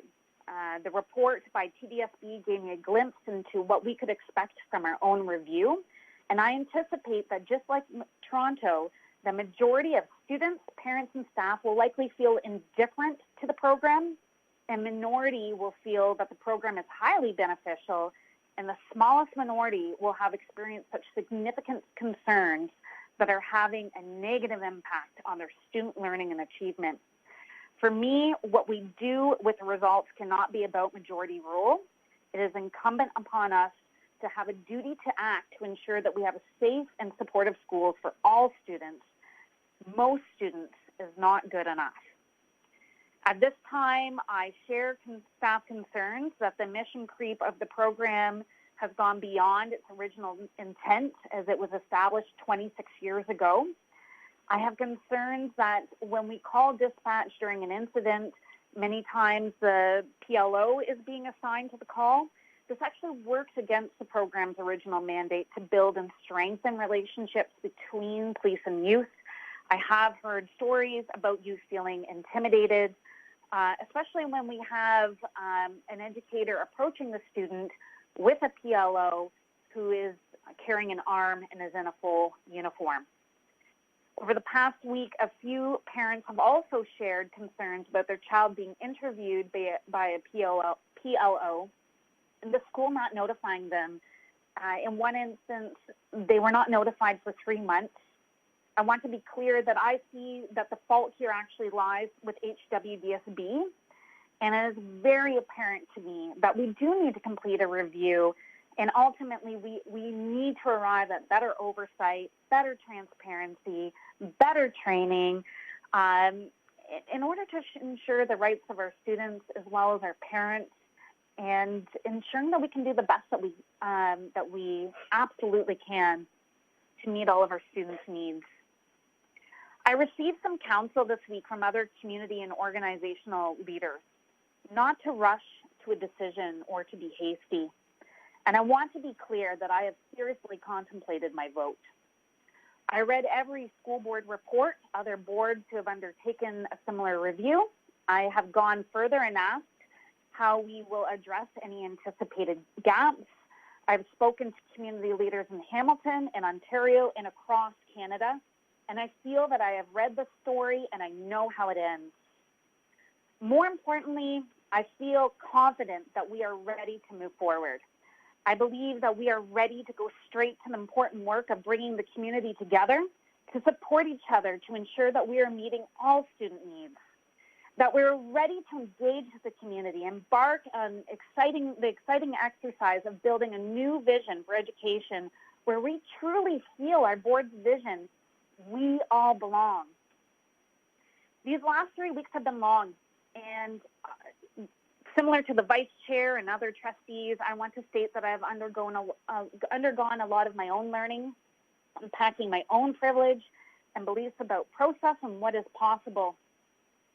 Too often, I found myself firmly stating, why not, as opposed to openly asking, why not? Why not listen to community concerns? Why not learn from other school boards? Why not work with our communities to bring them along on this equity journey? And why not build a new vision for education together that we can all feel a part of? And just saying these questions aloud is so invigorating. This is what leadership looks like. As an organization, it means listening to our community, looking ourselves in the mirror, rolling up our sleeves to make change. I know that every one of us around this table, trustees and staff, have the very best interests of all of our students at heart. And I have courage and confidence that we are ready to move forward and that we are ready to have, and that we have the people and resources to do so successfully. I want to end this by thanking everyone who wrote and called myself and all of the trustees and staff to share your experiences, both good and negative, and to let us know exactly where you were at as community members. I also do want to publicly thank Sabrina, Gotchi, Batul, Gregory, Esteka, Ruby, and Sarah. You've done good work. You have championed an issue, and I want to say that I see that and I appreciate it.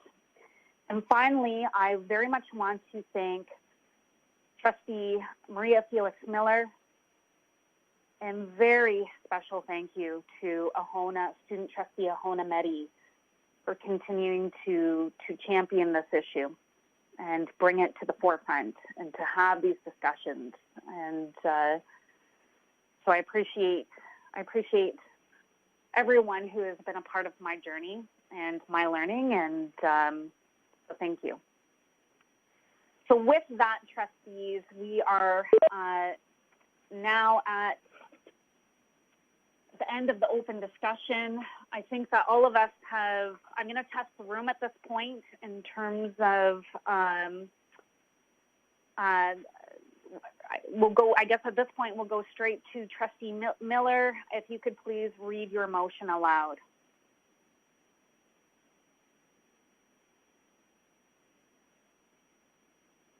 I apologize. Trustee Miller, sorry, my mute button wasn't reacting. So the motion is, whereas there has been an incredible outcry from our community, and whereas our police liaison program has identified and unanimously asked us, has recommended a full termination of the police liaison program, I put the motion on the table to terminate the police liaison program with the HWDSB. I believe Trustee Danko wanted to add something, and I'm not sure if this is the moment that we are going to take that into consideration. So I'm going to have you move the motion, seconded by Trustee Galindo. It is now on the floor. So at this point, Trustee Danko. Thank you, Madam Chair. I do have an amendment to suggest for this motion. So to the motion to terminate the program with HWDSB, I would also add that we ask staff to review and to gather input on the Police Liaison Program, as well as alternative supports and programs as outlined in the staff report tonight, and to ask staff to identify gaps with respect to students, staff, and community, and to identify next steps for developing a replacement program and report back to trustees. Thank you. Do we have a seconder? Trustee Bingham, second it. Thank you. Trustee Bingham. So trustees, I'm wondering, I'm going to test to find out if we're ready to perhaps, because we've all had, well, it's 10:44, so I'm wondering if we can perhaps just go to a vote on the amendment. So I'm just going to ask, does anyone want to speak for or against the amendment, or are you just, otherwise we'll go straight to a vote on the amendment? Is anyone wishing to speak? Hearing none. Trustee Danko, would you like to speak to that? And then we are going to go to a vote. Just briefly, I will say that I have heard a commitment from trustees to moving forward with a review and a consultation with our community, as we do with all major decisions that we make. And so I believe that this just helps us move forward in a responsive way that captures the voice of our communities, that looks at how the program worked and how it did not work and what additional alternative supports might be available. But it also asks staff to identify gaps that we may see come this fall if the program is terminated. And I would ask staff one question. Given the timing of this meeting, can staff commit to identifying, and I think they've already done some of this work, identifying some of the key gaps that terminating the program would result in, and can we mitigate those gaps?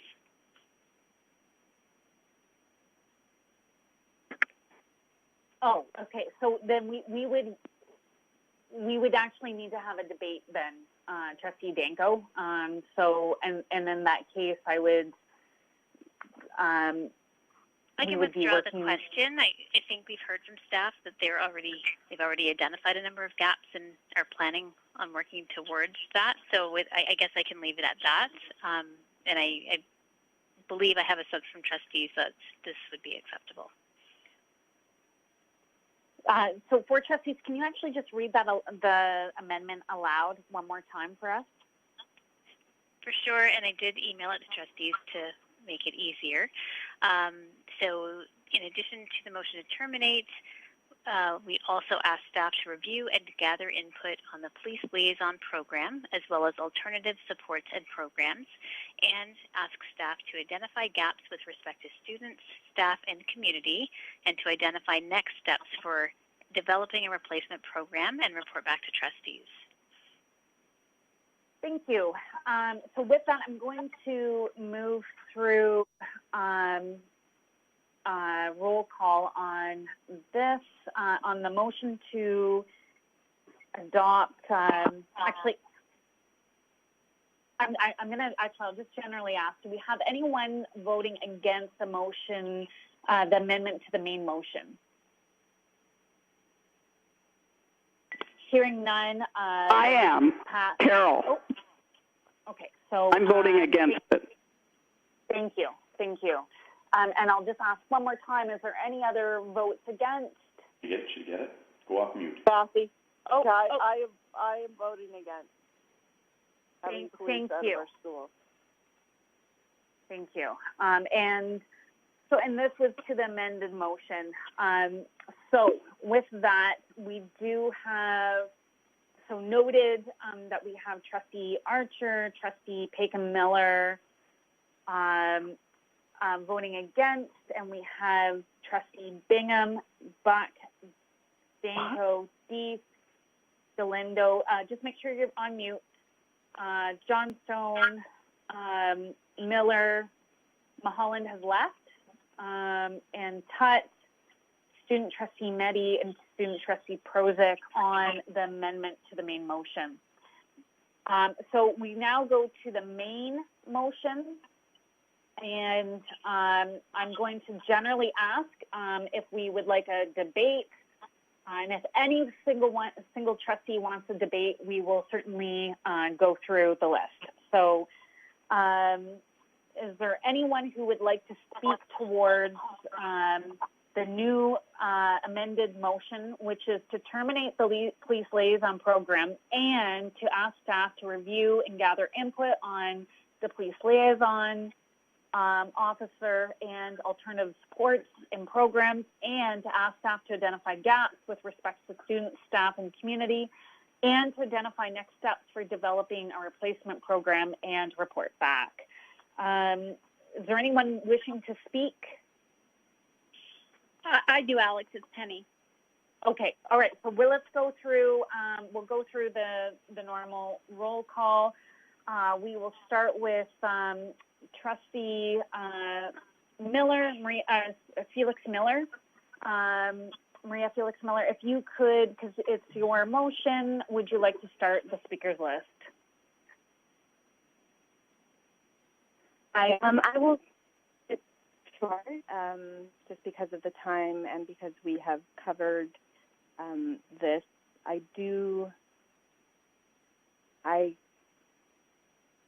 thank Trustee Danko for putting forward her amendments, just because that does give, I think, the questions around safety and around addressing the majority of our students' needs.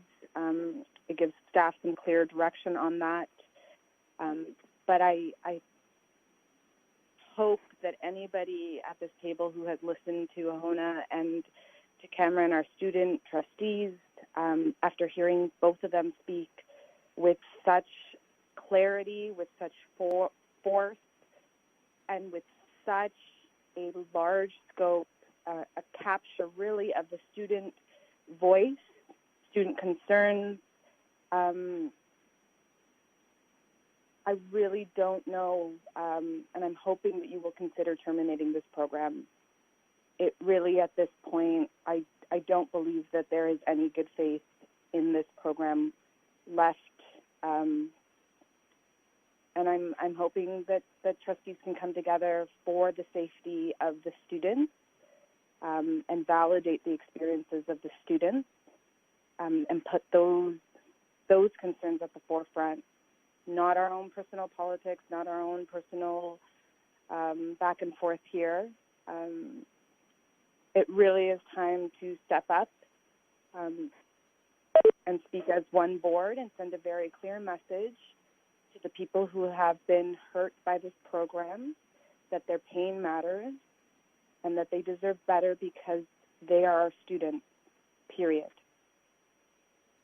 So that's all I'll say, because I think we should just, we really should be at the point of voting, but I'm happy to hear anybody else's take on it. Thank you for all the work tonight.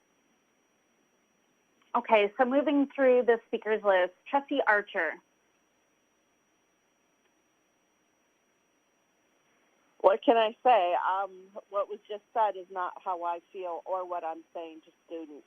I'm just representing the students that don't feel their voices are heard. And I don't believe the police need to be out of our schools at this time.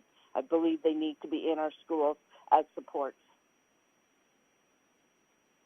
Thank you, Trustee Archer. Trustee Bingham. I do believe we can look at new programming. I do believe we have an opportunity here, a really incredible chance for a change, which is what we need in this board. We need, hopefully, we can get staff to think outside of the box of the Board of Education that they have been thinking of. Listen, they're doing an incredible job with the community and the students and more, but we really have an opportunity to pull it all together and make an amazing change. So, yes, I am supporting everything that's going on tonight. Thank you. Trustee Buck.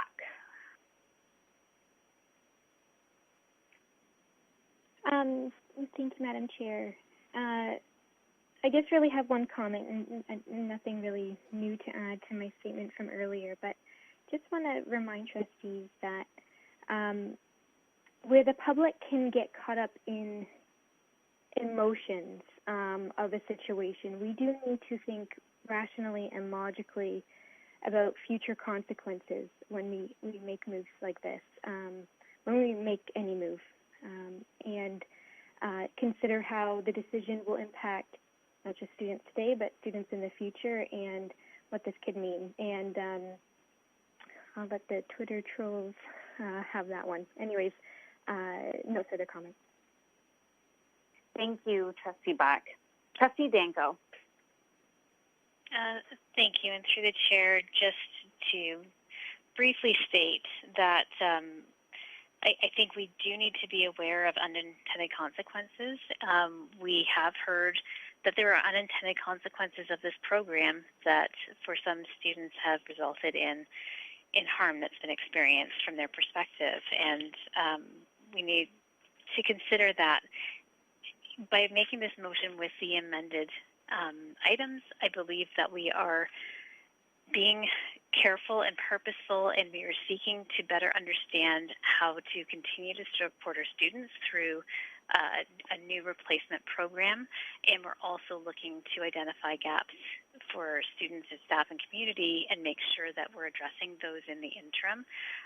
Given the nature of the program, when you look at the number of police liaison officers and the number of schools that they support, the amount of time that they are actually in schools is anywhere from 2 to 3 days per month for a typical high school. And I'll say typical based on the math. I have heard that for some high schools that number is higher, but that is a police liaison officer program specifically. When we see an increased presence of police officers, it may be for other reasons that are relating to a protocol. We need to bring them in. For elementary, we're looking at maybe 3 days a year in total. So when we look at removing the program and terminating the program, but also addressing the potential gaps and looking at how do we move forward with community programming and making sure we have a relationship with the Hamilton Police Services that includes setting boundaries and having clear guidelines for what a police presence in our school looks like when it is mandated, I think that we can move forward with this in a responsible way. Thank you. Thank you. It is 10:57. I'm going to take a motion to extend by 30 minutes, bringing us to 11:30. I'll take that from Trustee Miller. Miller, thank you. Trustee Miller, seconded by Trustee Dees. Thanks, Trustee Dees. Anyone voting against? That is unanimous. Moving through my speakers list is Trustee Dees. Thank you, and through the chair. A lot of great points, a lot of speeches, a lot of things that have been said, and I think lots has been covered. My concern with terminating, I think, to be honest, I would feel much more comfortable with the language around pausing, and I'm not really sure the difference at this stage with the amendment between pausing and terminating. With the amendment, I do like the amendment, and because it talks about a new program, and I would just hope that we don't exclude, the police from this in creating something better, and I think that's all. I mean, everything's been said. I do want to be mindful of what's come forward through our committees and through our students, but also just making sure, like I said, that we don't regret this decision. Thank you. Thank you, Trustee Dees. Trustee Galindo. Thank you, Madam Chair. I did a fair amount of research in the lead up to the debates that we've been having this month. I've spoken to people who are at Hamilton Police Service, and the statistic that I have is that 50 to 60% of the time that liaison officers spend in the community are actually spent in the schools. So of the 11 liaison officers altogether, 50 to 60% of their time is spent in schools. That is deeply concerning to me. Progress is hard. Acknowledging white privilege is hard. We had 26 years to perfect a program that's flawed. Enough is enough. I'm tired. It's almost 11 o'clock. This motion to terminate is for Black students. The motion is for Indigenous students, Latino students, Muslim students, LGBTQ2+ students, marginalized students, and any student that has felt less than welcomed at our schools because of a police presence. Madam Chair, I can't believe I'm saying this, but I'm currently standing on top of the pride flag that is painted in front of City Hall, and the street is blocked off by a huge presence of young people who feel strongly about this position here tonight. I don't know if we're going to call it destiny, but I'm optimistic that we're going to do something good tonight. So thank you. Those are my comments. Thank you, Trustee Galindo. Trustee, where are we? Trustee Paikin-Miller, please. No comment. Thank you. Trustee Tutt. Thank you, Madam Chair. I'm going to keep it short and right to the point. I think everyone's pretty much tackled this topic from every aspect. And I don't know what's left to debate. I'm kind of surprised that we extended this debate anyways. I mean, 27 years in, outside of maybe the example of playing basketball with some officers and maybe one or two students being impacted, we've heard very few examples of how beneficial this program is. And probably more would come out if given the chance. But what's undisputable is the fact that you have hundreds and hundreds of kids at 11 o'clock at night outside of City Hall, and I guess they're now with Trustee Galindo.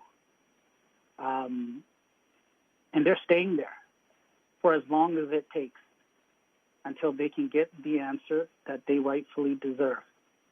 And that's to put this program on the shelf, to get rid of it, to terminate it, and potentially replace it with something better, something that works for students. Like I said in my earlier remarks, something that's student-focused and positive that will make them feel safe. I mean, 27 years is enough. How much longer do you need? How much more data do you need to show you that the program just doesn't work? And I've gotten the same emails as everyone else. Hundreds upon hundreds. Voicemails jammed. And that's still not enough to convince folks to say, you know what, yeah, the right thing is to listen to these voices and cancel this program. I think Trustee Bingham had mentioned that this is a huge opportunity. Let's seize it. In my remarks earlier, I said, let's seize this moment. Let's be leaders for other school boards. Let's create something new. For students, maybe it could be a model for the province. Because that's what these kids deserve. Let's rely on the skills of our passionate teachers. And I still believe, you know, we have some of the best educators on this planet. Let's rely on them. Let's rely on our wonderful team of superintendents, you know, their networks, our community partners, right? Let's rely on our dedicated director and our associate directors who are driven to do right by our students. This is that moment. Let's seize that moment. Let's not let this get away from us. Because I believe when it really comes down to it, I know each and every one of you have got to know you on this board. I know you're good people. You're going to do what's right. Let's stand with our students. Thank you.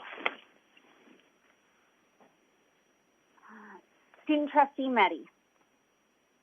Thank you. And I'm going to keep it short because I know how that you all know how I feel about this issue. I really think that the hundreds of students who are out in the rain listening in on this meeting right now, they're a representation of what we should be standing for, and they're a representation of who we should be advocating for, and we need to listen to them. Clearly, this program has done more harm than it has done good because, like I've said, even one student who has been harmed is one too many. And our students deserve better, no matter the color of their skin, no matter who they are. They deserve to feel safe in their own schools. They deserve to feel protected in their own schools, and they deserve to be able to learn without fearing for their safety. So I'll leave it at that, but I really, really do hope that each of you make the right decision and vote to terminate this program because our racialized and marginalized students are depending on it for their safety. Student Trustee Prozek. Thank you, Madam Chair. I just want to mention that words cannot express how badly I wish I could be standing with my peers on Main Street right now advocating for the right decision tonight. All I have to say to trustees is that there are lots of eyes on this. In fact, I'm at work. I was at work right now, and my coworker, who's not even from Hamilton, turns to me and said, "Is that the board meeting where they're deciding on whether or not to keep police in schools?" And I was like, "Yeah." So sorry, Trustee Prozek, I need a motion to extend. Okay, no worries. I believe I need a motion. Did I just have a motion? I think we did. Alex, you're okay. You've already got the motion till 11:30. Okay, thank you. It's that time of night. My apologies, Student Trustee Prozek. Please continue. No worries. And she turned to me and asked, "Are you advocating to remove the police in schools?" And I said, "Yes." And she said, "Thank you." So I just can't express how many eyes are on this for us to make the right decision tonight. And I guess I'll end off, and I don't normally like repeating myself, but I will, that a vote against this motion tonight is a vote against your student representatives and your students. We have made it so clear as to what we need that voting against this is a vote against us. That's all, Madam Chair. Thank you. Thank you. I'll just highlight that my closing remarks there with that I do believe that that concerns were raised across the board tonight. I do believe that all of our trustees did due diligence to bring forward the many different sides and considerations to the debate, as we should as trustees. We should be considering, we should be thinking around the whole equation. But I will land on that I do believe we are in a strong position to start moving forward. I believe that we can, I believe that we are in a strong position at this point that we can move forward and we can terminate the program, especially with Trustee Danko's amendment. I do have confidence that I do have confidence in the board. So I'm sorry, it is late and I'm not quite making my points clear at this point, so I am going to go straight to a vote. I am going to do a roll call vote for or against. So Trustee Archer, are you voting in favor or against? I'm against voting for the police out of the schools, and I'm not disrespecting any students or anybody by making my vote. Thank you. Trustee Bingham. I'm voting for it, please. Trustee Buck. Against. Trustee Danko. Voting for, but I honestly respect the voices that all trustees bring forward. Thank you. Trustee Deeth. Trustee Deeth, I think you might be on mute. I'm here. Honestly, I'm going to, I think based on the amendment and Alex, the points you made, I will support it. I I think that all trustees, whether they support it or against it based on what they've said, do not do any disrespect to any students. Thank you. Trustee Galindo. I support the motion, Madam Chair. Trustee Miller. I support the motion to terminate. I believe Trustee Mulholland, are you still with us? He is gone. Trustee Paikin-Miller. Against. Trustee Tutt. Support the motion, Madam Chair, to terminate. Thank you. Student Trustee Meddy. I support the motion to terminate. Student Trustee Prozic. I am for the motion on the floor. Thank you. And myself, I am voting in favor. And with that, the vote does pass. Thank you, trustees. And so we will continue to roll along. We still have a budget to pass tonight, so do not leave. And with that, we'll now move on to item, look at my notes, item 8, which is notice of motion from Trustee Bingham. Trustee Bingham, would you like to withdraw your motion? Yes, I would like to withdraw the motion. Okay, so with that, we are now moving back through the regular agenda. Hey, Madam Chair, could I suggest a motion to... No, I love her. You know why? Because no, hold on, folks, you're not on mute. So I can hear some trustees talking to their spouse. So that and then Carol. explain Carol, they respected. They have their right to review. Penny was good. Yeah. She at least Carol. pointed. Carol. Thank you. Sorry about that.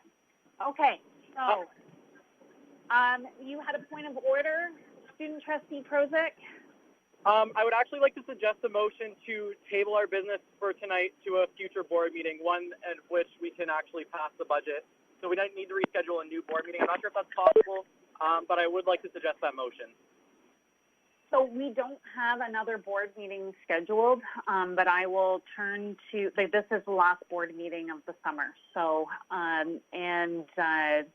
can state that we've certainly gone into the wee hours previously to finish up our board business, but I will turn to the trustee officer, Miller, for guidance on our ability on that.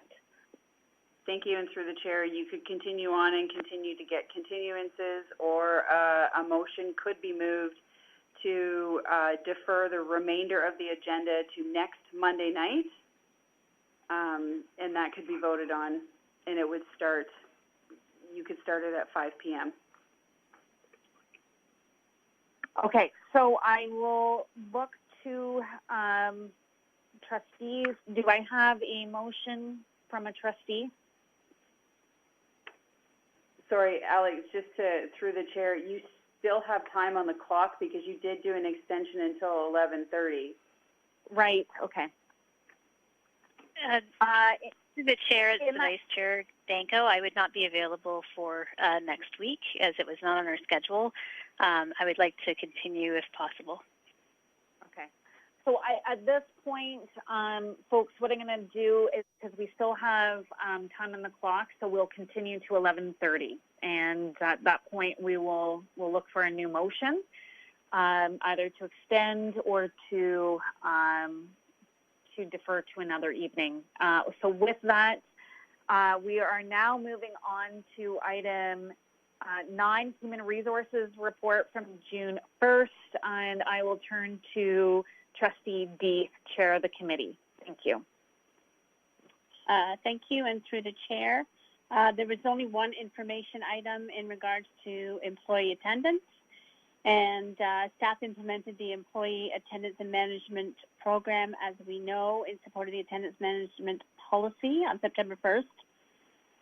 Staff absences have reduced by 1.81 days when we compare with the number of sick leave absences from September 2018 to April 2019. So again, staff identified the impact on the continued ministerial order on this data, and to continue to support staff who are absent from work and are in need of support as outlined within this procedure. So good news, staff are on track to implement the various initiatives of the Strategic Wellness and Absence Management Plan, and with that, I move the report. Thank you. Thank you, and I'll have that seconded by Trustee Paikin-Miller, who also sits on the HR committee. So I'll just open up. Are there any questions? I'll just ask openly, do we have any questions from any trustees with regards to the report? Hearing none, we'll move straight to a vote. Is there anyone voting against receipt of the report? Hearing none, the HR report passes. We'll move along now to item 10, program. We'll start with June 1st. Trustee Buck, who is the chair of the committee. Thank you, Madam Chair. So we did have an action item at this meeting regarding 21st century learning. I'll just go through the package. Staff presented the report and provided the following rationale for the recommendation. The closing of schools due to COVID-19 has highlighted the need for a 21st century learning strategy to guide future decision-making and to be a framework for planning for the 2020-21 academic year. The school closure provided an immense amount of learning. Stakeholder voice was gathered in a different manner than normal, and that is through this thought exchange, and input needed to move forward has been provided. The start of the 2020-21 school year is an ideal time to launch the 21st century learning strategy because the strategy builds upon the work of educators, students, and families to adopt distance learning. It also supports educators in building blended learning into their teaching practice. Three components of the 21st century learning report are 21st century learning competencies, modern learning environment, and digital skills. Acquiring a broad set of competencies and skills is critical to student success in their post-secondary destination. More to that is included in the package, which I will work under the assumption that trustees have read. The motion did pass on the recommendation of Trustee Deep. Moving to item B, the partnerships report, possibly my favorite report. The partnerships report identified their goal. All new and existing community partnerships will enhance opportunities for students. Strategies include implementing a process to review and align the needs of school and community partners, and continuing to support the Hamilton Foundation for Student Success's focus on high priority schools. So key activities during the current school year were presented. So a needs assessment back in September was shared with school administrators to identify the top 3 partnership needs for each school. The partnership database has been refined to hold up-to-date and relevant data.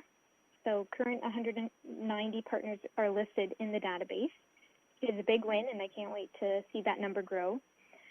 Partners who work directly with students have been trained in Microsoft Teams in a long-term communication and access strategy, which will, of course, aid us as, or has worked well during the ministerial order and will work well for us as we realize our new normal moving forward into future school years.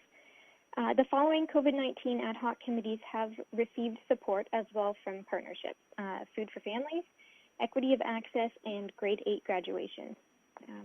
The partnership team also worked with the Bullying Prevention and Intervention Panel and supported the participation of 90 partners. Awards for secondary schools were streamlined and centralized to keep the process consistent and equitable while allowing us to maintain our donor base and uphold the award as the donor intended, such as trust accounts. The parent,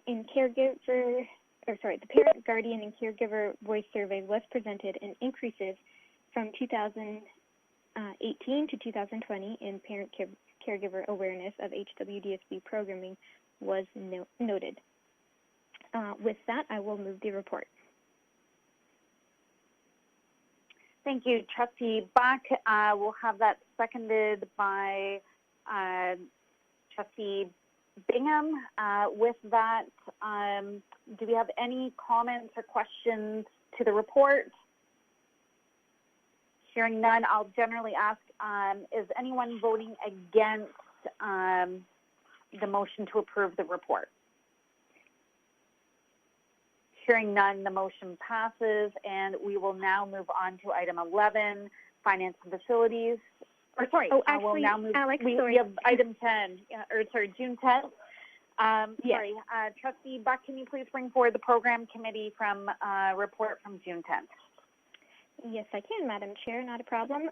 So we had no action items at our last committee meeting of the season. Of the school year. First up was French as a Second Language report. There are 3 core priorities set out in the Ministry of Education's framework for French as a Second Language in Ontario schools, from kindergarten to grade 1 through grade 1 to 12 guides, the HWDSB French as a Second Language programming. And these 3 are increasing student confidence, proficiency and achievement in French, increasing the percentage of students studying French until graduation, increasing student, educator, parent, and community engagement in French as a second language. At HWDSB, we offer 2 French programs. We have Core French and French Immersion.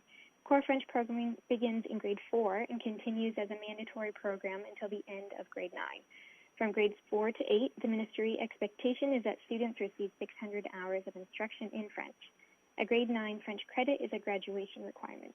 There are 7 enduring principles in Core French and French Immersion. The main principle is authentic oral communication, reception, production, and interaction, and the other principles flow from this main principle. French Immersion programming begins in grade 1, continues to grade 8 as an optional program. Students are taught French as a subject, and it is the language of instruction for at least 2 additional subjects yearly from grades 1 to 8. Students are expected to participate in at least 3,800 hours of learning in French by the end of grade 8, with 50% of instruction in French. To graduate grade 12 with a French immersion certificate, a secondary student needs to complete 4 French language credits, 6 additional credits in any subject taught in French, as well as the 18 required credits for an Ontario secondary school diploma. Any of the 18 required credits, except for the 4 English credits, can be earned in French. At HWDSB, beginning in the 3rd year of grade 1 registration online. Sorry, I'm trying to mix up my words. So HWDSB is beginning the 3rd year of grade 1 registration online. To date, any students that have registered online within the registration period have been able to attend their home school, which is a big win. A small number of late registrants have resulted in not being able to attend their home school and have been put on a waiting list, but they still have a place at another school. Item B was student learning and achievement. We got an update. Staff shared that due to labor action and school closure in response to the COVID-19 pandemic, the ability to gather achievement to report back to trustees was limited. Term 1 report cards were not issued this school year due to labor action, and the Minister of Education canceled EQAO assessments. It was noted that the goals of students' reading, improvement in mathematics, and all students graduating remain the focus. When asked, staff indicated that the EQAO is undergoing a review, and at this time there has not been an indication what changes may be forthcoming. To date, formal feedback on the review has not been requested of, To date, formal feedback on the review has not been requested of the board. Staff noted that the annual report on student learning and achievement later this fall will include information from June report cards. With that, I would like to submit the report. Let the questions come. Thank you, Trustee Buck, and we'll have Trustee, I don't even know how, we'll have Trustee Tutt second this report. With that, do we have any questions or comments? I do have a question, Madam Chair. Sorry, it's Trustee Danko. Quick question on the French immersion report, or French as a second language report, rather. Appreciate that we've got a report on this, and just want to confirm that we will have follow-up report that we could possibly request information for in the next year. Would that be coming from staff?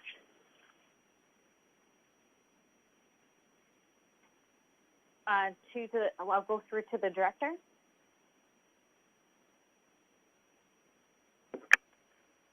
Thank you. Through the chair, I just see if Associate Director Sovereign is still on to answer that question. Yes, I'm still on. Thank you, Director. And absolutely, Trustee Danko, we can provide that in the new school year. Thank you, through the chair. Just some of the things I would be interested in learning about for the French as a Second Language program is how are we doing on the ministry's framework and goals that were priorities to increase the student confidence, et cetera, percentage of students studying till graduation, and so on. And how might we look at French immersion as from an equity lens and see who is entering into French immersion and continuing with it, who is taking French through to graduation. Those are the types of things I would hope that we could explore further when the time is right, given the challenges we're in right now.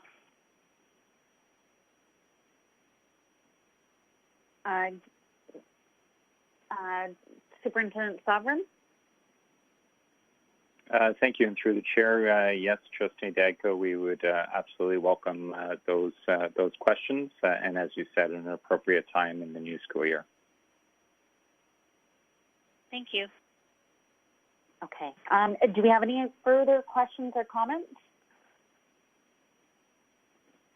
Hearing none. Oh, yes, yes. Can you introduce yourself? Who's speaking? What was that, sorry? Who's speaking? Is this Student Trustee Prozic? Yeah, yes. Continue. Hello? Hello? Continue, please. Oh, sorry. Yeah, I would just like to give a huge shout out to all the staff that have worked on the 21st Century Learning Strategy. It's come a long way, and I could not be more proud to support in working on it. And student voice was a major factor in developing the strategy. So I'd just like to thank all the staff that worked on it and everyone on the program committee for working so hard on this. That's all. Thank you. Any further comments or questions? Madam Chair, this is Trustee Galindo. Motion to continue the meeting for an additional 20 minutes until 11:45. Thank you, Trustee Galindo, and I'll have Trustee Buck second that. Do we have anyone voting against? Alex, through the chair, sorry, you can only extend in increments of 15 or 30 minutes. Sorry, Trustee Galindo, do you want to revise? We can either go to 11. I do. Yeah, I'll just revise. We'll do 30 minutes. 30 minutes. All right. All right, so to midnight. All right, thank you very much. Any trustees voting against?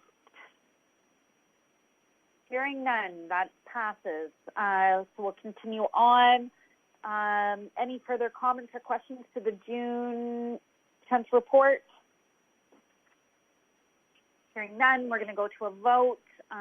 Anyone voting against receiving the report? Hearing none, we'll now move on to item 11, Finance and Facilities from June 4th. Trustee Danko. Thank you. Through the chair, I'm happy to bring the report. We have two monitoring items. The first is our capital projects construction update, where we received an updated summary of all of our capital projects in various phases, and that is available in the report. It categorizes each project source of funding and project initiative, and the updates are current as of May 28th of this year. We did hear some information on recent developments with the ministry regarding the use of proceeds for disposition for the completion of gym expansions for an elementary school. We do not have approvals at this time for that. The second item is our 2020-2021 budget development. This was a verbal update, and we've learned that the GSN and the PPF funds had not been released by the ministry and weren't expected until later. I believe we just had an update on that and it was released today. It is anticipated that there won't be any significant changes, and because the impact will be minimal for a preliminary budget, staff were proposing that the board pass a preliminary budget based on estimates, and then we would have provisions in the motion that you will see in the next report if they're required. So with that, I will move this report. Thank you. And we'll have that seconded by Trustee Buck. Do we have any questions to the report from June 4th for Finance? Hearing none, we'll move to a vote. Do we have anyone voting against receipt of the report or approval of the report? Hearing none, the motion passes. Trustee Danko, can you please bring forward the Finance and Facilities report from June 9th? Yes, it is my great pleasure to bring forward this report because it is our action item is to approve our budget in principle. So as we know, we have our fiscal year for all school boards from September 1st to August 31st, and we are required to develop and maintain a balanced budget and to be in compliance with the Ministry of Education basic enveloping requirements. The 2020-2021 budget estimates meet these requirements. We have developed the budget in alignment with the allocation of resources within the board priorities. We have identified school-based staffing requirements back in the spring. We've identified budget challenges and opportunities, and we have key messages for a communication plan. So although the Grant for Student Needs and Technical Papers, or EFIS forms, had not been released, and we did not have the Priorities and Partnership Funding, or PPF, at the time of this meeting, they were expected to come in late June or early July, and as I mentioned, we did hear that the GSM was released today. The ministry has indicated there weren't to be any significant changes to the GSM this year, so we expected that the preliminary budget estimates that were used calculating our budget assumptions as in prior years would be adequate to pass the budget in principle. Once the GSN and PPF information is received and those technical forms are received and worked through by staff, they will calculate the actuals, and the student support fund allocations that we've been hearing about, which is really positive news, will also be added to the budget once discussions with respective unions are finalized. So on the motion of Becky Buck, the Finance and Facilities Committee recommends that the 2020-2021 operating budget expenditures in the amount of $587,044,056 be approved, and that the Associate Director, Student of Support Services and Treasurer be authorized to proceed with the expenditure of funds, which you can see in Appendix A. That the 2021 capital budget expenditures in the amount of $105,864,274 be approved, and that the Associate Director, Support Services and Treasurer be authorized to proceed with the expenditure of funds. That the Associate Director, Support Services and Treasurer is further authorized to secure short-term financing for project expenditures until such time as permanent funding is secured if required, and that's in Appendix B. And once the Grant for Student Needs, or GSN, has been determined, the final board revenue for the 2020-2021 budget, any additional revenue will be placed in contingency to support equity delivery expenditures related to COVID-19, special education, secondary pathways, and bullying panel recommendations.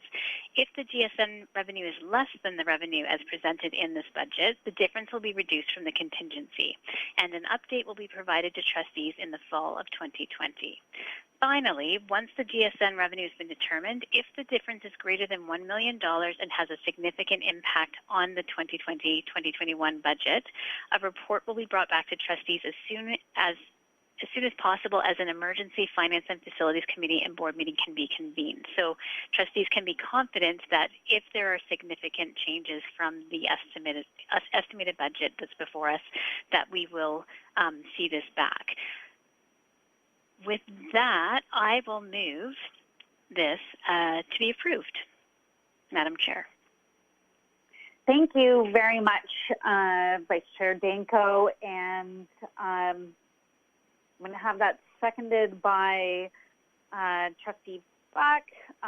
With that, I'll open this up. This is Trustee Danko. Would you like to go to staff at all with regards to this report? I would just like to, well, I'll remind trustees that each section of the budget has been developed over the spring, and staff have been very good at bringing that forward to us, so nothing should be a surprise. I want to really thank Associate Director Zucker, our Senior Manager Dave Anderson and his team, and Senior Manager Denise Dawson and her team. Also Gail McDonald, who's been with us for all of those committee meetings as our recorder, and Mark Taylor as a communication officer. We've spent a lot of time together virtually, and I really, really appreciate the work of the team looking forward, being conservative but being responsive, and then coming up with a way to approve our budget in a timely and efficient manner and provide the ability for things to come back to trustees if needed. I'm not sure if Associate Director Zucker might like to give us an update on the GSN announcement today, but I heard it was positive.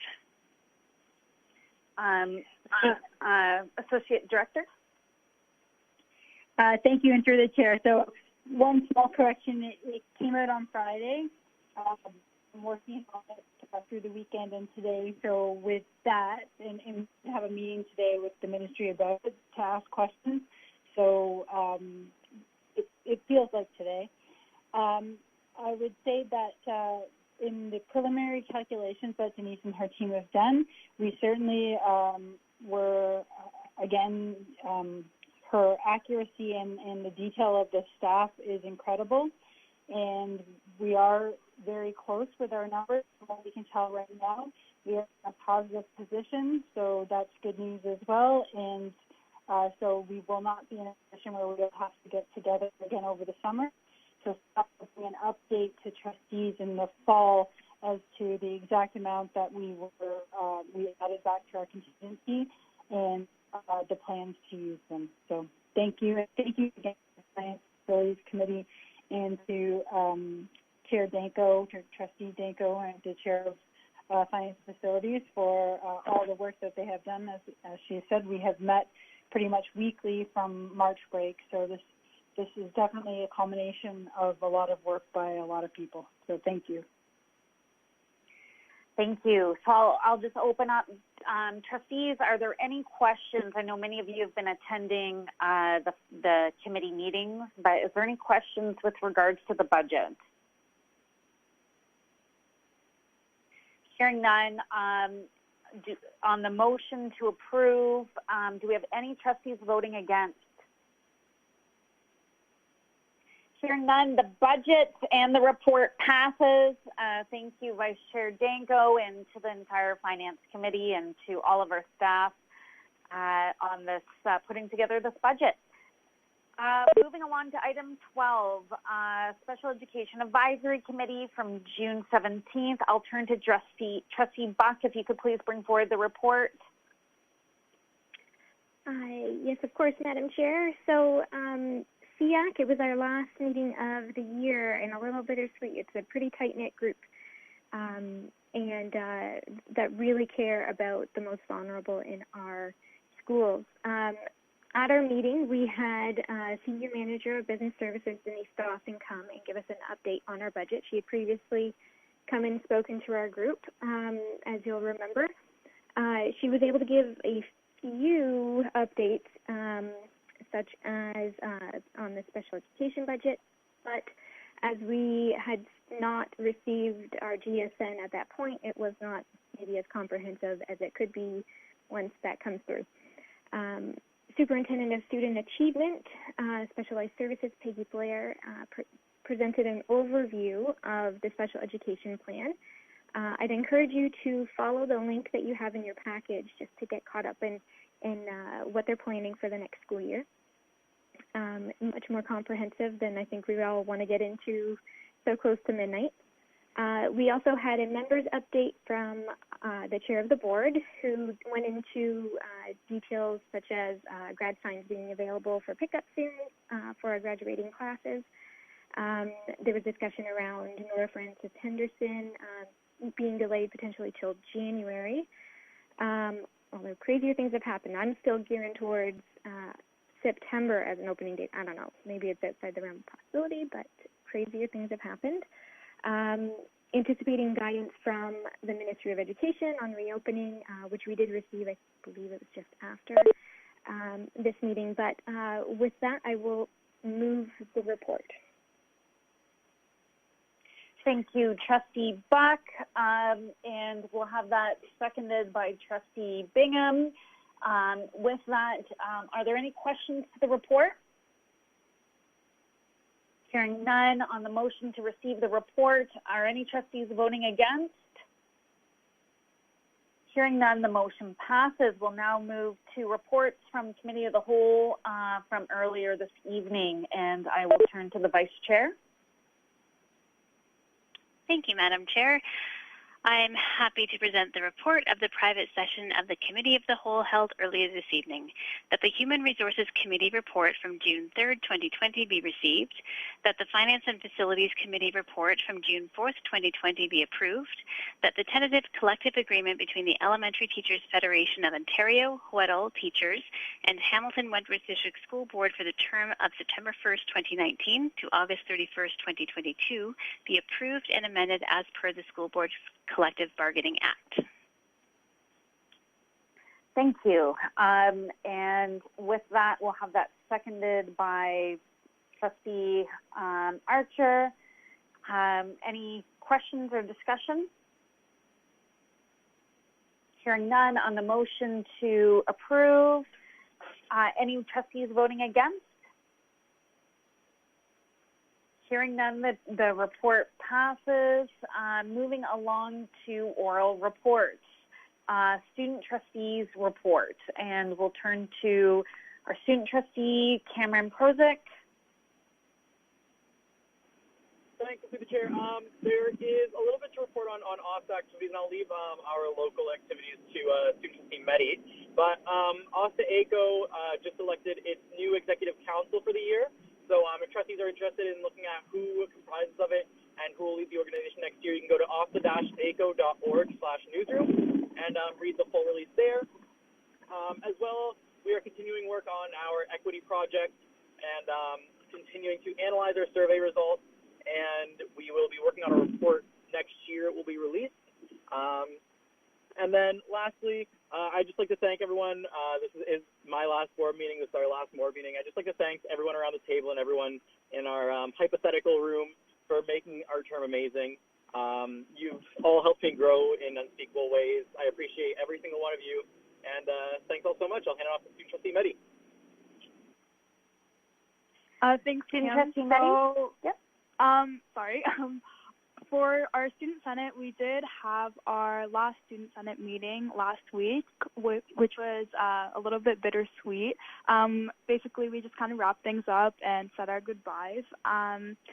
And as well as that, I just wanted to announce, because Student Trustee Prozic did not announce this, he has been appointed to be the CEO of OSTA ACO for next year, which is a very, very big deal. So, you know, give him some congratulations or show some appreciation for Student Trustee Prozic for that.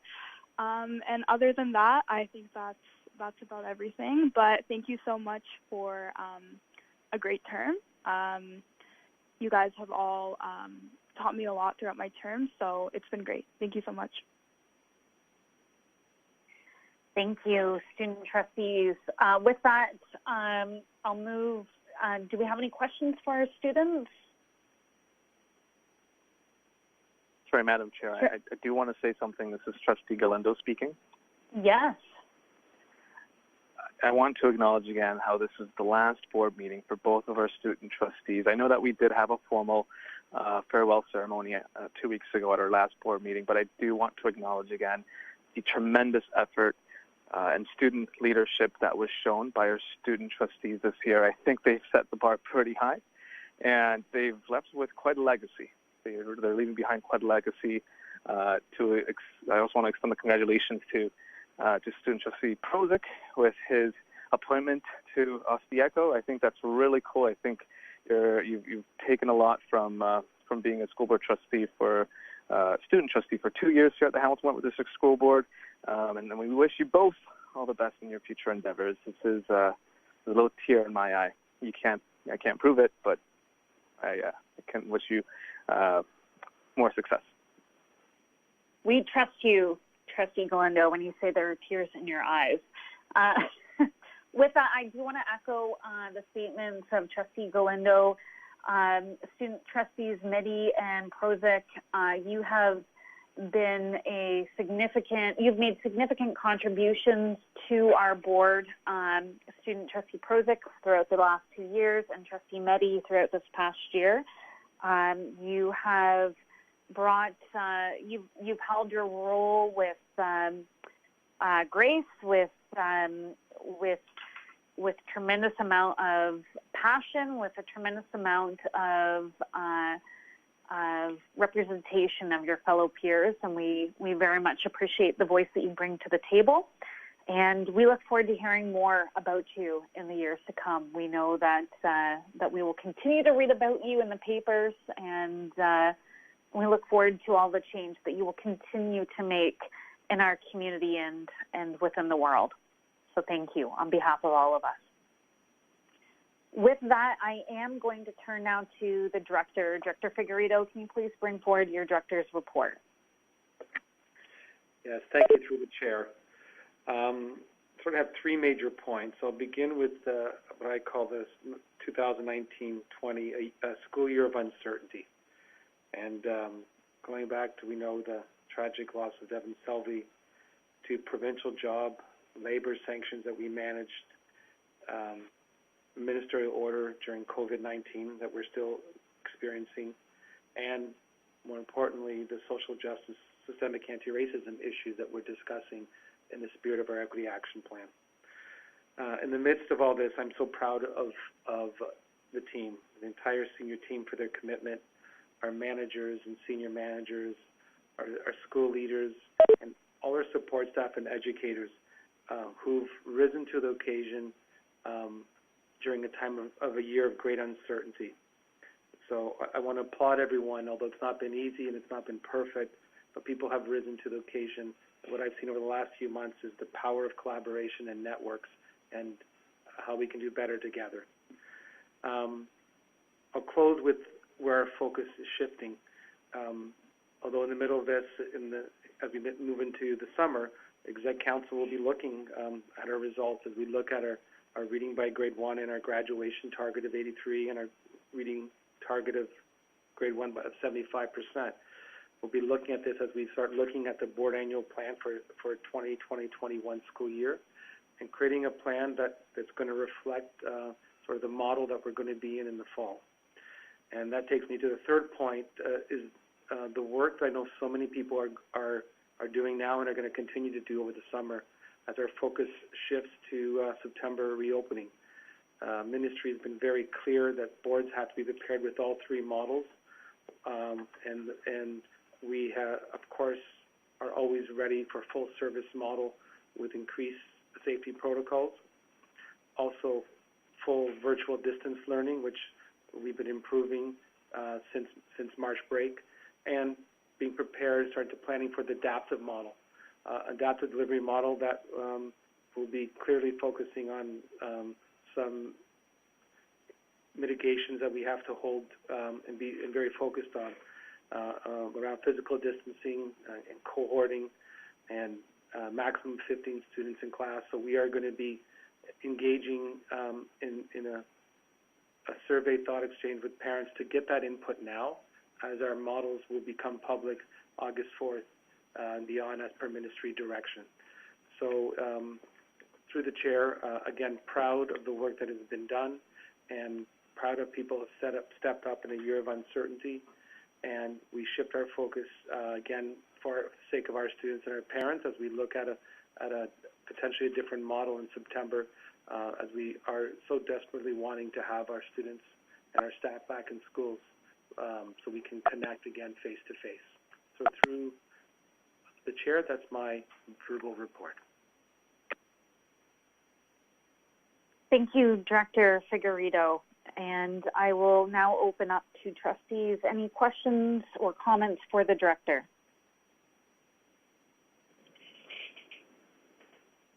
Hearing none, I will move on. Oh, sorry, do I hear a comment? Hearing none, I will move on to the chair's report. Similar to Director Figueredo, this year has been a long year.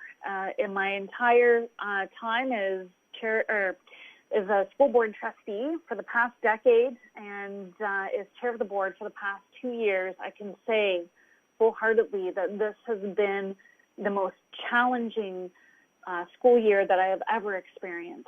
And as a school board, we have gone through so many challenging, trials and tribulations together as a team, both as a team of trustees, but also with our executive council and side by side with our communities.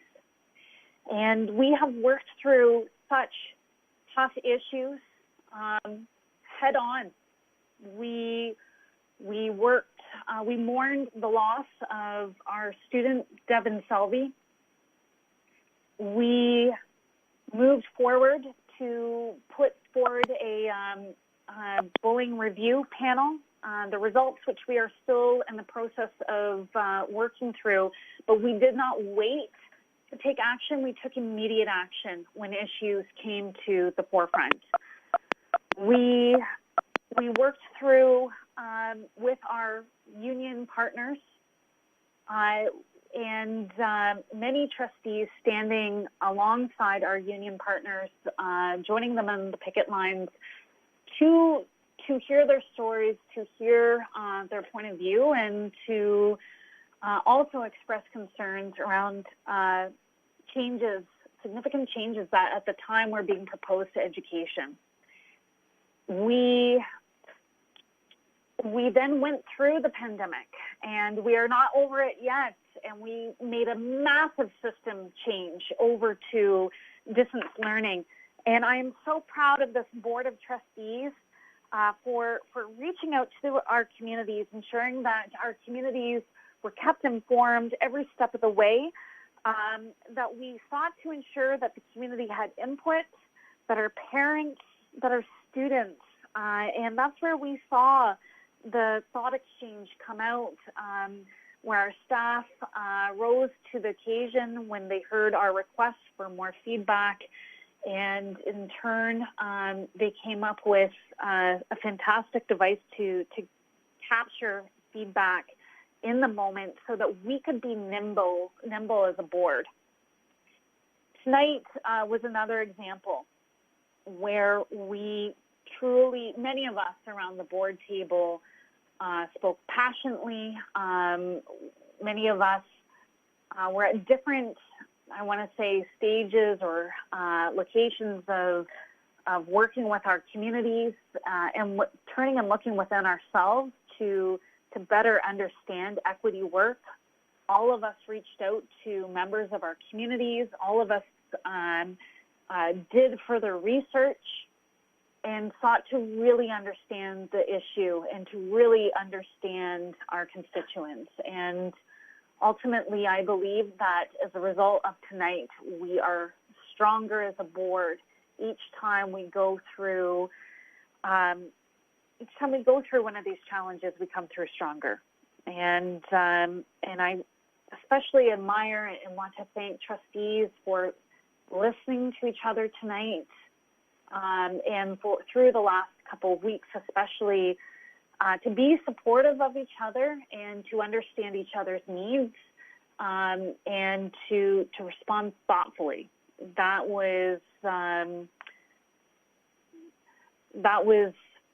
meant the world to me to see our board working together to help each other better understand our community's needs and our.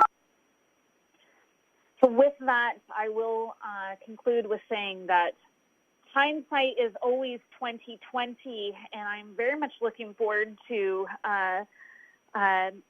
moving forward and to continuing to build better schools. It is so important that you always leave a system better and different from when you arrived, and I believe that we are very much on our way with only within year 2 of 4-year term of realizing that goal. creating positive change for our students. So thank you, trustees, and thank you. I would choose no other team to go through the year that we've just had with. You are the best, so thank you. With that, I'll ask, is there any questions? I'm assuming not. To the chair, can I make one comment? It's Trustee Danko. Yes. Yes. Can I just say thank you to you as the chair. Thank you to the director and staff. That, as you've mentioned, it's a challenging year, and thank you for ending your talk with a play on words. You always have the puns and a play of words ready for us, but also, thank you, trustees and student trustees. It has been an honor to work with you this year, and thank you for always bringing thoughtful perspectives forward. Thank you, Vice Chair Danko. So with that, we'll move to adjournment. Of course, as always, it is motioned by Trustee Tutt, seconded tonight by Trustee Galindo. Do we have anyone voting against? Hearing none, meeting adjourned. Thank you, trustees. Thank you. Take care, everyone. Good night, everyone. Thanks, everyone. Good night. Good night, everyone. The chairperson has disconnected. The conference will now end.